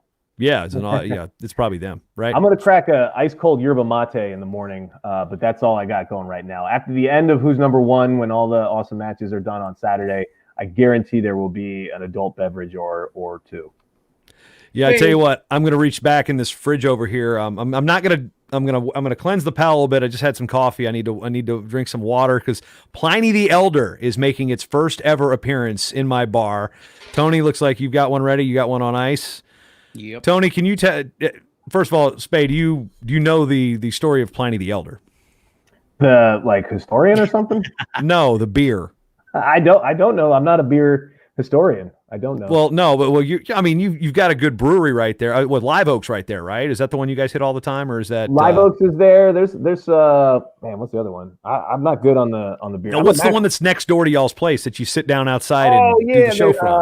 The Friends and Allies is the one that's super close. Okay. That's not a big one, though. No, I'm not familiar with them, but I know I've heard of Live Oak. There's actually a collab in my fridge right now from Live Oak and Fair State up here. But Tony, if you want to interject a little history on I don't Pliny the have Elder. the full history. They won some awards. Yeah, it's like one of the highest rated beers. Let me find it. Saying in the world is rough because Germany makes really so let's say in the country, it won craft beer of the year, I think multiple times, and it is an excellent beer. And I'm not a huge IPA fan. I don't subscribe to if a little bit of hops is good, a lot of hops is better. They do an incredibly good job of balancing it. So there's your beer score, 100 on beeradvocate.com. Yeah. Out of 100, I assume. Yeah, ranked number 2. Yeah, wow, who's number one? Who's number one's coming up this weekend. Isn't it? Hey, good segue. Pliny the Younger is number 1, which is their same thing, but it's seasonal, and you can only get it. In the tap room, right? Yeah, you can go to certain bars, and so it's a little bit like St. Patrick's Day. I've done this a couple of years now, where at 11 o'clock, this one really well known place called Tornado, they'll open at 11 and they'll just pour kegs, the 2 kegs they have that day. And so it's 11 o'clock and you're drinking, and it's very high in alcohol content for a beer, the Pliny the Younger. The Elder is 8%. The Younger is 11 or 12%. And, you get 2 of them, and it's just madness, right? It's like you just throw them $20 and they give you these 2 beers and you drink them. And then maybe you drink 2 more and it's now noon and you're pretty hammered.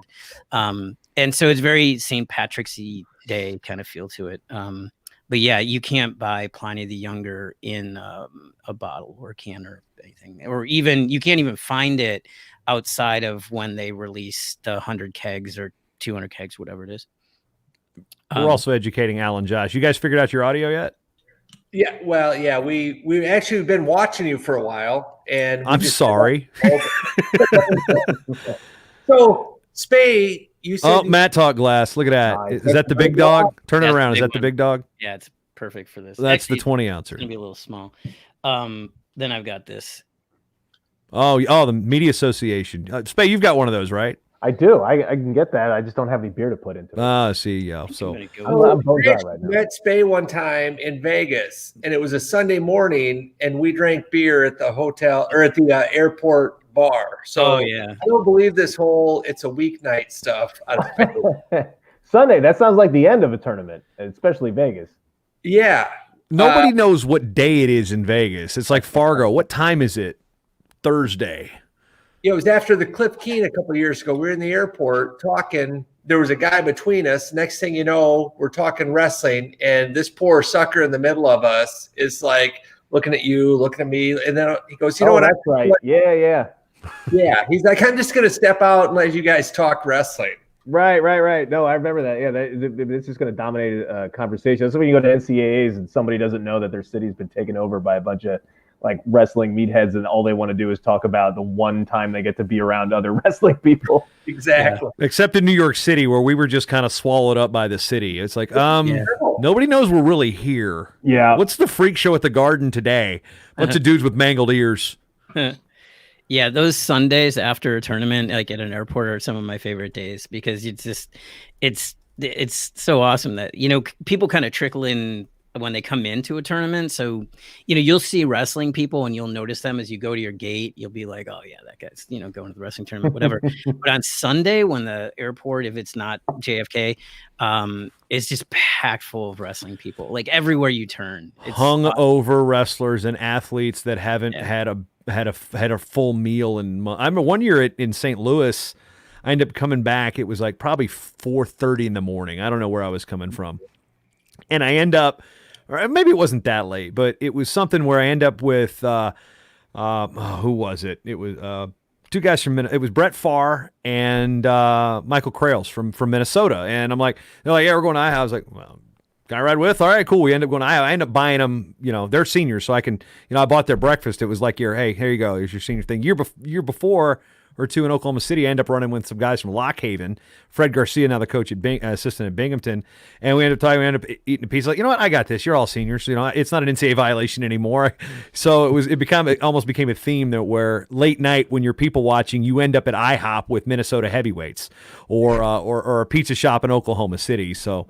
It is that's that last night at Nationals. That's where I actually enjoy people watching more. I wait till the bars close and I just, you know, put my hat on backwards and I just kind of watch and wait and see what happens, because that hour the bars let out, usually if it's between 2 and 3, especially old school St. Louis down by the Landing, you would just see the most amazing stuff.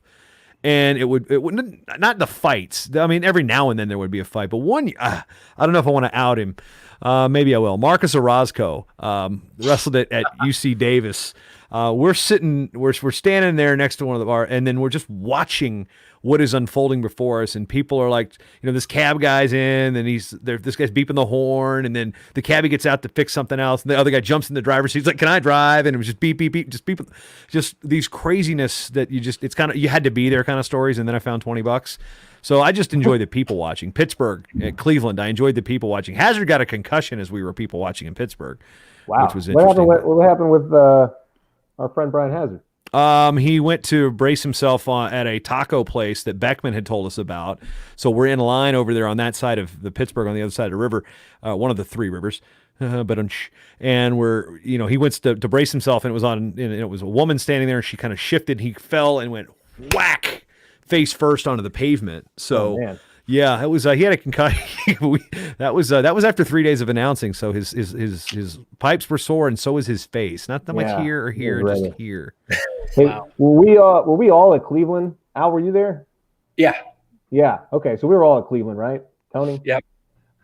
I was in Cleveland. Yeah. I was. Yeah, they had the giant big screen there. I think I'm still people's Twitter profile picture for me pointing at them. I was just going to say that to me, that was like the rowdiest crowd. And I haven't been to as many NCAAs as most of you guys, or maybe all of you. But to me, when they came in from that second session, it was like St. Patrick's Day, I think, but the final session, the second session of the final day. That was the rowdiest I've ever seen a crowd that big for a wrestling match or a wrestling event. It was like, yeah, I know what you're saying. Totally. It was pretty crazy. Yeah, there were the bars right there. Yeah, the normal fifth session where it's a little bit less crowded, everybody emptied out, and by the time they staggered back in, doesn't matter how old, young, whoever, they had all at least enjoyed a couple adult beverages. Yeah, we usually I'll usually go try to find the schools will have parties before the finals, like in that there's that's kind of the longest break. And I have friends that just every year go to the Stanford party and get completely hammered, and like have missed the finals because they get so drunk, and or they'll party hop from one school to the next. But in Cleveland, I think they announced Arkansas, I think right in that break. That they were starting Little Rock. Yeah, Little Rock. I think they made the announcement Little Rock. Yeah, but you're trying to talk your way into a party, and of course, drink a couple beers and then go drink about 6 cups of coffee before the final. Yeah, and just hope the breaks are long enough that you can relieve yourself and be back in your photography spot. This is crazy. You're absolutely right, and this is so I'm a slow learner on things like this. So like up until about a year ago, I was like, well, I better drink a lot of water before the finals because I might not have a chance to drink water for whatever reason. Or I'll bring water and I'll bring a soda and I'll have it down at my feet and stuff. And it dawned on me, and then of course, I'm running to the bathroom once or twice and like the long breaks that they take, but still I'm literally running to the bathroom, running back. And it dawned on me like, if I didn't drink as much water, I probably wouldn't have as much urgency to go pee. And I'm not really fully dehydrated. I'm just like doing the whole like, well, you better have water with you because, survival. And so yeah, in about a year ago, I started like drinking kind of for the finals or long sessions. I'm like, I'm not going to chug water. I'm going to, if I'm thirsty, I'm going to take a sip of water, but I'm not going to like pound it. That sounds wise. Yeah. Tony, that's the perfect size glass for Pliny. If you've got yeah, I did the mug, but okay, because this one, Alan, Josh, you guys have them now. So the ones that have the Matt Talk Online on the back, they're my 20 ouncer because if you're craft beer snob a little bit, you get the pints that are a true pint 16.9. So you fill it up and you get that head. Well, sometimes you get the can and you're like, okay, this one solves that problem. It's a full pint plus some room for the head. So I'm about to drink Pliny the Elder for the first time. But before I do that, I got to do the Untapped nerdery thing. So where did this whole Untapped thing come from, JB? Oh, they're celebrating their 10th anniversary. I actually listened to their podcast because we're talking about podcasting. But it's basically like a beer check-in app. There was Foursquare, which became Swarm, which is checking in places. But Untapped is a way to kind of log your beer, see which ones you've been to. And, there's the beer snob culture is kind of a thing.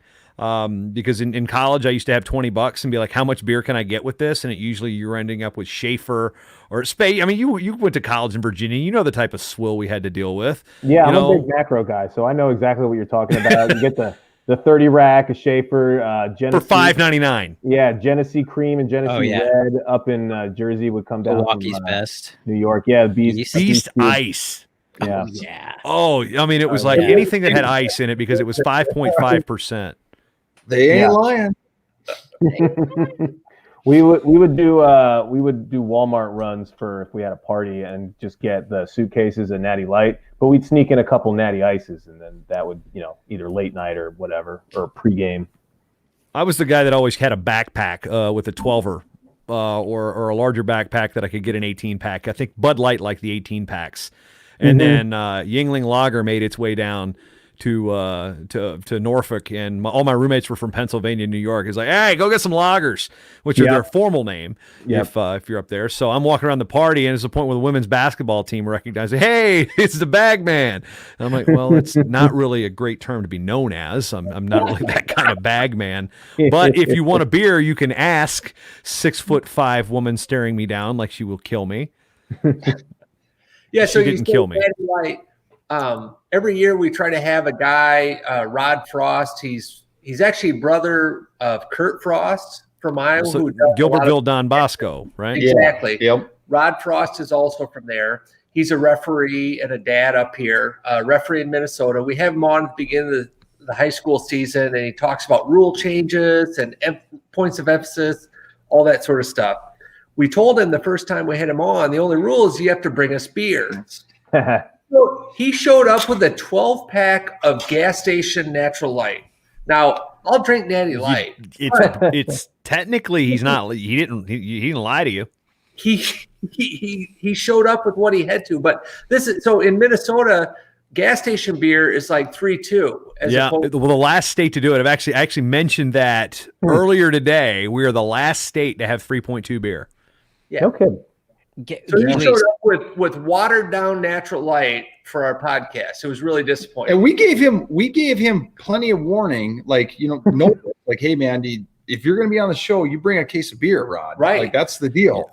Bring some of that Exile stuff. Give me something from Confluence. Bring me. I mean, one thing that Night of Conflict did right is they put our host hotel across the street from Mardo Brewing, so I didn't have to. I just walked across the street. There's a tap room.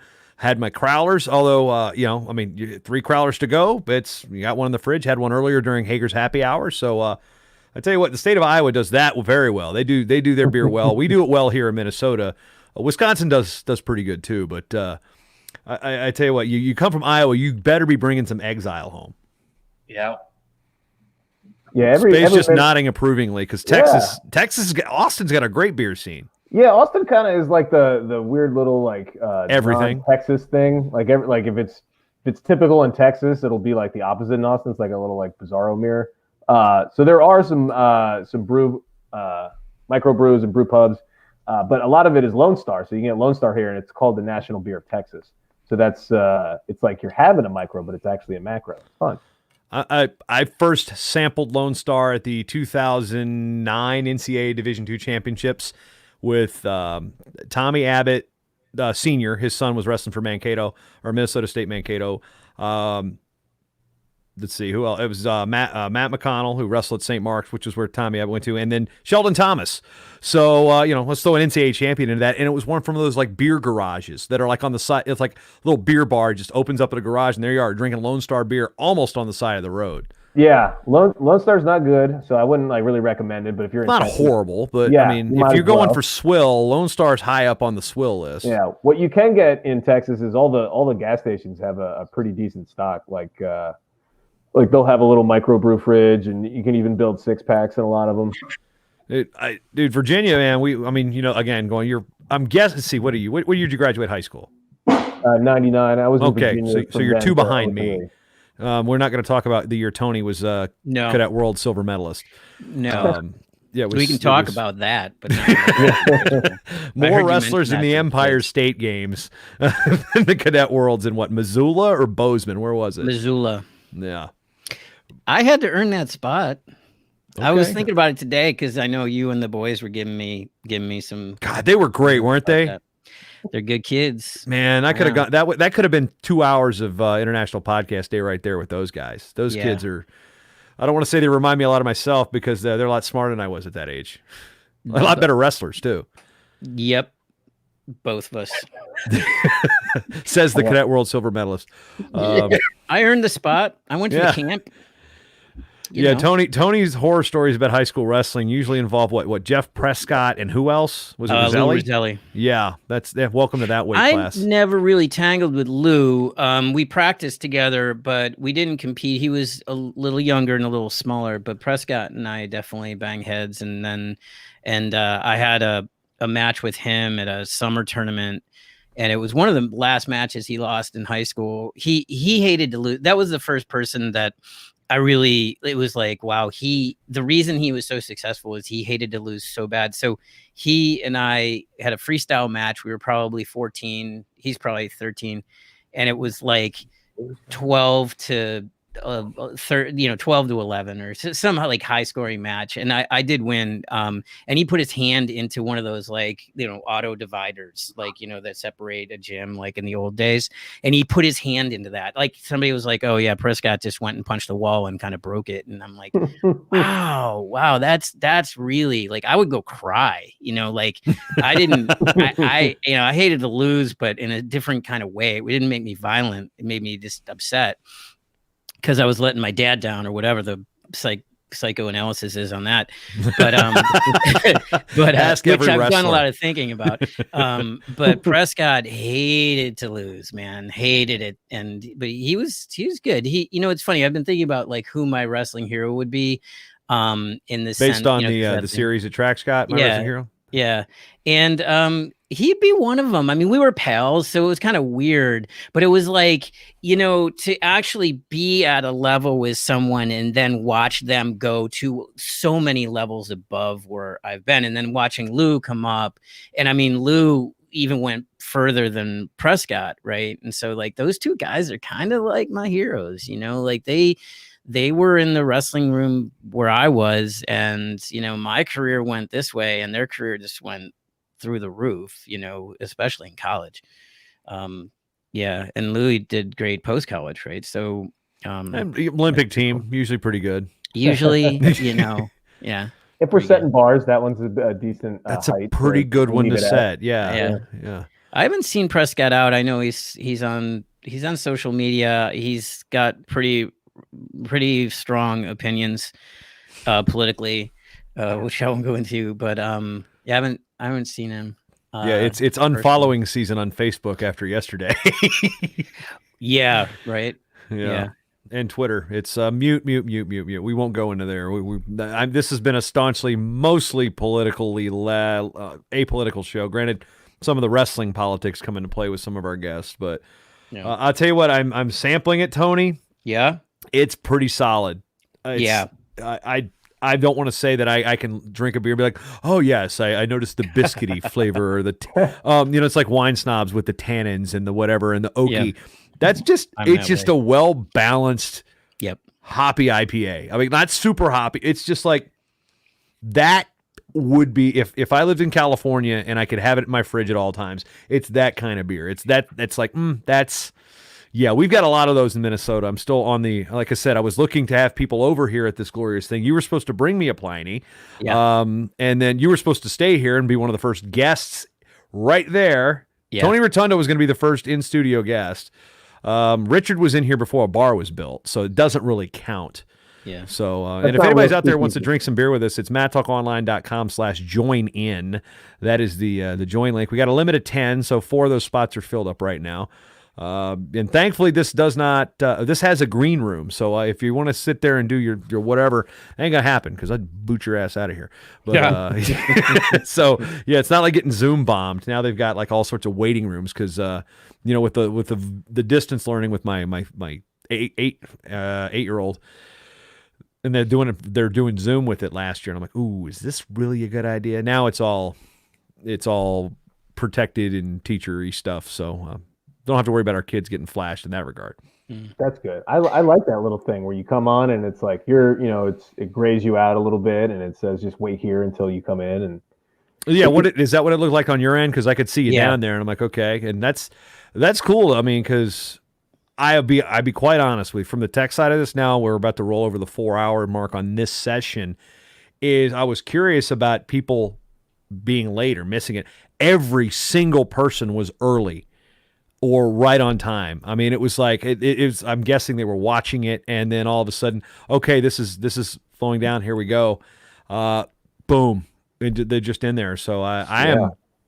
I mean, I think I miscalculated the 14 hours. Maybe we'll get there when we finish up our happy hour. Because Tony, he's still fresh in here. He's only 27 minutes in. So Alan, Josh, you've been watching for a while. Not only that, I haven't had anything to drink in 30 days. So this is the first beer I've sipped in 30 days. And I've been. So you do dry January and you do dry September? Yeah, I needed to, man. I was like, it was getting a little weird where it's like lunchtime beer and it's like, working from home, man. It's like I got that red fridge behind me. I'm right? like, and it talks to you, right? Like, at least I'm drinking in a bar.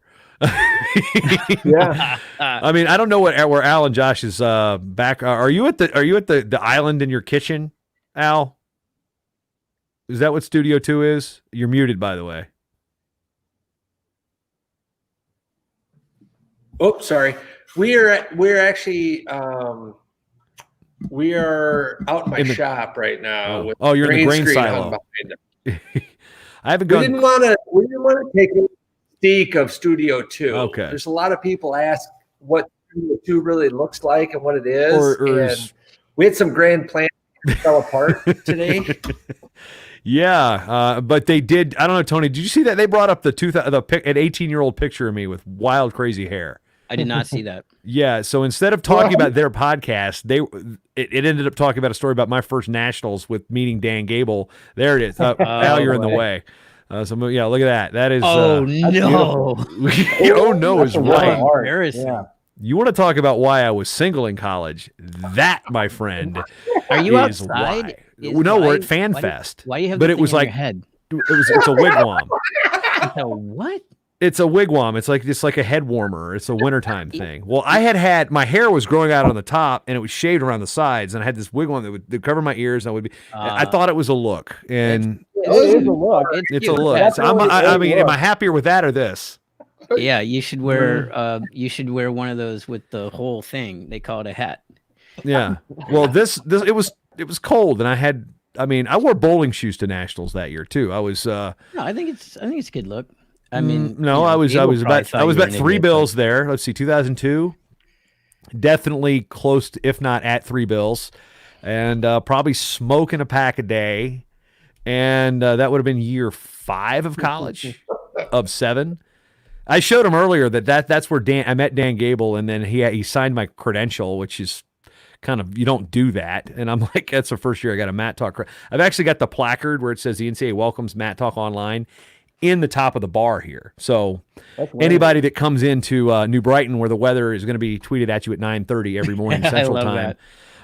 It didn't work for a bit. I had to turn it off because it kept showing Omaha, because the guy who built the applet for If This Then That lives in Omaha. And I'm like, oh, man. But, it's become a thing now. So now we've got Al, Josh, and Gable staring at me with... So have you? You can get rid of that picture now, Al. I will not announce your event next year if you don't take that picture down. Hey, have you had an in-studio guest yet in the Speakeasy? Nope, not even my wife. We can understand that, but she's been on the show before. We might have to make a run up there. You've got to have someone in studio. That thing. Well, you talk about, there's a Pinnacle hat. I'm like 2 miles, 3 miles from Pinnacle. So, yeah, Tony, that's the thing about Pinnacle.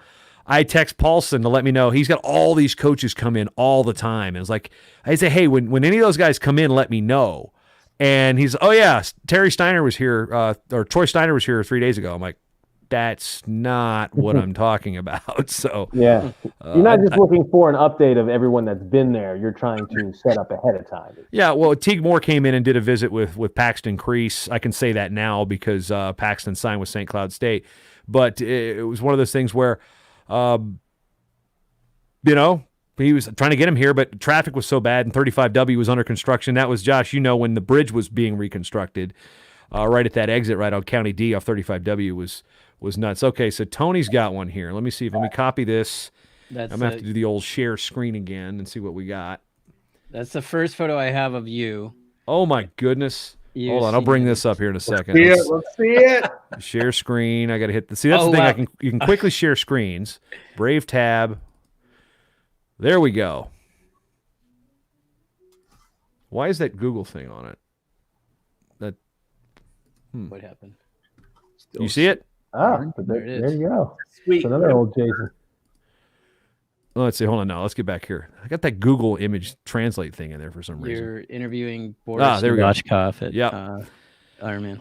That is let's see. I think that's a Bucknell hat that I'm wearing. I had a white Bucknell hat that I like to wear a lot.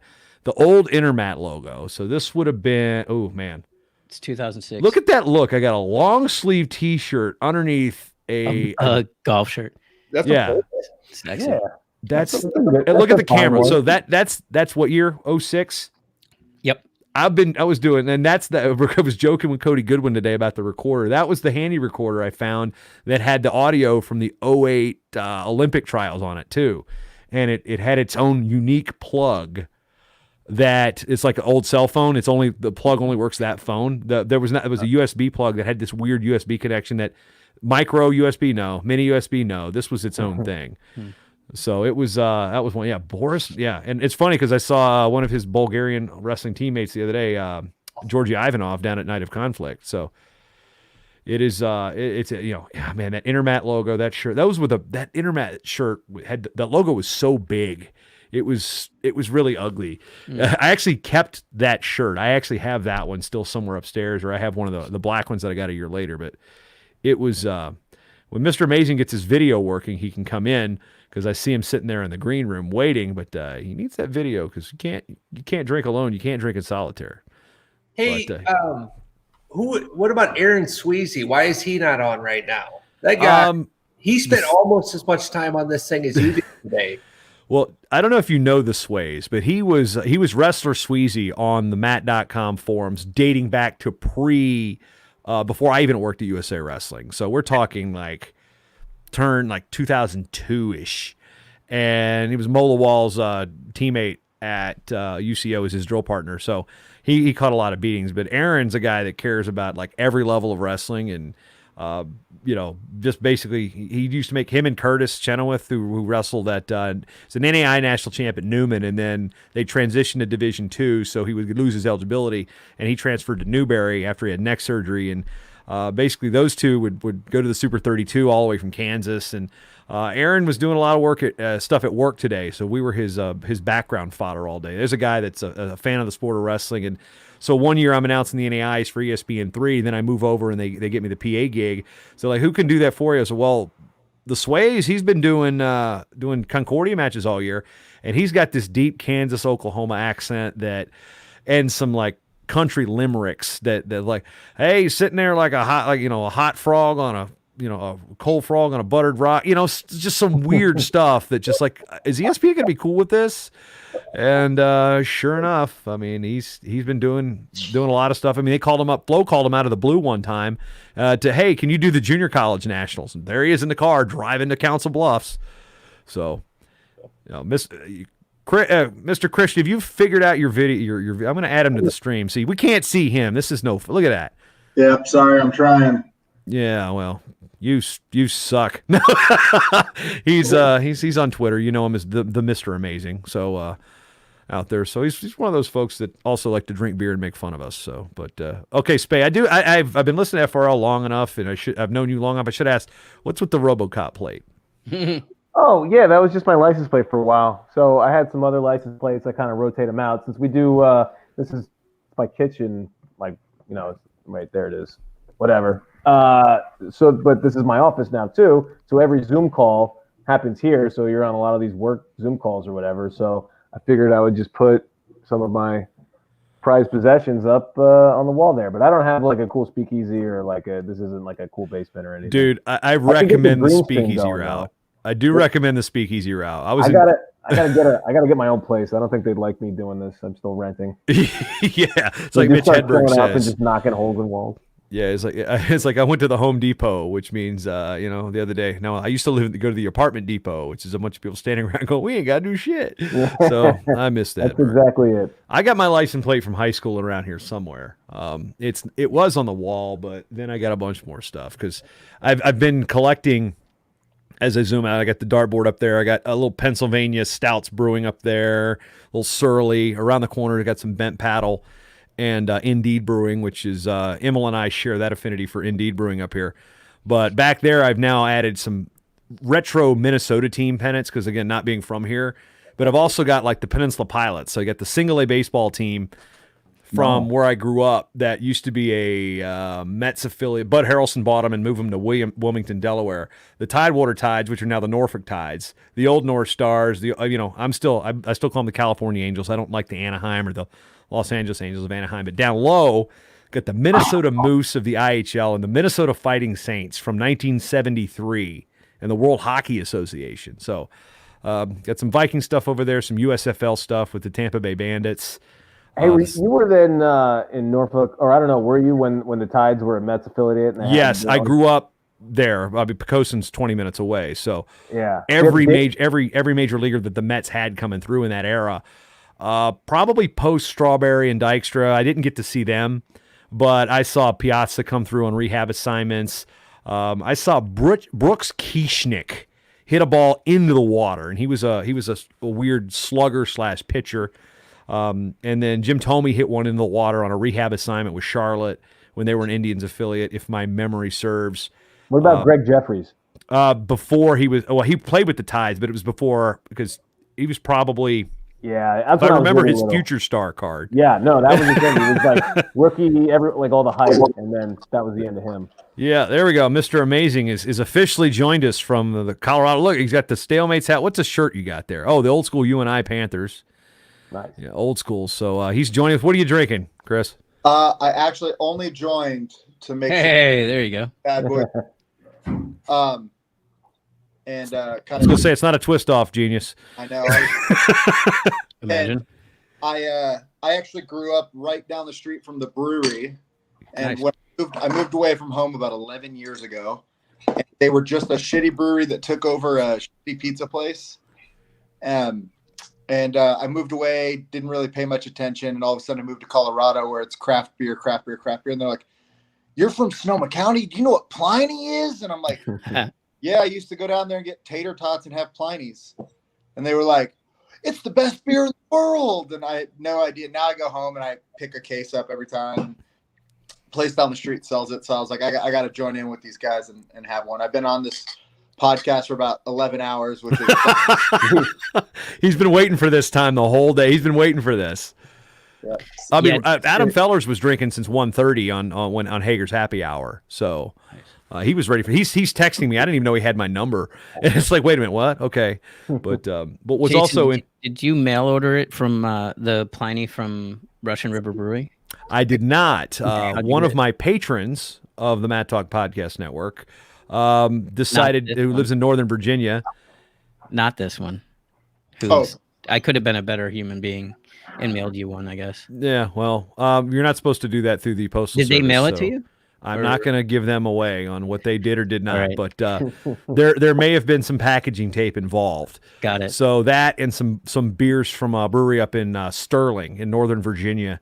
A couple heavy. There's like a triple IPA in there that was like, Yeah, see. are you trying to kill me with it? No, Nah. Tony, dude, it was 9%. It didn't drink like it at all. It was like, Yeah. this is going to knock me on my ass, but it was good and it wasn't boozy. So I did drink one of those and felt pretty good about myself. So- Was that the one you had earlier today? No. That was just what was that? Actually, I got the growler right here. Let me see. Hold on. That was from Mardo. That's 5.5. That was an Oktoberfest. That was really quite good. That was one that was kind of like one of the post-match sponsors of Night of Conflict. That was across the street. So one night I brought 3 crowlers and I drank all 3 crowlers in one night after leaving. Didn't have to work again until 6:30 the next day, so I was fine. But yeah, I like the crowler. I usually make one run a month where I load up on that style and then I keep them in the fridge and based on what's coming out. So the fridge is about empty. I've got a 4-pack. I gotta distribute to a friend of mine in Kansas. In return, I will probably be receiving something else that's been distributed. But yeah, the Pliny's been sitting there for a couple weeks. I had this idea. You're like, and Tony, you gave me the idea because when you put co-host, you put Pliny the Elder. And I'm like, that's the perfect time to tap it. So everybody saw me drinking. I haven't rated it yet, but Spey, you need to find. I guess you need to get your hands on this because I don't think Al. It's up his alley. Well, I mean, having that be your like local brewery and now it's the #1 best beer in the world. So, Chris, that's a pretty nice perk. Like, there's nothing. I can't think of something being like the local whatever. Although I had a nice deli, I don't think it counts as like having the best ever. I think they're the best sandwiches. But. Yeah. Well, I'm curious, Spey, too, because I haven't spent much time in Lexington other than like the Cadet Invitational back in the day. Oh yeah, BMI. And then my high school ex-girlfriend played softball at UVA Wise, and they played Southern Virginia when they were still like in their green phase. Like they were not sure if they were NAIA. So I don't spend a whole lot of time in Buena Vista and Lexington back. There's not much there for me. No, they started a brewery after I graduated, right in Rockbridge County, right outside of Lexington, called Devil's Backbone. Yeah, Devil's Backbone. Their Vienna lager is spectacular. Yeah, so I remember being in DC and starting to see that, and you look at the label. Oh, Lexington, that's cool. But yeah, there's not much in Lexington, Virginia. And Buena Vista's what, 6,000 something and 3 Old Grouches. I think that's on the building when you drive into Buena Vista there. Pretty much. Yeah, there's a place called Kenny Burger. I don't know if it's still there, but it was just like a local. It had like 3 chains in the 3 restaurants in the area. It was a local favorite, but I don't remember it being anything. Like I don't miss it. Yeah, Lexington, the 3 college wrestling teams in Lexington, Buena Vista, within like a 3-mile radius. 20,000 people in the whole county and those cities, and you have 3 institutions of higher learning, so not bad. Yep. Fantasy D1, jump on in. We got room for one more. The link you should know, mattalkonline.com/join in. Andrew or Spey, I will say the funny thing is if you talk to anybody in Pennsylvania, Yingling's the best in the world. Wherever you go, We're not that. No, I lived there for 3 years. I literally get to say it's voted that, and it's not even my favorite beer on the planet. It's just, but still, yeah. I like it. I like lager. The difference between a pint of lager in Pennsylvania, a pint of lager in Virginia Beach, it's about $4. Yeah, no, that's exactly right. I mean, everybody's got their favorites, and the Pennsylvanians love their lager. And it did throw me off when I first heard someone order that in a bar, and they're like, "Oh, the picture of lager." And you're like, how do they know what to bring you? But oh, dude, my buddy, one of the just the dive bars right where, because Franklin and Marshall was right there, and that was, again, my groomsman Nate Shy wrestled there, and he went there, so I move up there, and I'm like 37 seconds away. We're going to this Irish bar, and it's known for it's got a really, really good whiskey selection. But Tuesdays was was pitcher night, so you have $3 pitcher, Bud Light, Miller Light, Coors Light, or lager. So that was basically, I was drinking pitchers of Yuengling. I mean, Tony knows where I'm at. I mean, if he spent time at E-Town, he knows, what it's like to get a pitcher of lager for free. But he's getting, what's he got? So I thought this was like a wholesome type of day-long podcast. Happy hour, man. This is recovery time. It's injury time, dude. I should have known right after me was Hager's happy hour. I was like, I could have drank on the whole thing. So I actually picked up. You were talking about Yuengling, Golden Pilsner. Okay, I'm just a traditionalist. I know they've got a really, and Chris, don't take offense. I'm muting you at times because of the crackle coming through. So just let me know when you want to talk. Which I hope is never. But or because you were in Lancaster, I got Lancaster Brewing Company Baked Pumpkin Ale. That is and I'm not a pumpkin beer fan, but that beer. I've got one of my original growlers behind me. It was actually too big to get on the shelf. Thanks, Bay. Your work. Oh, I like what you're doing there with the green screen. Yeah, I'm trying. It's not really working, but we'll just. Oh, that works perfect right there. Oh, just I don't know what's better: Spey's head between the Mongolian's teeth, or Gable between Al and Josh.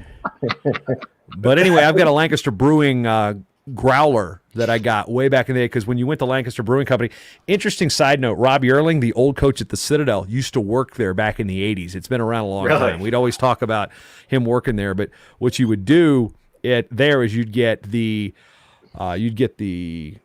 strawberry wheat, and you'd also get it halved with their milk stout, and it would taste like chocolate milk, and it was a weird mix that you could half of this is like, really?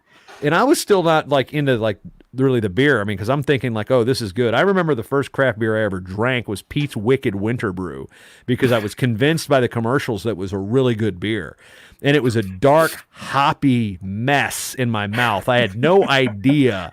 Well, it was like, oh, this is so good. It's like the first time you drink Heineken when you're a teenager. You're like, oh, this is so good. It sucks. Okay, it's like one of those. You gotta have, if you want a Heineken, you have it ice cold, and you've got to be in Holland. It's like you got to be super meta with the Heineken. Spey's, that is almost like, dude, it's disappearing. No, it's. I figured. Well, I feels like it's figured out how to get that. I saw how the green screen worked, and I've gotten to work on the Zoom, so I figured maybe we still have some of Tony's handiwork. But yeah, the white screen doesn't quite work. But, but so I'll save this for the golf course. What do you got there? Was that a White Claw? That's the golf course drink of choice, man. I mean, me and Richard played golf probably a month or two ago, probably 2 months ago. And we jump out there, and it's like, oh, there's just White Claws lined up at the pro shop. I'm like, this is a golf course drink. I'm not gonna lie, because I'm afraid to admit the fact that I came home one day. I'm like, man, I'm hot. I don't really want a whole.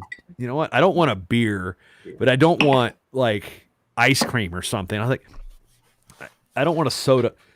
I'm gonna grab one of these White Claws out of the fridge, because I got them for my wife in there. And now we're down to the grapefruits, which aren't my favorite. So I'm just like, I really don't. I had the mango and the raspberry. I'm good with that. But sadly, the spiked seltzers are actually quite enjoyable unless you get, Fair State gets a little too crazy with them. They've got like a lemongrass. I'm like, no, just stick with the 4 flavors, lemon, lime, cherry, and raspberry. But tell you, a White Claw can be dangerous if you're like, oh man, it's hot out here. I'm going to drink oh wait, I've had 8 of them. Now, granted, I've never drank 8 White Claws in a day, but because they only sell them in 6-packs. Right?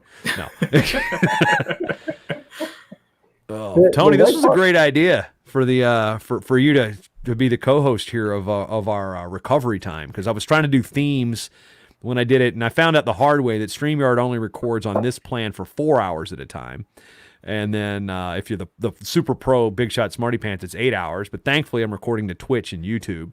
So if I need to get this part, I won't. I'm not putting this stuff out. This is the off the record stuff. We're just streaming live. It won't be put up. Like I said, Tony, you know my rule. I have a beer. I'm off the record, even though it's streamed live to the 2 people that are watching outside of us. No off the record. Yeah, I was trying to figure out a way to get involved. Because you don't actually have a show, so I'll be at the very end. But you are a mentor of the podcasters. I'm dabbling. It could happen. Not a show. I can't see myself having a show, but you mentor the kids. I and set up you were a studio. Podcast guest. Yeah, I mean, I got the gear. You got me going with the right kind of gear, so thank you for that. And sound good, look good. Yeah. So if people ask me to jump on, I can jump on and not look schlocky is my. Well, yeah, and working in a tech field, you want to also sound like you work in a tech field sometimes. Yeah, right? I take pride in craft. My wife literally talked about pride and craft in her wedding vows to me, like whatever you call that, our wedding vows.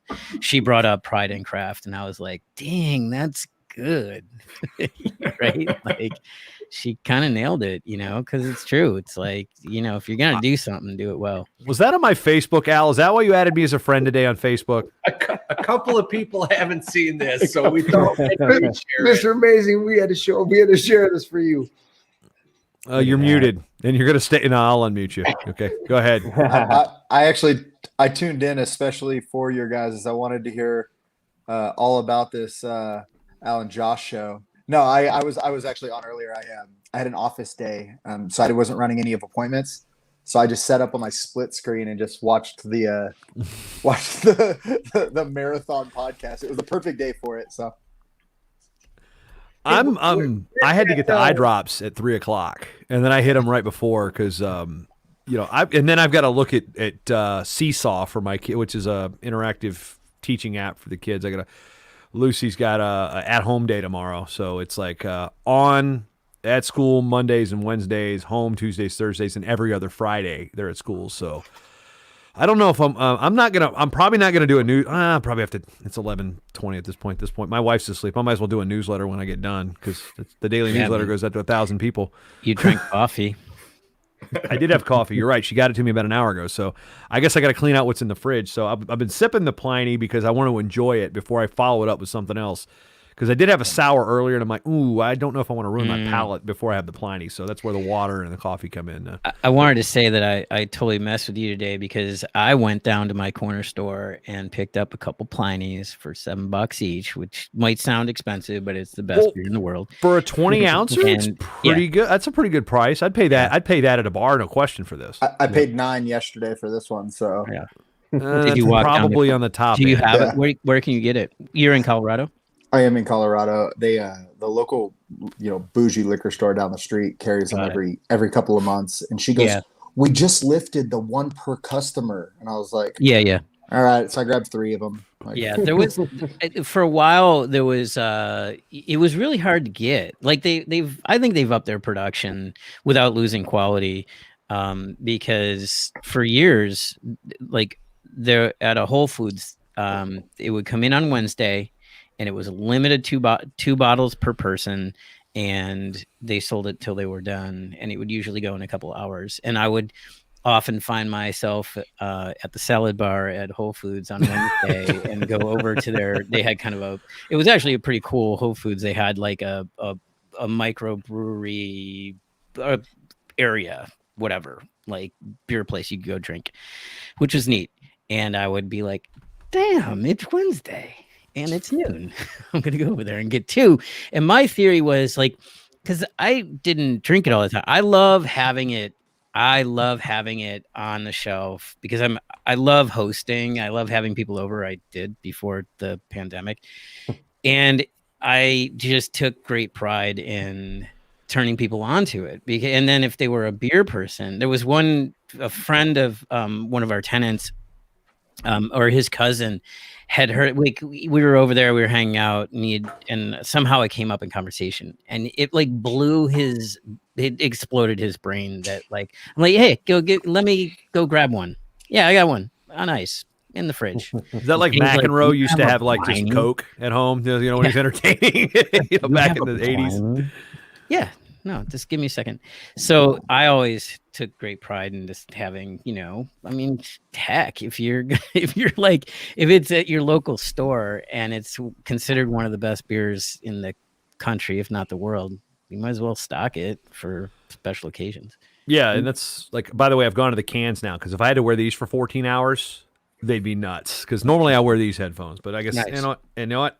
I've been wearing AirPods all day. See him dropping the cans. Yeah. No, we did an A+ for presentation with the champagne bucket and the ice and. I did that just for you guys. Right off camera, right to the side there. Yeah, I mean, me and Tony have traveled the world together and been in some interesting places. So good beer. Yeah, we have. I'm trying to think. What should I go? What should I follow this? I can't. I'm definitely not going to use the follow same it with glass. another Pliny. I don't have another Pliny. That was the one. Oh damn! But I've got. I don't know. I got. You know what? I'll be back with some friends. 1 second, gentlemen. Talk amongst yourselves. I'll give you a topic. Right, I got one. Spey should keep that look. I'm digging the like. Spey. What's the Triple H? He looks like Triple H right now. It's not long for this world. Can he be gone by who's number one? Can he go man bun with that right now? I can get close. I've been borrowing Bader's hair ties in the office, and that's when I literally got a between us. I got a talking to about if you're going to be on camera or whatever, you got to clean up. Bader gets a pass because he's Bader, but everybody else, we all have COVID beards. Everybody in the office looks like crap, and they're like, guys, like give a little bit of effort. You could slick it back, make it look all nice and I go Pat Riley with that. Yeah. If I had tried all through COVID to be presentable and we've been slowly opening up the office and coming in, and if I'd been able to actually look like I was going to go for a look rather than just never go to the barber was the only thing, then I might have been able to pull it off. But it's I got to do something. I call that the I have a job look. It's like when I realized that I was dressing and wearing nothing but baggy pants and oversized wrestling 3X, 2X sweat t-shirts. Then I went from then I progressed to I now shop at Old Navy and I have a decent button up. Now I shop at real stores, and it's called the I have a job look. It's like, oh, what do you wear? Yeah, I look like I actually am employed for a living. So we get away with a lot as far as our looks for the most part, but it was getting pretty grungy and. Looked like the backstage at a Nirvana concert. It was pretty bad. All right, so I'm gonna take a guess. I'm gonna take a poll here. Let's see. This is Jiggle Poofer, which is the collaborative hoppy wheat lager collab with Live Oak from Austin and Fair State, or the traditional Bavarian lager, the Munich Helles from Bad Weather Brewing here, based in where is that? Minnesota, St. Paul. So, what's the? They're both tasty. I'm always a fan of the Bavarian. It would technically be like Oktoberfest around right now, so. Well, yeah, true. So that's why I did drink the Oktoberfest beer in the giant Gable. Did you see the Stein? When I went down, actually, that was the only good thing, and I use this term loosely, about when Division IIIs and all the season was canceled, because I was in Cedar Rapids. Again, one of the most trying moments of my career was their season. Some of them careers were over that Thursday before. And then it's like, that night I'm like, do I drive back? And JP Williams from the NCAA is like, dude, just stay. You got the room for the night. And Bobby Patneski he's a coach at Penn State Barron. Was like, yeah, there's a place called, I think, what was the name of it? It has 60 beers on tap in Iowa, right around the corner. Bricks. And I'd been there before, so we sit down, and it's just like we're all just kind of pissed off, we're worried about the kids, and we're just sad. I went back and I just felt so bad for the kids, and we said, like, all right, it's 5 o'clock. Let's just go get drunk. It was one of those type of days. And I sat down and I ordered a menu. I was like, oh, they have Toppling Goliath. They have, Pseudo Sue here, which is a very, really super pungent, potent, but not kill your palate hazy IPA. And I say I had one of those, and they come up, and she sits 2 in front of me because it was 2 for $1s at happy hour. I'm like, oh, it's gonna be like that. so it got to the point where at midnight I'm like, I gotta go, and well, it wasn't 2 for $1s all night, but it was to the point where I'm like, I better go to sleep. And I've shut down this place almost every year. Something is in Cedar Rapids. It's a great bar, and the one night me and the coach at Rhode Island College were doing karaoke at the other bar across the street called Hazard County, and this is like. It's a big open spot, and you walk in the men's room. It's like one crapper with like a half wall and no door, and Confederate flags like the Dukes of Hazzard on as its logo, which it plays very well today. Let me tell you. But so these places. But the next day I wake up and say, all right, I'm going home, and I'm like, all right, I got the rental car till the weekend. I just go through Waterloo to Single Speed, which is where the Gable beer is brewed. And they've got amazing burgers. And I walked over and met Roper's wife, Becca, who works at the Gable Museum. And then slowly stop at tap room, picking up crowlers all the way from Waterloo to Minnesota. So the best part about that trip was I got to stock my fridge with some stuff I wasn't expecting to get. And then getting the Gable beer, and that's where I got that giant Stein was there. I was like, oh, yes, that is coming to the speakeasy. Nice. So who brews the Gable beer? How is it? It's good. The problem is it's just it's a really light. It's a slammable beer, crushable beer, by Single Speed, Munich Helles. But the problem is it's like $9 a 6-pack, and it's to the point where it's so good you could drink like 50 of them. But that would be I'm exaggerating, but it's one of those beers where you can definitely have a day of just drinking these things and really feel pretty good about yourself. Wade Boggs style. I did tell Tommy about finishing a day of going to Iowa. I think I don't know. I'm not going to tell you how many beers I had publicly that day, but I finished the night off with a 12% or 11% Kentucky breakfast stout. So that was a rough morning. But no, it's the Gable beer is super good, and I'm not just saying that because I want to be biased that it's a Gable beer. No, it's a good thirst quenching lawnmower beer, so to speak. When I first saw it, I first saw a can, and I'm like, I thought it was photoshopped. I thought it was a joke. Well, I've got the yellow can, joking. And now they have a red, white, and blue can, which I will not say how it got here, but a wife of a Division I wrestling coach at a program that somebody might be wearing a shirt of in this room right now did provide me with the red, white, and blue can. So I've got that as a can that's undrink. It's like when you get that, like Tony, you were talking about that Bud Light case behind you, or the 6-pack behind you when the Flying Rats won the Super Bowl. And no longer can you take the cigarette wrapping and be like, what's this? Eagles trophy case. But guys, I got to run. Thanks for everything. Jason, you're a maniac, by the way. I can't believe you're still doing this. I do. Here's the thing. This is one thing I love the most. And we haven't hung out a whole lot for us to really get that. Yeah, I like to drink beer and talk wrestling. And now I've got a good combo. Right. You've been deprived of that for so long. He's reached that second wall where he's not tired anymore.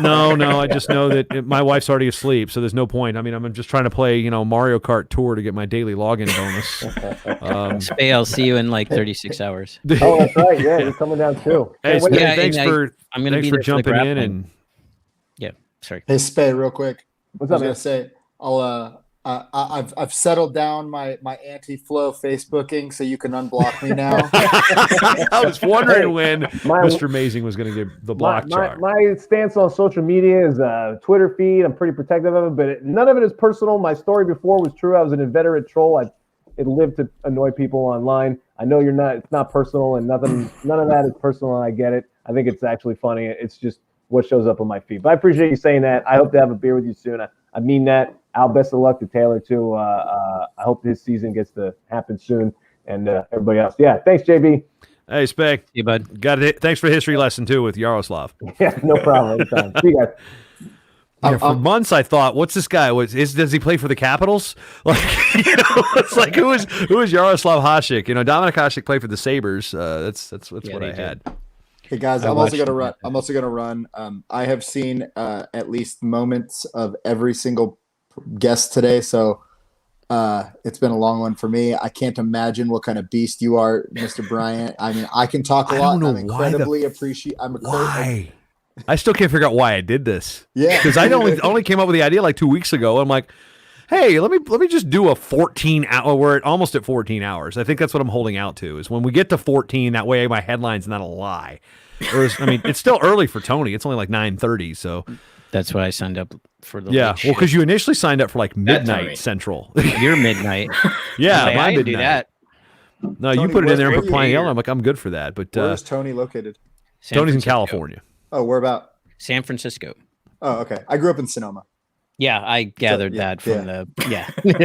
You went to college in Santa Rosa, yeah. So oh, cool. So you knew John Sachs and. So I graduated the same year as his son, Albert. Yeah. So I knew John when he was just taking pictures of his son's wrestling matches. There was no photography. There was no tuck fall. Right. It was really, really kind of cool being able to reconnect with him when the All-Star Classic was here in Denver, actually, and being like, hey, I don't know if you remember me, but he goes, oh my God, yeah. Totally. That's cool. Nate Angle was part of that. Just had twins. Cheers up to Nate. He's a twin that now has twins. Yeah, Nate is still a buddy. I chat with him pretty closely. We wrestled a dual meet in junior high, not in the same weight class, thank goodness for me. But my junior high wrestled his junior high when we were in the 6th grade or 7th grade, something close to that. So it's been a long time. But every time him and the Twitterless one come out here to go skiing, we meet up and go out there for a day. So yeah, It's a pretty cool small community right up there. That's cool. What high school did you go to? I went to Sonoma High. Okay, right.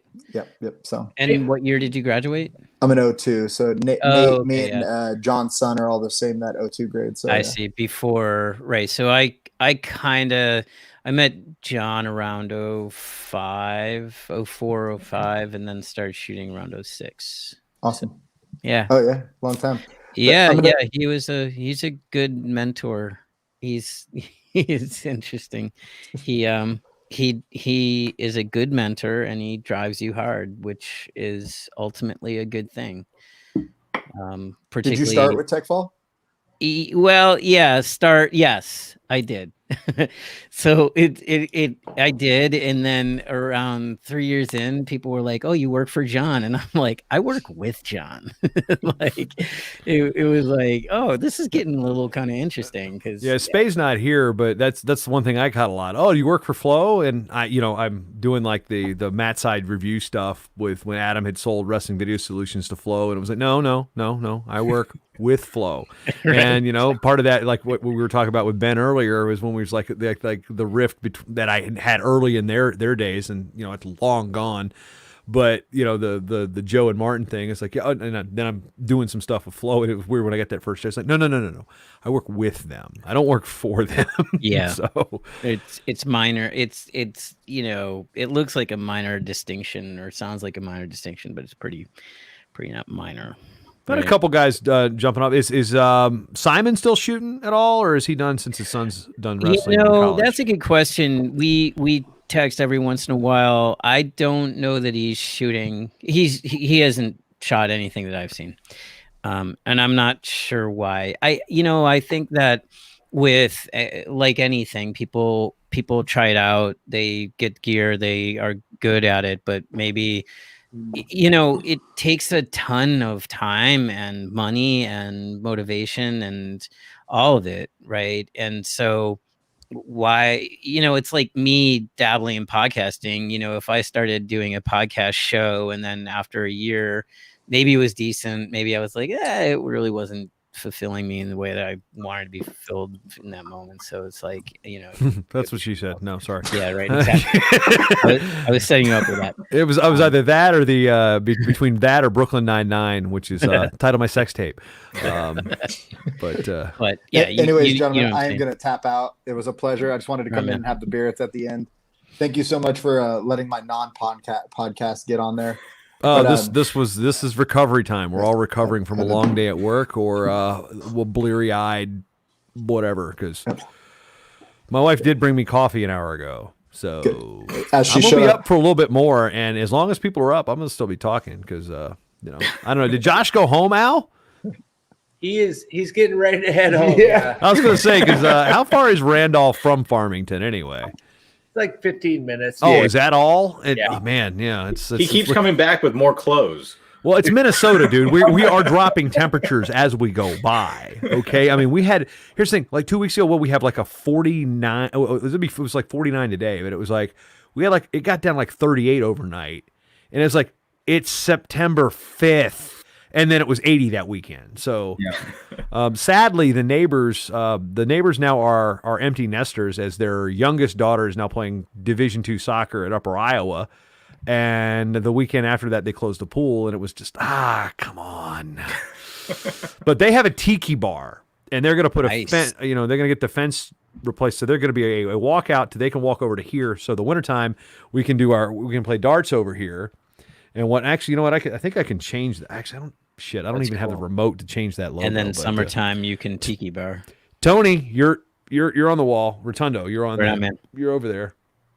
Needs to be bigger. Yeah, that's what she said. No, that's the size that you suggested. It's for that canvas. It's true. Yeah. So I showed that because Richard he gave me the idea, and then I talked to you about it, and then I got it on the canvas because it's sound dampening.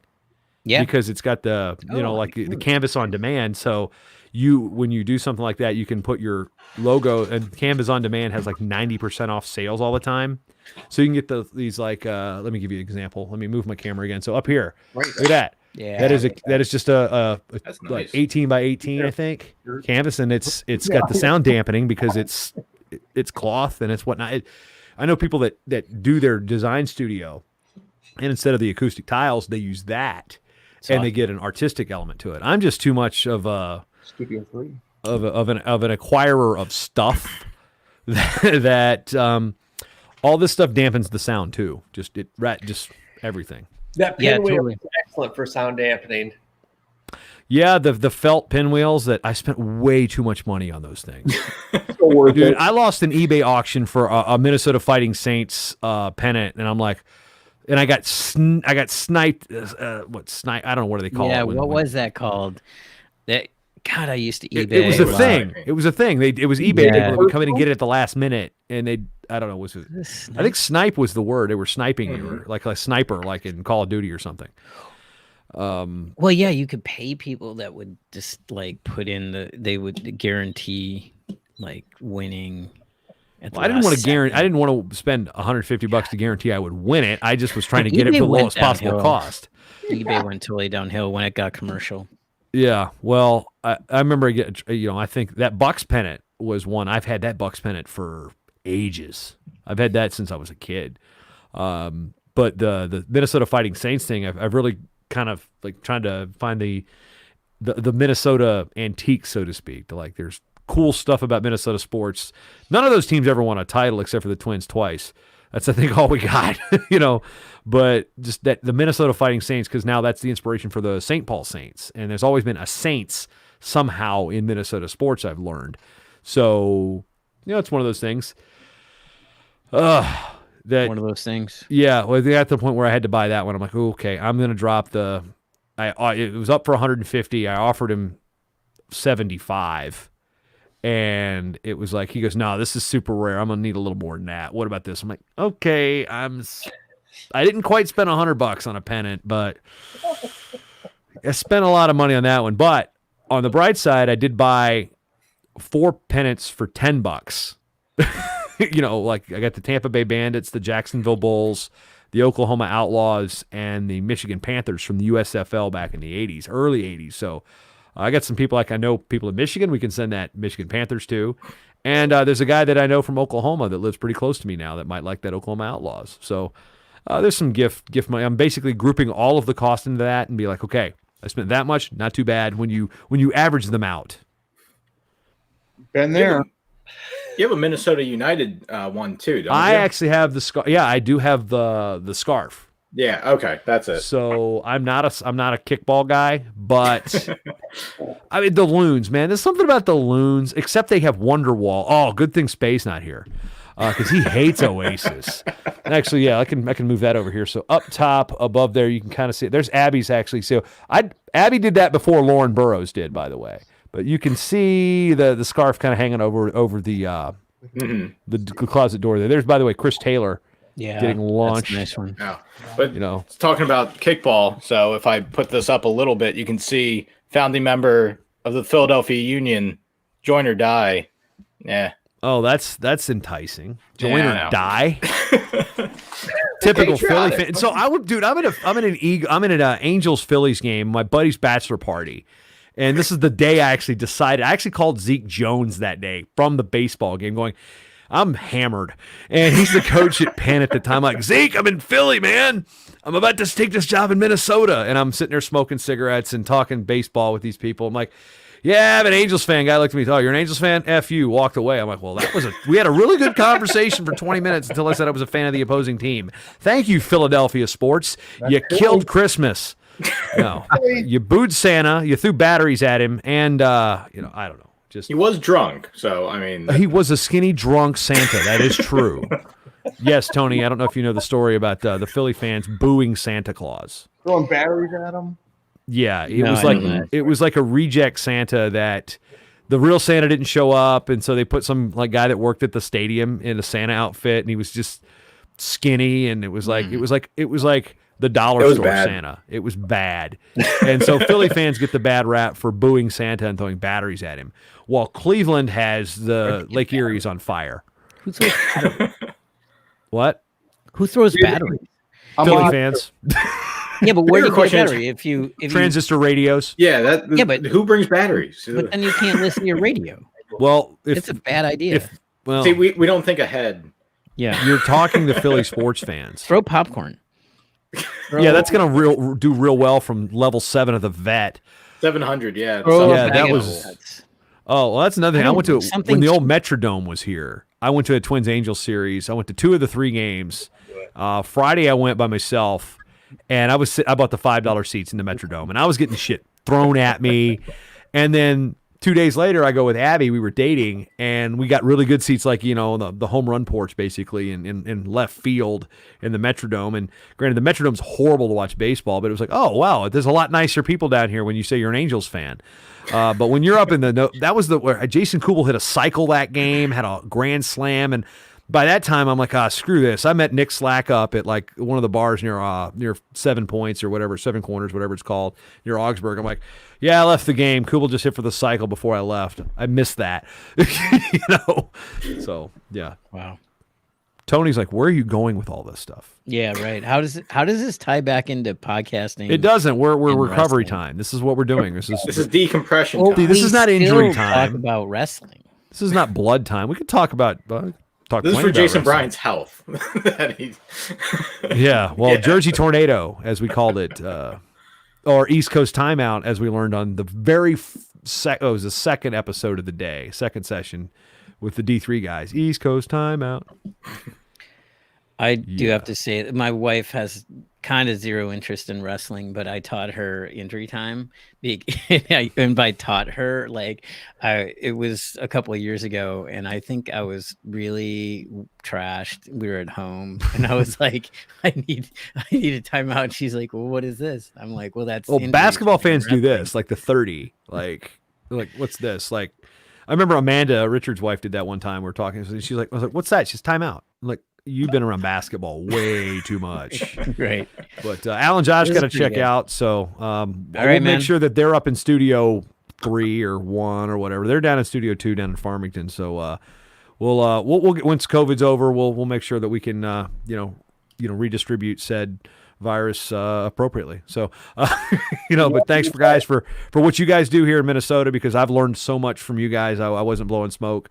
Thanks for inviting me to Minnesota #1 and getting that taken care of. I had a blast, and I look forward to what you guys are doing with the Alan Josh show. So thanks for coming back in for our recovery time. You bet. Thanks for having us, JB. We'll see you guys. You guys, nice to meet you, man. See ya. Yeah, they do a hell of a job, Tony. They're a couple dads that are just doing that. I'll do do one one more? more. All right. I basically came down here because it was diaper duty, and I said, "Oh, there's a podcast thing still going on. I gotta come down here." Dude, my wife knows that story so well. I was like, "What are you doing?" I was like, "There's a podcasters roundtable." Like, and that's the thing. That's one thing about this is, I get a lot of the same podcast questions that people get, and then a lot of wrestling community when they started shows, they weren't going to the same routes I was. They were like just Googling something and then let's see the first thing we come up with, and then that's what we're doing. And there's a lot of bad information like feed burner and stuff like that that's not even really supported anymore. And like, that's a Google outfit, and you know how many things Google has put to bed. Tony, I mean, you probably know that more than most of us working in the tech space, but like, okay, we're putting this to like Yahoo put pipes to bed, and you know, also like Google Gears and all that stuff that was just like, oh, it was great to implement, and now it's dead. You know, you never know when feed burner is going to die. So that's one thing. It's just I was just hoping that this could also bridge the gap between people that are jumping out into that world. Because I've run across wrestling people that are in podcasting that really we don't intertwine. Like Matt Pagan wrestled at Navy. I stumbled across him in like an entrepreneur type of podcasting roundtable. I might have been through Blab probably 4 or 5 years ago. And then you get dads at kids wrestlers. Yeah, my son wrestles at Coast Guard. I'm like, why don't we have a community of that? And then now we've got, 70 active podcasts, 100. We've had 120-ish. Come and go because I have a list and I hide them. I remove them from the directory, but I don't delete them from the directory. I just hide the field so I can kind of quickly figure out, okay, well, this show lasted 2 episodes. This show lasted 3. Here's 1. Here's a 14. And, there's shows that were like, I think we teetered on that for a little bit. One was gone. Driven Wrestling was one. Zach Lee, he was one of the guys that first did the I Wrestle podcast, and his Driven show was pretty good. And then it just went away. Like he stopped it and then he took it down, and just Driven Wrestling doesn't exist anymore. And that was one show I really like listening to. And I'll probably give everybody's show a listen, if not just to offer some advice. But I've got right now, what do I got? 109 unlistened to podcasts. I think it was 101 when we started the day. 4 more are downloading right now. So my sit starts for week 4, the Yahoo Sports College podcast. The latest Bash and Mania is coming through with Michael Kemmerer, and I have to look. The newest stuff is the unfinished stories coming out yet. Do you listen to all those? Like you listen to all Bash ones and stuff? I don't listen to everything I download. Like it's some guests are more interesting than others. Like Cord Killers is a show about obviously cord cutting. So they've got some spoiler in time stuff where they're doing like advanced watches. So I delete that, and I didn't listen to FRL this morning, so that's there in the can. Drinking Socially, episode 22, double dry hopping or double dry hopped. That's the Untapped podcast. So I've got playlists of food and beer. The newest stuff, which is the stuff that's just anything that's new that comes in, so I can know what's new. Non-MTO shows, podcasting shows, pro wrestling shows, general sports shows, tech shows, and TV and movies. So those are my categories, and then I have just a bunch of just tech dork stuff, podcast-related stuff. So my interests are all over the board, but I really just talk mainly wrestling. Wrestling and beer are probably my 2 favorite things. Yeah. All right, so should I go with Sly Fox with Alex Lemon Wheat, so a lemon wheat ale, or Victory Brewing? Victory. Okay, there we go. That's Downingtown, right? Yeah. Yeah, which one is that though? Hold on. This is the Feist beer, Marzen. So okay, because they have the Sour Monkey, what's the other one? The Sour Monkey's like a warhead. It's liquid warhead. Yeah, basically. It kicks your ass. Golden Monkey's the one that's the farmhouse style. Hazard likes the Sour Monkey or the Golden Monkey. Because the night he got the concussion, I think because one of them's 9%. That was going to be the last beer of the night, and then we ended up going to the other side of the river, and then I ended up at the Blood Round IA Russell House at like 4 a.m. So again, that's the only time I get to have fun is after. No, granted the tournament's fun, and having dinner and whatnot, but the only time I actually get to let loose a little bit is once the tournament's over, because I am, sadly my reputation in my 20s kind of carried into my 30s, and now in my 40s, I'm like, Tony, the shit we did in our 20s isn't who we are in our 40s, right? right? Both you guys named Tony, by the way. Yeah, that is going to be confusing for the rest of the time. All right, T-Row. I could call you by your alter ego. Yeah, that's fine. People know who I am. Gene Parmesan. Okay. But the thing is, there's like a Gene and then another Gene. There's like 2 Gene Parmesans. Are there? Well, there's one with a J and one with a G. Oh yeah, I know who Gene Mozzarella. Oh, that's it, Gene Mozzarella. Okay, I know Gene Mozzarella. She's Twitter handles, Tony. Twitter handles. Yeah, I'm looking it up. There's a lot of wrestling. The wrestling troll stuff is kind of hard to keep up with. Like, yeah, well, I started Gene Parmesan just like what the HMA guys or kids did. The Ask My FRL cousin. questions. Yeah. I started that, and they wouldn't answer my actual wrestling questions, so I just started asking a bunch of food questions, and they started answering all those. So I was like, okay, wait, yeah, I listen to for a lot, and so Eugene Parmesan, that's pretty funny. But then Sam or Jude didn't know that Mike Cousins was actually the play-by-play guy for ESPN. He's been on short time. He was like my cousins or something, wasn't he? Yeah, I don't know, but Mike Cousins' name is Mike Cousins with a Z, and he's like 6. I mean, he's a tall dude. He's done a really good job too with wrestling. But I mean, we had Adam Amin for a while too, but he's the man right now. Like, if I wanted to have anybody's career, it would be his, because he's doing everything I wanted to do as a kid. Now he gets to call his hometown NBA team. That'd be like me wanting to, I'm not a hometown guy for the Angels, but it'd be like me having the Angels play-by-play job or the PA job it'd be like, hell, I'll settle for the Twins PA job because I lost that on the Timberwolves PA job. We're still bitter about that.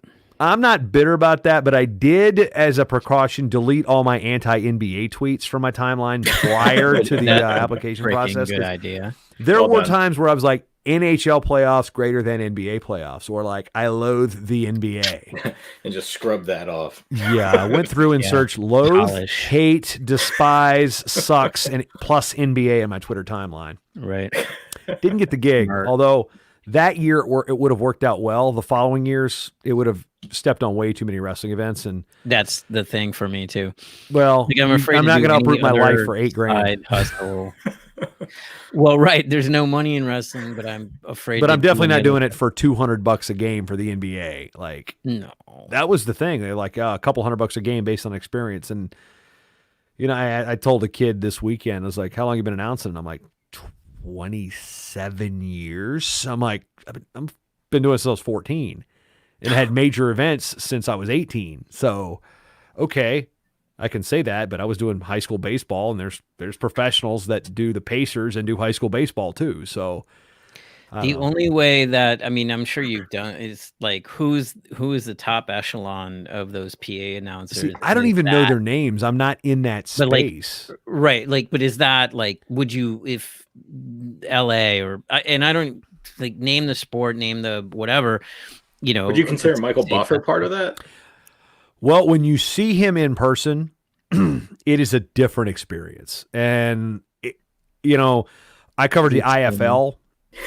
Yeah, when I covered the IFL. Like a skinny guy with a booming voice is all. Yeah, but feeling the presence of and seeing it at Madison Square Garden's theater. The only time I've ever seen Buffer in person was the Lomachenko fight against the Cuban that he quit. He did they did the no mas thing again because I was announcing the Grapple at the Garden.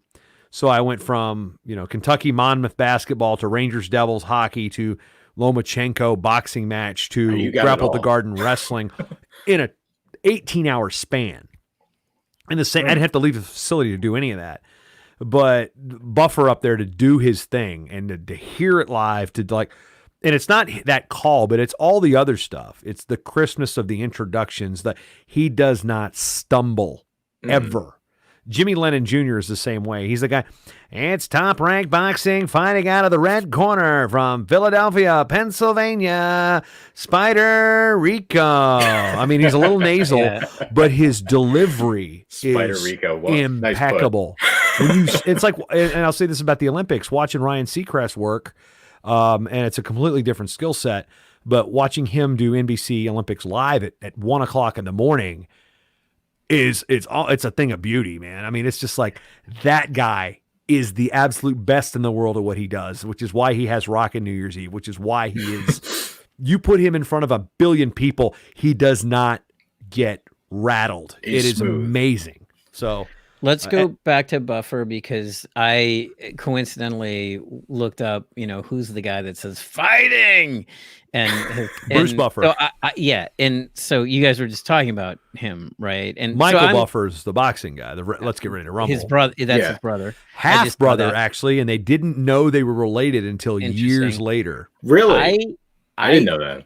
I think that so my take on this, and I'm probably different from a lot of people, is I freaking hate that over dramatized. Like, I literally want him to have a heart attack as he says fighting out of this corner. And I hope he's not our one viewer right now.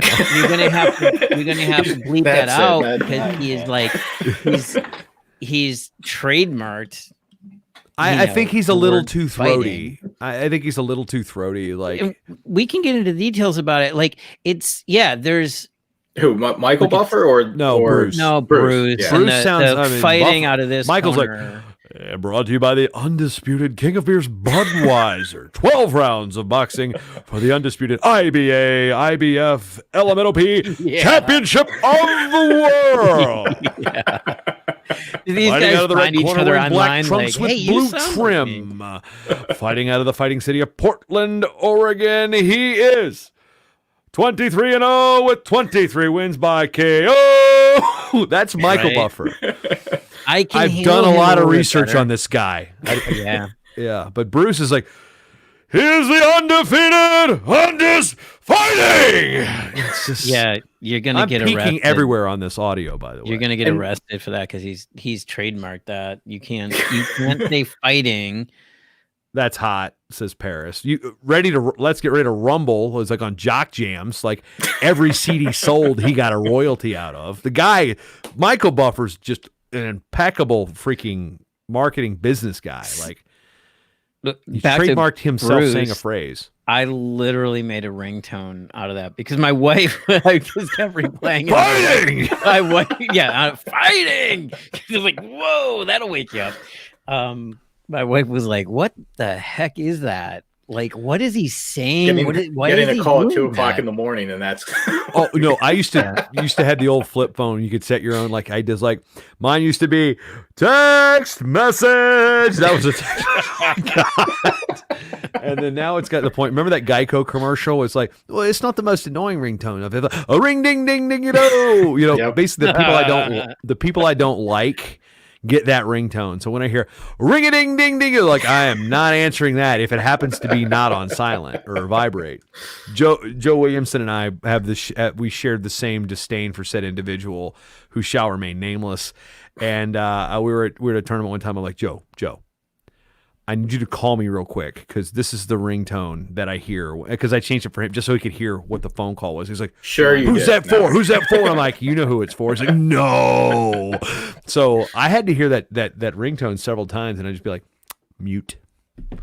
I got interviewed by Joe Williamson at E-Town when I was there in 2009, I think. 2010. When would E-Town have been at a event where Flo was at? No, they came to E-Town to, I guess. Just they were coming through? Thing. Okay. Yeah, that was where they got the Eric Keeping It Fresh Walker. Okay. Came through.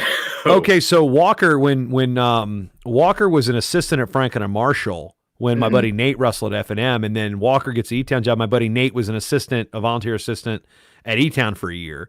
Because actually, matter of fact, he's still in my phone is Elizabethtown College. And that was like I moved to Pennsylvania in 2005, so 15 years ago. And Nate was like, E-Town hires Nathan Shai as volunteer assistant. And I was like, he went to Hatboro Horsham, by the way, in case you're trying to put two and two together. But yeah, so the joke was amongst the F&M guys is it was Pete Schuyler was the coach at F&M, and Walker was like, what do you think, Pete? Yeah, I think so, Pete. It was like he was just agreeing with everything that Schuyler said. So it was like Pete, quite literally, and repeat Walker. So I'd see Walker at like the Park City Mall. I think that's what it was called in Lancaster. Not quite the Steamtown Mall, but which is a place actually. But yeah, Park City Mall one time running up. I was like, Walker, what's up, man?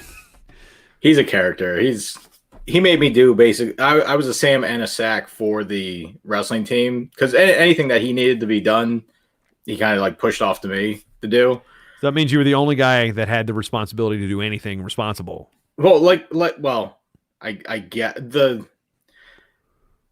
least drunk probably on our team that he could trust with us. What's the place in E-Town? We used to go there for happy hour all the time.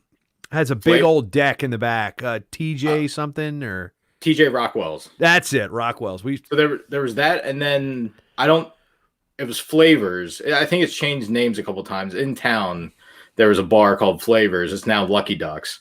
I don't know why they changed the names, but yeah, TJ Rockwell's was where you take like the parents and everything when they come to visit, and you get the rhino fries and. Oh yeah, they had a really good. They had a blueberry beer, which I was afraid to admit that I liked at the time, but they loaded up with actual blueberries, and I'm like, you know, Tassi liked the margarita. I think he liked the margarita.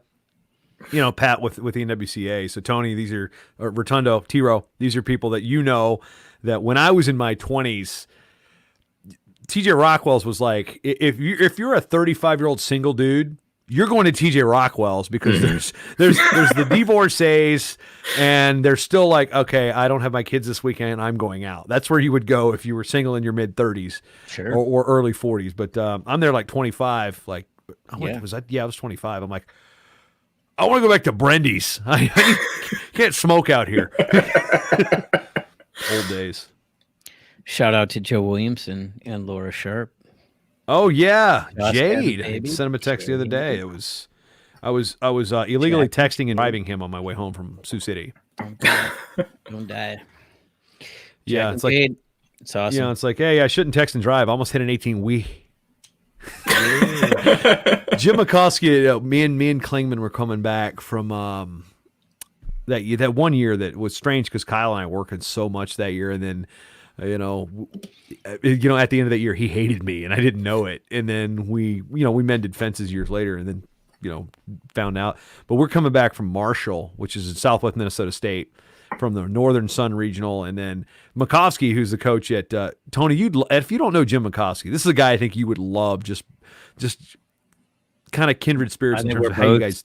We're both anxiously waiting to find out if you're talking to either of us. Talking to Tony Rotundo because he's bald. You're bald, but he's a guy that's like got a cool. He's got a cool just outlook on life and stuff. So, but it was like he was texting Kyle. He's like, "Yeah, hey guys, thanks for coming. Really shouldn't be texting and driving. I almost hit an 18 wee, and that was where it stopped. Was 18 wee, and that was the end of the text. So that's where it comes from. It was he sent us a text.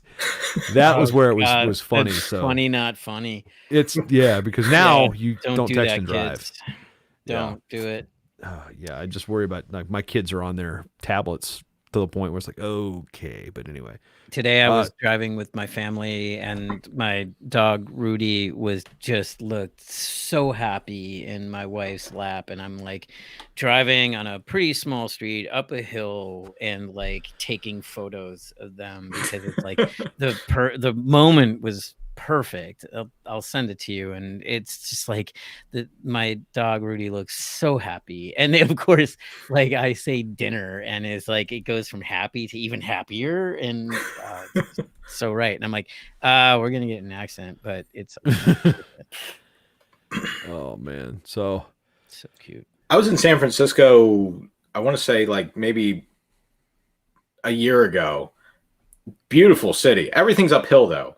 Thank you. I made it myself. Yeah, it's great for bike riding. I literally I've been you didn't hear earlier, maybe you did.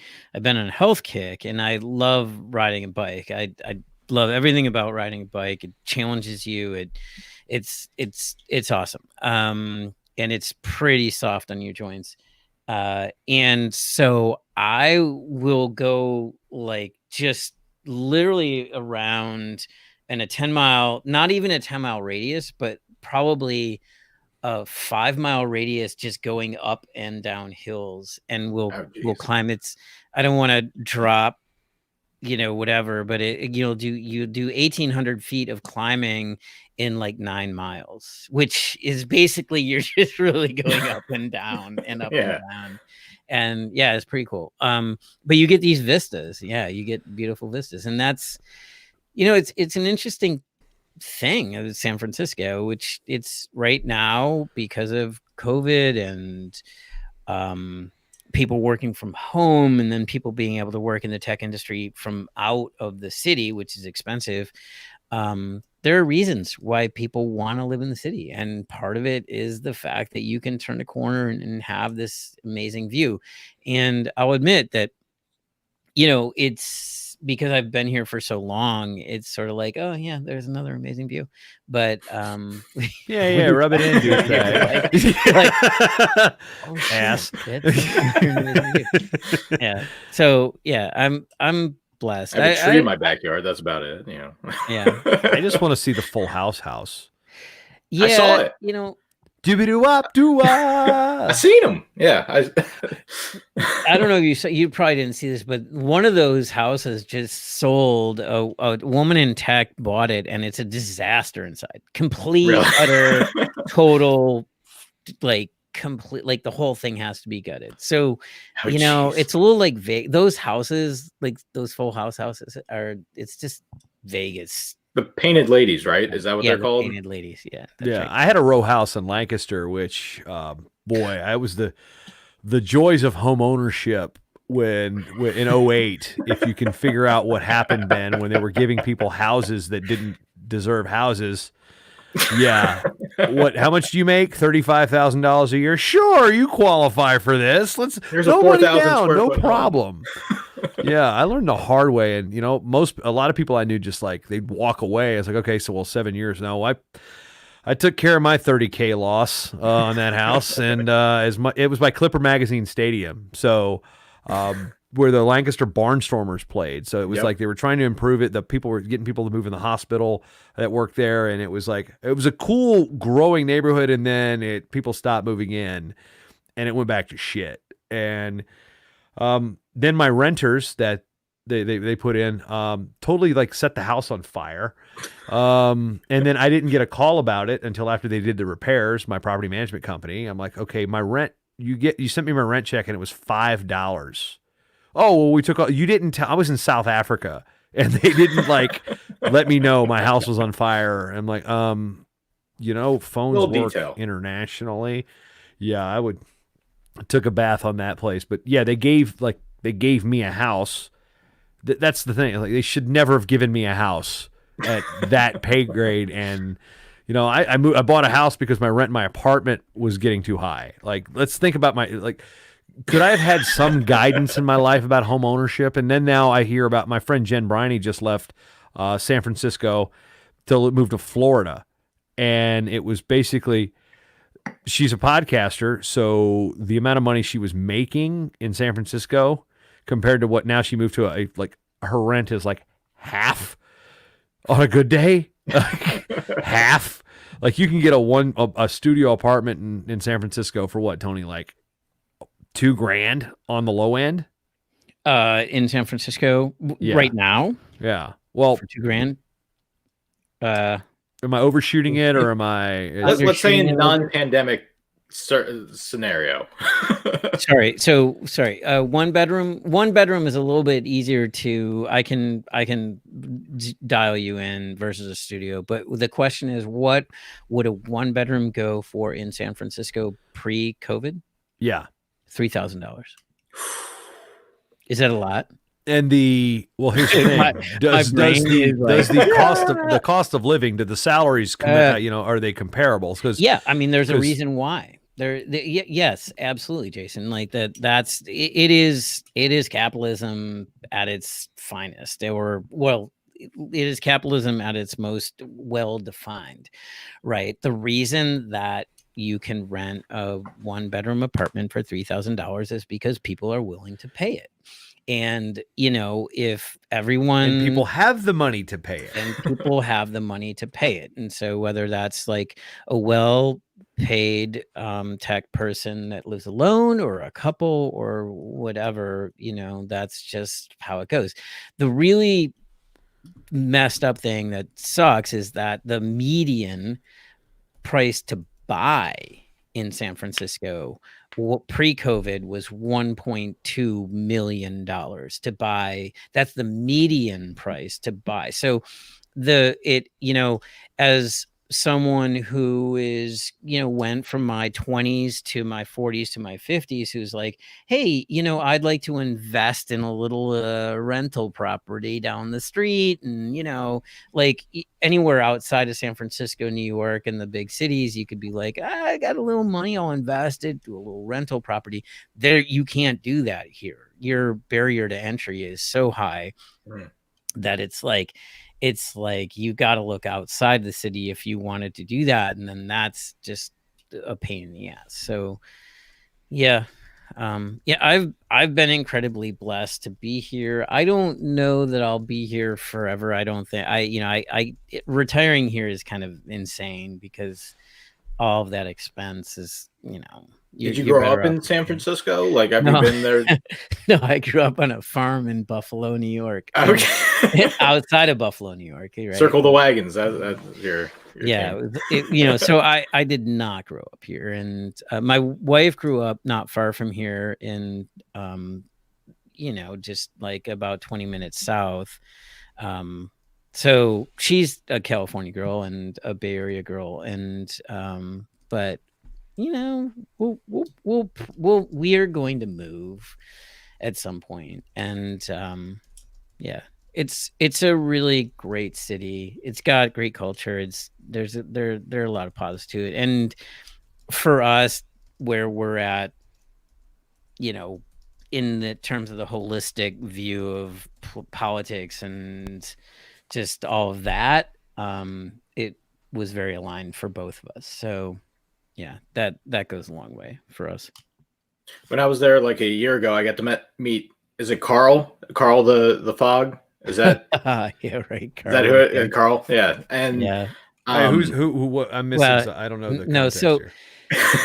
So the fog that rolls in. So the fog rolls in. The fog. So basically, it's a marine layer. So what it is like, you know, because we're this peninsula and the geographic nature of everything, the marine layer will sit outside the city, and then it will roll in most nights, probably half the time, right? And so you'll go from a beautiful, gorgeous California sunny day, and it will just, depending, and then how it rolls in and the hill crest that it goes over, like Twin Peaks and stuff like that, where you are, and that's where the microclimates come in. It will kind of ruin your like sunny day. We're getting all scientific late night. Holy shitballs, T-Row. I'd not. Yeah. I need to. Glad I'm gonna have to use microclimate as my like text notification now. Yeah, I can describe this pretty quickly and pretty. If it's easily. not Adrian Barbeau in the original The Fog, you know. right. So if you can imagine, San Francisco is this peninsula. It's 7 miles by 7 miles on a peninsula. To the west is the Pacific Ocean, and to the east is everything else. The marine layer will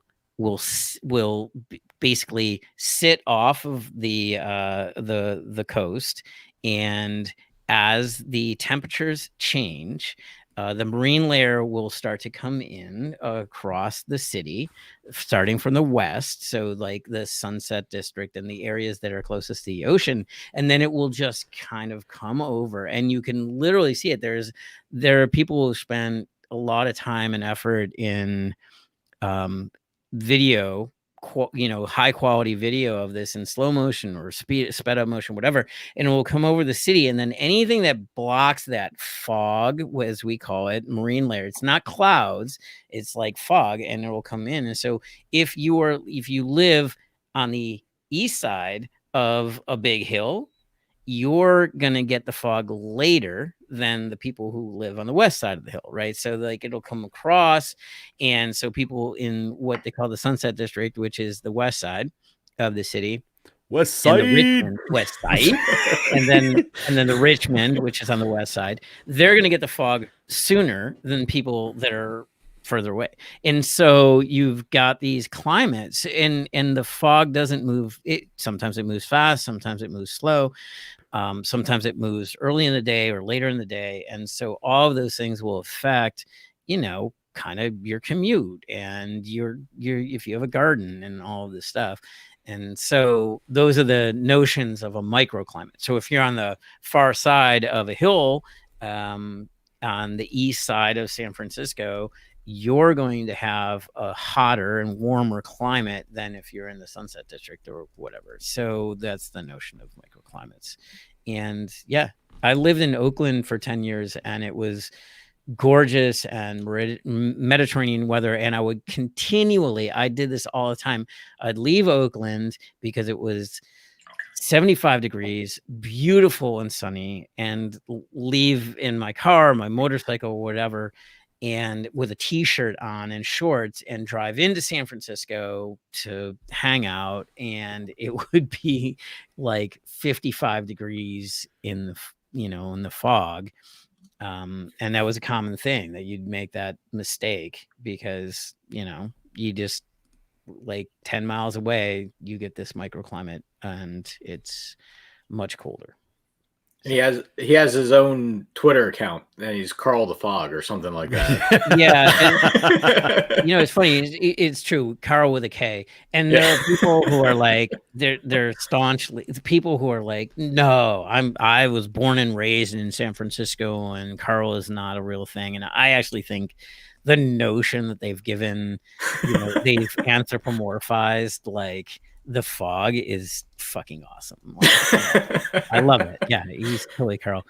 I'm glad did you eat well and drink well and drink like good quality wine? So we were in for a wedding, and it was actually my wife. She's from Massachusetts originally, and then she came down to E-Town for college, and that's where we met at a drunk pasta party, and then it was all love from there.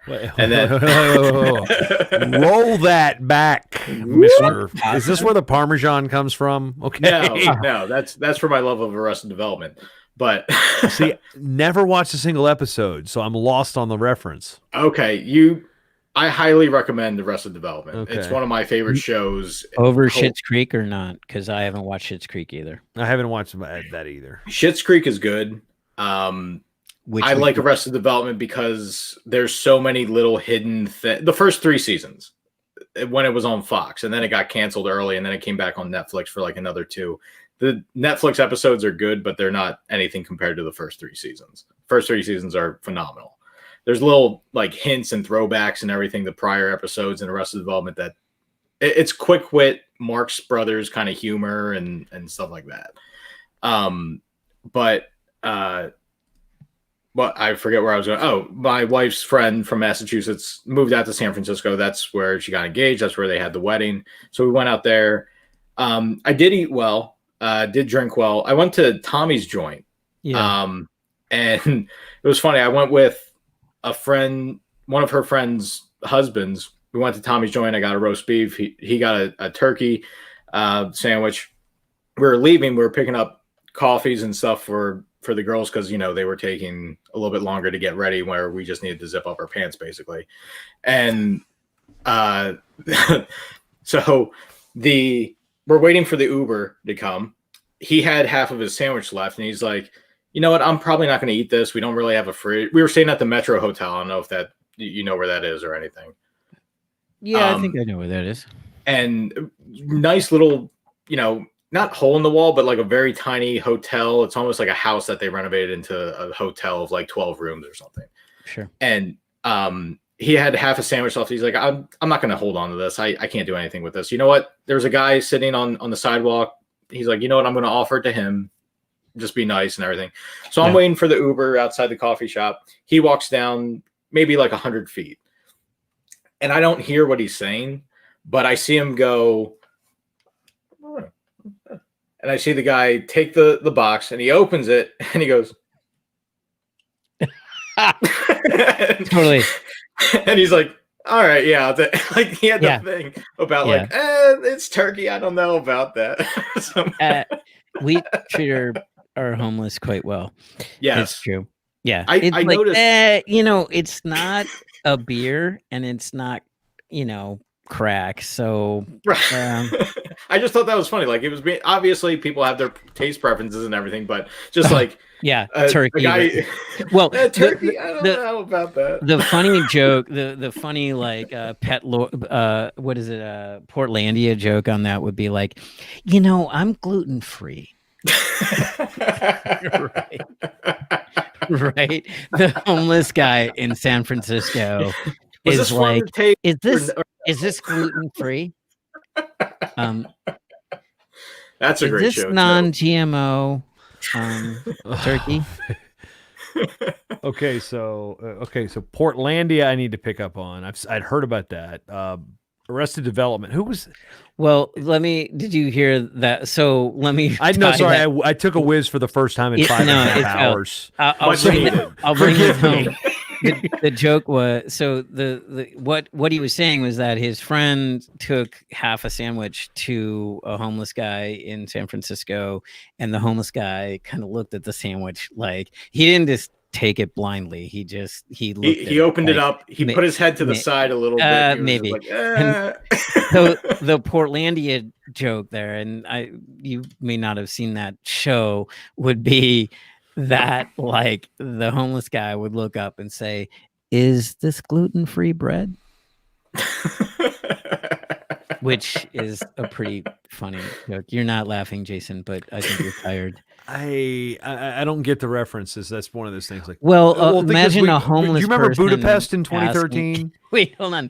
Let me tell this. Imagine so you're giving food to someone who's supposed, you know, Where's the hungry. pickles? I get it. Like, know, thank or you, like, but you know, I've got celiac. I can't. You're you're right. trying to kill yeah, me. Yeah. Like, okay, so I anyway. just think of a bread joke, and I just think of me and Richard sitting in Budapest in 2013, and Hesht. Gary sitting there Love going, you Gary. know, they bring in the fresh bread to the table, and it's like, oh, Gary's grabbing it. Is this bread? It's fresh. Like, yeah, he just brought it to us, and me and Richard are just cackling because he kept. We had just told you about the bread, Gary. Gary just turned 60. I like Gary. Gary's a good dude. I've been to Budapest too. Budapest was wonderful. Is my second favorite city in the world. So sorry to go on a tangent as well. If you listen to my podcast, are you kidding me? This entire recovery time has been a tangent, and I am enjoying it because I love talking podcasting, wrestling, and beer. It's the stories that I'm in chill mode, man. I'm enjoying our discussion here, even though I'm not really sure where it's going. So 2 years ago we went to Oktoberfest, and it was me and two buddies who I wrestled with at E-Town and their wives. So it was us 6. We wanted to go to Oktoberfest, and we decided to hit a couple other cities in like a 2-week span. And we were first going to hit Budapest, then come back for Oktoberfest for a little bit, then go to Vienna and hit Salzburg and then leave. So we went to Budapest first. I didn't know what to think. I've never been to Budapest before. It's Central Europe, Eastern Europe, depending on who you talk to. There's the Buda side and then the Pest side. Right. And I was doing my research with Rick Steves and all that. I was like, I don't know. It sounds kind of fun and everything. I love Budapest. It was fantastic. The exchange castles. The exchange freaking rate, castles, dude. The exchange rate in alone was fantastic. But they loved me over there for some reason. The hot tubs. The hot yes. springs. We went to one of those across the river, I think. Yeah, across the river. Pest. In Pest, yes. But we went lights. We went nice, dude. Mood. Wow.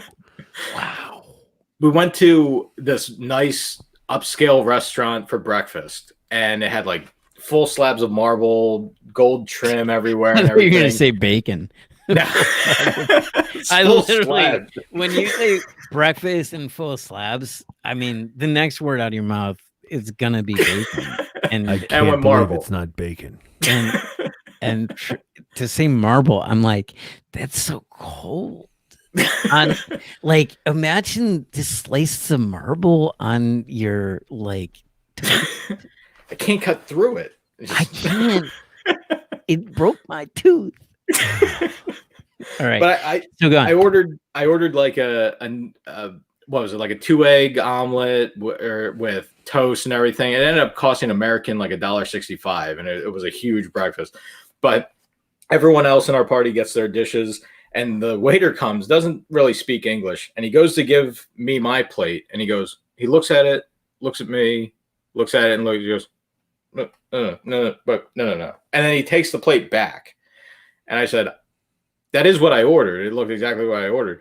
He comes back and it's double of everything. And he gives it to me. And I'm like, I know I'm a big guy, but did he just think that wouldn't suffice for me? Did he charge you double for it though? No, he didn't either. Then you win. I won. And then we went to a God, you love shop. Serbia, dude. Serbia's like were I'm worried. meat on I meat wish on there was meat. no COVID and they put Belgrade as like the world, because I went to Novi Sad. And I was joking about this earlier, and that nobody knows where Novi Sad is. It's like an hour and a half north of Belgrade. You fly in, you wait for a van for an hour and whatever, and then you order $8. There's a plate of meat with a side of meat and another side of meat, and then some more meat for $8. And the beer is pretty good. And it was you spent $8, and it's like, oh, so good. $8 US. Like, I mean, I had the horse in Nur Sultan, but still, like $8. Like, Budapest is not the cheapest city, but it's also not the most expensive. Novi Sad, Serbia has the fastest internet I've ever had at an international event and the cheapest food. Really? I will go back. I'm sitting there thinking, should I buy a house in Serbia? I mean, most people speak English. There's a lot of Eastern European cigarette smoke. Budapest the same way. One year, though, that 2013, I was trying to chase down the freestyle party, and it was on a boat. And I'm in the middle of marathon training that year. And so I announced and broadcast all day. And then I'm trying to get, like, I didn't have an international phone. Like, and I'm trying to text Rich Bender, like, where's this dock? And I'm at the wrong dock. And the taxi driver dropped me off. And I'm trying to walk past the palace, but the prime minister was in, so I couldn't walk. They were blocking me. I'm like, and I'm in dress shoes on these cobblestone streets. And the next day I woke up and my shins are shot. It was like that. Tony, were you, trying to think, did you, in Nur Sultan, trying to think, because the Russian technology with the cobblestone really doesn't work too well either. Because I wore really good Nikes and walked 15 miles in a day, and the next day I could walk for the next 4 days in Nur Sultan. It was like, oh God.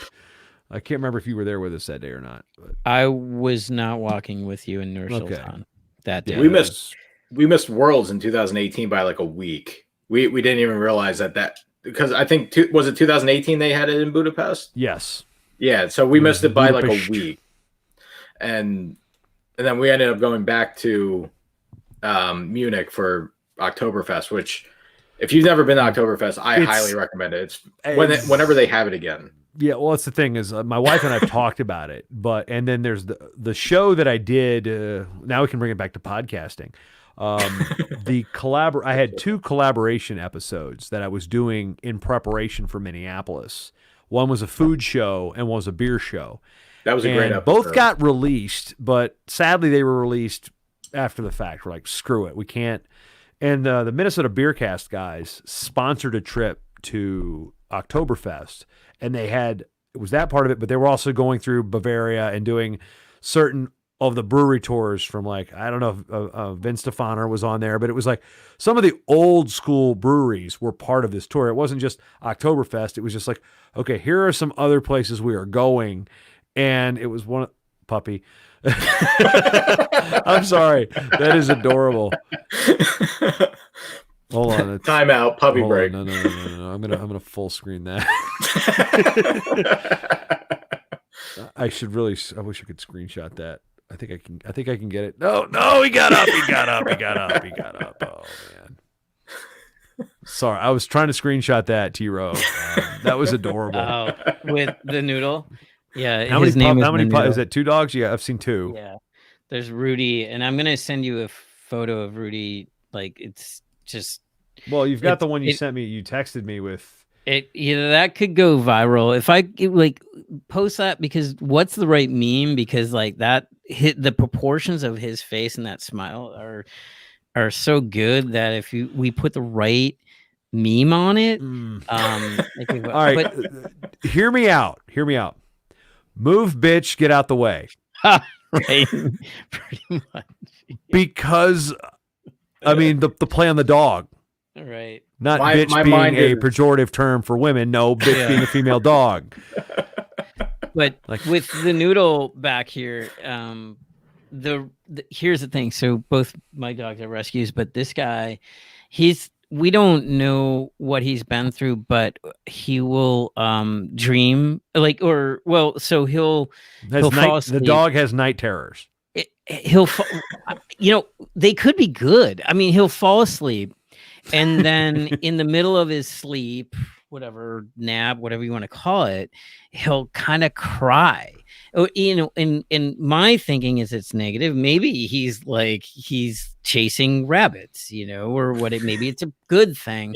But the way it sounds is like he's having a nightmare, whatever you want to call it. So that was what just happened. And then he'll wake up and I don't know. It just fills me with so much joy and so much positivity to be able to reassure this dog that whatever it was that happened in your past will never happen again.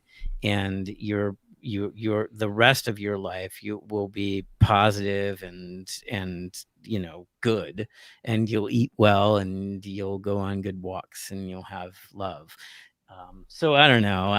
I'm making that up. I mean, maybe his dreams are like he's humping another dog. He had balls, and it was a really cute dog, and he's getting fed hot chicken by hand as he's humping. It's I don't know. It could be that what I'm taking as being this negative thing, and that he's having a nightmare is actually he's like why the hell did you wake me up from that dream? Hour 17 of the international podcast. 14 and a half. Actually, here's the thing. I just sent a DM to the guys that run International Podcast Day. They're done. They've already checked out. That's right. So I said, and Dave lives in they live in San Francisco. They live in Oakland. So they're in that's one thing I was hoping that they would be up so they could at least come in at the end. And I said Dave Lee he's a big roller derby guy. So we also share that. I know Tony, you shot some T-Row, shot some derby. That's an interesting thing, about actually, dude, that's a perfect analogy of you were asking me earlier about Simon Jimenez. Right. Perfect. I shot roller derby for 3 years, and then I met my wife now, and it's sort of it's too much, and so you have to give something up. Well, part of it too is when you are hanging around tattooed women and then you find a significant other, you don't really have the need to hang out with tattooed women anymore. I'll be honest, my roller derby really ended when I met my wife, and it wasn't because, and I took her to one. It's just that I don't have the time to do that all. And you're right. You got to pick one. And as much as I love derby, and then my boss, at the time, Meredith at USA Wrestling started skating, and it was that it wasn't the same as Lancaster, the Dutchland Rollers. Harrisburg has a team. And I was announcing roller derby. So I miss the thing is there's a lot of turnover in roller derby. The women don't skate more than 3-4 years at a time. Well, I think in all things, in the photography, in everything, in every part of it, right? And so I could go back to it, I think. But for me, it was it started as, of course I'm going to, photograph that meet. and then a wrestling thing got in the way, and then it was like, oh yeah, no, and they kept reaching out to me like, hey, just want to know, do you need a credential? I'm like, the timing, like I've got a wrestling thing in the way, or I've got a other thing in the way, like life thing in the way. And so literally it was like 10 of those in a row over the course of a year and a half, and they just stopped asking, and I just stopped trying to make excuses. And they weren't excuses, they were more just you were busy. like, It's like I was busy, I've got other things that are more important. I'm in Budapest. Yeah, for right. Literally 10 days, 12 days. Like, Sorry, I'm in Kazakhstan. I mean, that sounds like you're making it up. Let's be quite honest. Like, holding up the phone. No, listen, it's Kazakh. But and then oh man, I just Kazakhstan. Yeah, it's like you feel oh come on, that's not even a real place. Actually, by the way, I love Kazakhstan. I got to so cool. It was like after Tashkent, we were so afraid of Kazakhstan sucking because Uzbekistan kind of sucked. Because everybody got sick, and the distinction that people don't understand is, so for, if you are working with UWW, it's a completely different experience than if you're media working on your own, right? And so, so for me, I'm very proud of the fact that I've worked my way up to being invited to be part of the UWW team, which means that like you show up at the airport and you get a shuttle ride to the venue, and the venue is arranged, the hotel is arranged, and like these are things, these are goals that people can try to attain and work towards, right? Is like and you get to meet Silly Robertson, you get to meet the announcers, you get to meet Jason, you get to hang out with people, and so it's like these are the goals that you shoot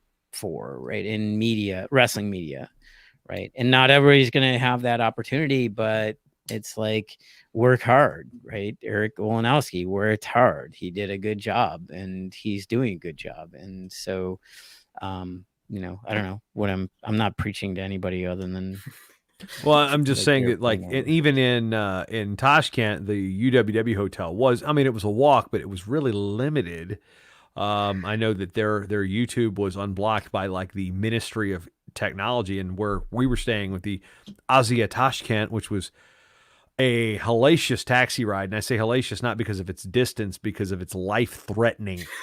I mean, we were supposed to do, it was me, Richard, and Sesker in a car one night. And it's not a taxi, you just put your hand out and they pick you up. And this guy was in a Beamer and was like going like 100 miles an hour, like, and I'm just like, I'm in the front seat grabbing my backpack in front of me just to brace ourselves for impact, just in case. And then you compare that to a taxi ride in Baku, which the seatbelt was hung on by a coat hanger. And then you compare, I mean, like I said, it's weird. I've been to more former Soviet republics than I've never not been to Montana. Tony's been to Montana to wrestle, and I've true. but with Tashkent, I earned my spot. The infrastructure in Tashkent was not there. The ATM, like we're in the hotel. Oh, ATM machine's out of service. Hey, when's the ATM going to be fixed? Oh, not long. 2 weeks. I'm like, excuse me? And then in Uzbekistan, the biggest bill they would give you was 1,000, and dinner was like 350,000. So you'd have to count off like 350 bills, and you'd get like stacks. It's like you're making it rain, and that's like 12 cents. And then everybody got sick in Uzbekistan. And then, Kazakhstan and Uzbekistan do not get along, like politically or, socially, culturally, whatever. It's kind of like Azerbaijan and Armenia. So even if you watch Borat, which is nothing like Kazakhstan, when Sacha Baron Cohen is yelling at the Uzbek ministry, that's like the only legit part of that movie. It's like, F you Uzbekistan. I'm like, whoa. And when I went there, and I'm like, okay, that's real. Okay. There is some issues there. And so then we go to Nur Sultan, which used to be Astana. My college buddy was over there for 5 years wiring the place for wireless internet. There's no power lines there. The infrastructure it's a new city, so that's what it had over Tashkent, which is an ancient city. Yeah. Comparatively speaking. But when you go to the old town and Hazard was saying that he has had a Kazakh. Concussed? Yeah, has had a Kazakh. Yeah, that was Pittsburgh. When we were Hazard's talking, it's like same. His wife's a teacher, and it's like, yeah, one of her students is from Kazakhstan, and then from Almaty, which was the old capital. It's like, and they go, Astana, plastic capital, like fake capital, like it's only been the capital for 20 years, and there's a bit of an old town there, but everything's like brand new, and there's no power lines. The internet is, there's a really cool. There's like 5 to 6 stadiums like right there. And then Tony, you remember looking at, T-Row, you look out the back window where the media or the hospitality room was, and you look and there's it's like Vegas. It's just like building, nothing. Yeah. The step, as they call it. It is. Yeah. And it's weird. It's like their motto should be Kazakhstan. We don't suck, because Kazakhstan does not suck. I don't think I could say a bad thing about the place. And that's rare for an international city when you're an American who's kind of used to our normal stuff. Like technology was good, cell phone service was good, people were nice. You learn to stay away from certain foods. You're not drinking the fermented horse milk at the market, but good to know. It was. If it wasn't 23 hours to get there, I would go back. There was something passed around at the women's party that got a bunch of people sick, which is really sad, because then, you go from these parties, particularly the parties that happen later in the week, and some folks like literally got onto a plane and they were not feeling well, which is sad. Yeah, but you gotta kind of choose wisely and get lucky, in terms of food. Booze is usually safe, but not totally. Booze, not fermented, food is usually safe. And then for me, I avoid the special delicacy, right? So, the fermented horse milk is one of their delicacies. Yeah, and just horse, like eating horse, is one of their things, and it was delicious. Yeah, but. Grilled meat, Tony.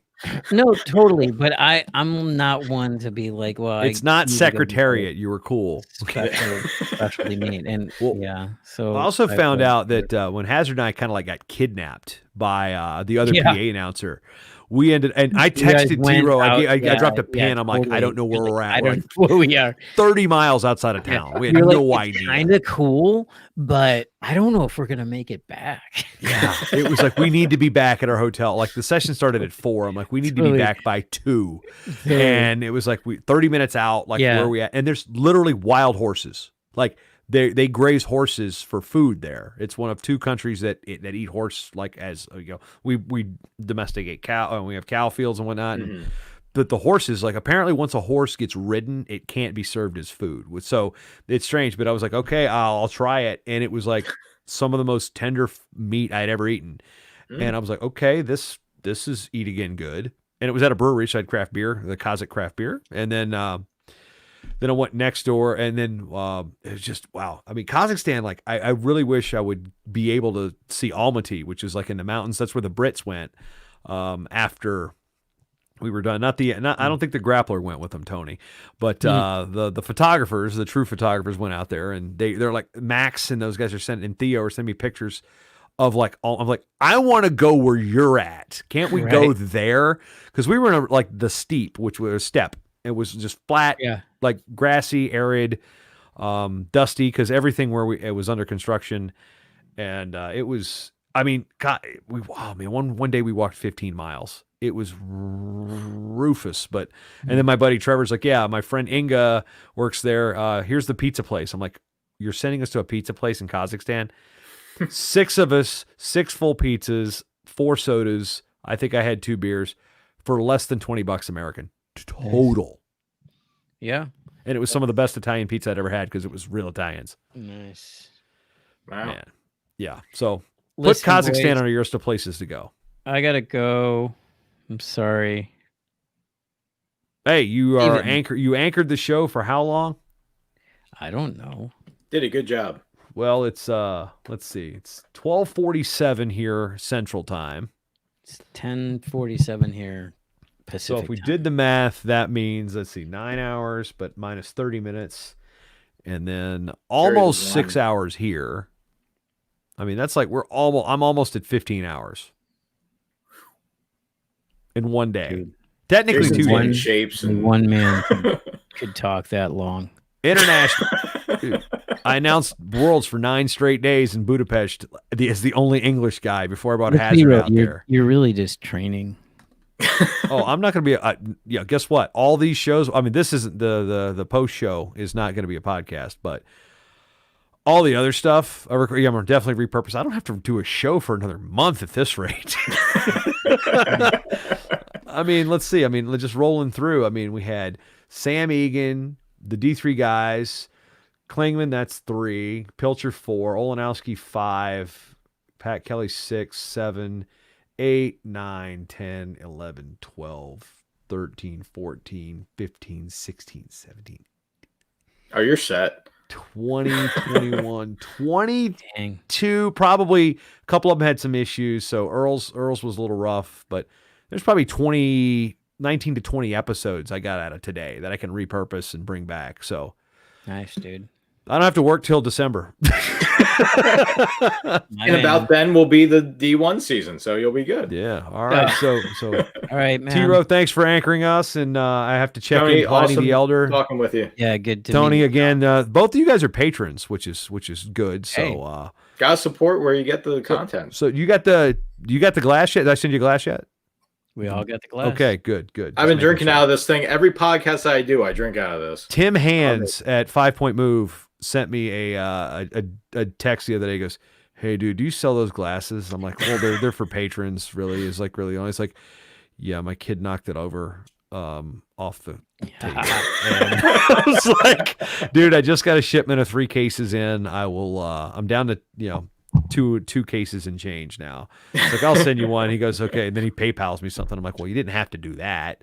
But if you're out there listening and if you're one of the 3 people still watching, MattTalkOnline.com. Let me put the banner up just to sell it. Boom, there you go. That's how you get your draft glasses. You get a shirt like T Rose got there. I sent them out now, and they're compound shirts. So Fretwell has been repping the brand. So I'm good. I've got I don't know. I don't even know how to sign off, but fuck, I'm tired. So that's how I'm ending it. I'm dropping my first one half. One thing to ask you before signing off. Fire away. So what I find the most awkward with doing the podcast, with my podcast, is the initial intro and then the eventual outro of like when I have someone on as a guest, like, okay, everybody, we're now here with so-and-so, and we're going to talk about, I feel like it's awkward and it's just kind of weird, or is that normal to feel, or am I just overthinking of it? A little bit of both. It just comes with practice. I mean, I've done I've done in some way, shape, or form 2,700 of these. It still sucks sometimes. Sometimes you just botch an intro, and sometimes you know what, you say stop. All right, let's do that again. So I've done that before, like with Roby. I'm like, all right, hold on. Oh, is that what he's doing, Tony? T-Row, he can't hear us. He's interrupting. All right, hold on. I'm gonna see if I can zoom in on that. And let me get rid of my. Oh, he lost it. I was going to bring him in. I was going to zoom in. He was doing it again. We noticed. Oh, he muted it. He still can't hear us. Yeah, we were. See, it's like this. You can stop and post. You can do this. Oh, okay. You can hear me good. Yeah, it was one of those things where it was like, oh, that's a cute puppy. Good doggy. You woke me up. That was like Fifi from the Snoopy that you just interrupted him from. We got him, and they named him Leo, but I call him the Noodle. Leo, well, that's my astrological sign, so I dig that. My daughters are named after Olympic cities, and your dog's named after my sign, so we're kindred spirits. But no, sometimes don't be afraid to like stop and reset and be like, stop. Let's just no, because Tony Roby, I do that with all the time. Be like. Now the head coach of the Virginia Tech Hokies, proud Hokie. Screw it. Hold on. And you'll see a pause, and that's why I don't do that. I don't do a lot of my stuff live because part perfectionist, part like quality control. Because if I screw something up, I'm not just gonna let it roll all the time. Sometimes, mistakes are human, and people like to see. Okay, people are normal; they'll make some mistakes. Like there's the difference between, all right, I'll edit it, or if there's like, oh, I really screwed that part up, I need to go back and check that up. I'll just, all right, put a marker, hit mark on my my H5 or something, or write it down, a timestamp of when I'm recording, go back, cut it out, and do it again, because you don't have to release it if there's something wrong. You can always edit it. Yeah. Well, and I'm too lazy to actually edit, so I usually just run it through. I think that's what. Well, just come up with something that's consistent. All right, hey, go. Now talking with is usually a good one, because no matter what you do, you can always be like, now talking with. You can pre-record an intro or something like that, and everything is now talking with. My issue is I will record the show through like StreamYard, and then I'll do my intro, whether it be 4, 5 to 10 minutes, and I've already like introduced my show again after the break. So, hey, Short Time Wrestling Podcast. Yeah, we know that you're listening. It's not radio. So that's the one thing I still learn something new every day. So, or if I try to get better. So I don't think my format is flawless, and that's why I've changed so many ways and directions. The shots was something I loved, and then people didn't like the interviews, and then people didn't like the shots, and then they wanted the shots, and I couldn't do the shots every single night because it was like, okay, that's way too much. So, it's just finding that right honey hole that fits. I mean, it's like, now talking with, or, crutch words. Tommy was talking about crutch words, going back and listening. Like my crutch word was like, my transition was like the word was, so with that, or now, obviously, those are 3 words, because if you're listening, obviously, no, I don't know if I don't know. So those are some crutch words I've tried to eliminate with those type of transitions rather. So awesome. Right. I tease the kids, particularly early on. Absolutely. So Craig's brother, Craig's brother Kent was doing On the Mat when Kyle was with 411, and sometimes you would hear, there would be the transition, and Kent would be like, absolutely. That's like he just affirmatively, awesome. That's a tricky thing, right? Like, so active listening, right? So you can kind of tell when a podcast or even someone is not quite paying attention, because someone will go on for, a little talk for a couple minutes about something, and then the podcaster will go, and then you're a complete awesome, well, they'll go, my grandmother just awesome, died, you what jackass. about blah, blah, blah? And it's like, good to hear. So moving on to right. Yeah, it's like that scene in Hamson Dan from Wayne's World 2. Yeah. On that, Jason, I do have to go. And Tone, good to meet you. You love too, you guys, and love what you're doing. And let's do it again. I have a studio. I can do this. I sound good. I look good. I'd look better if I were better looking. Yeah, and I need to finally check in on Untapped on Pliny, because I have a picture. Yeah, and you got to remember all the nuances of the delicacy of the hops. Like it was it was a well balanced IPA that was absolutely buy again good. Was it's probably a 4.75 or a 5. It was that good. Ooh, it's pretty good. Maybe I'm biased by the ratings, but yeah, it was every bit as good as advertised, in my opinion. You need to do like what Barstool does with the pizza reviews. You go to microbrews and one sip only. Just Kyle Bauer's the only thing about Barstool I like. I need to bring you a couple. We need to hang out and have a couple. Like, you're under the App State guy does like a beer show. Maybe we can, I heard that. That's awesome. I'm like, wait a minute, wait, hop news. Right? You were like, how have we not met before? It's like, right, these are a few of my favorite things. Yeah. That guy had knowledge. He did. Yeah. The first time I'd ever talked to him, it's like he was out of the blue. Most everybody else I've had run into via Twitter, and this was like, okay, I think I'd seen his show like a couple months ago, and then he asked me again. I'm like, hey, what's that? Oh, wait, I remember you. Okay. Yeah, it wasn't like I felt like a dick, but because I remember, I can't keep up with everything. I just try to log it as best I can. But anyway, that's another time, another story. And all right, man. We'll go. We'll drink some beverages. So thanks for watching. If you're one of the 2 people, we made it over the 6-hour mark. So 14 hours and 30 minutes officially. I think I've gone long enough that it's back to another diaper change. So I think I hit that wall. So all right. Yeah, go change those poopy things. But yeah, well, I appreciate it. Yeah, good work, man. See ya. Preparing the fast forward. Good job.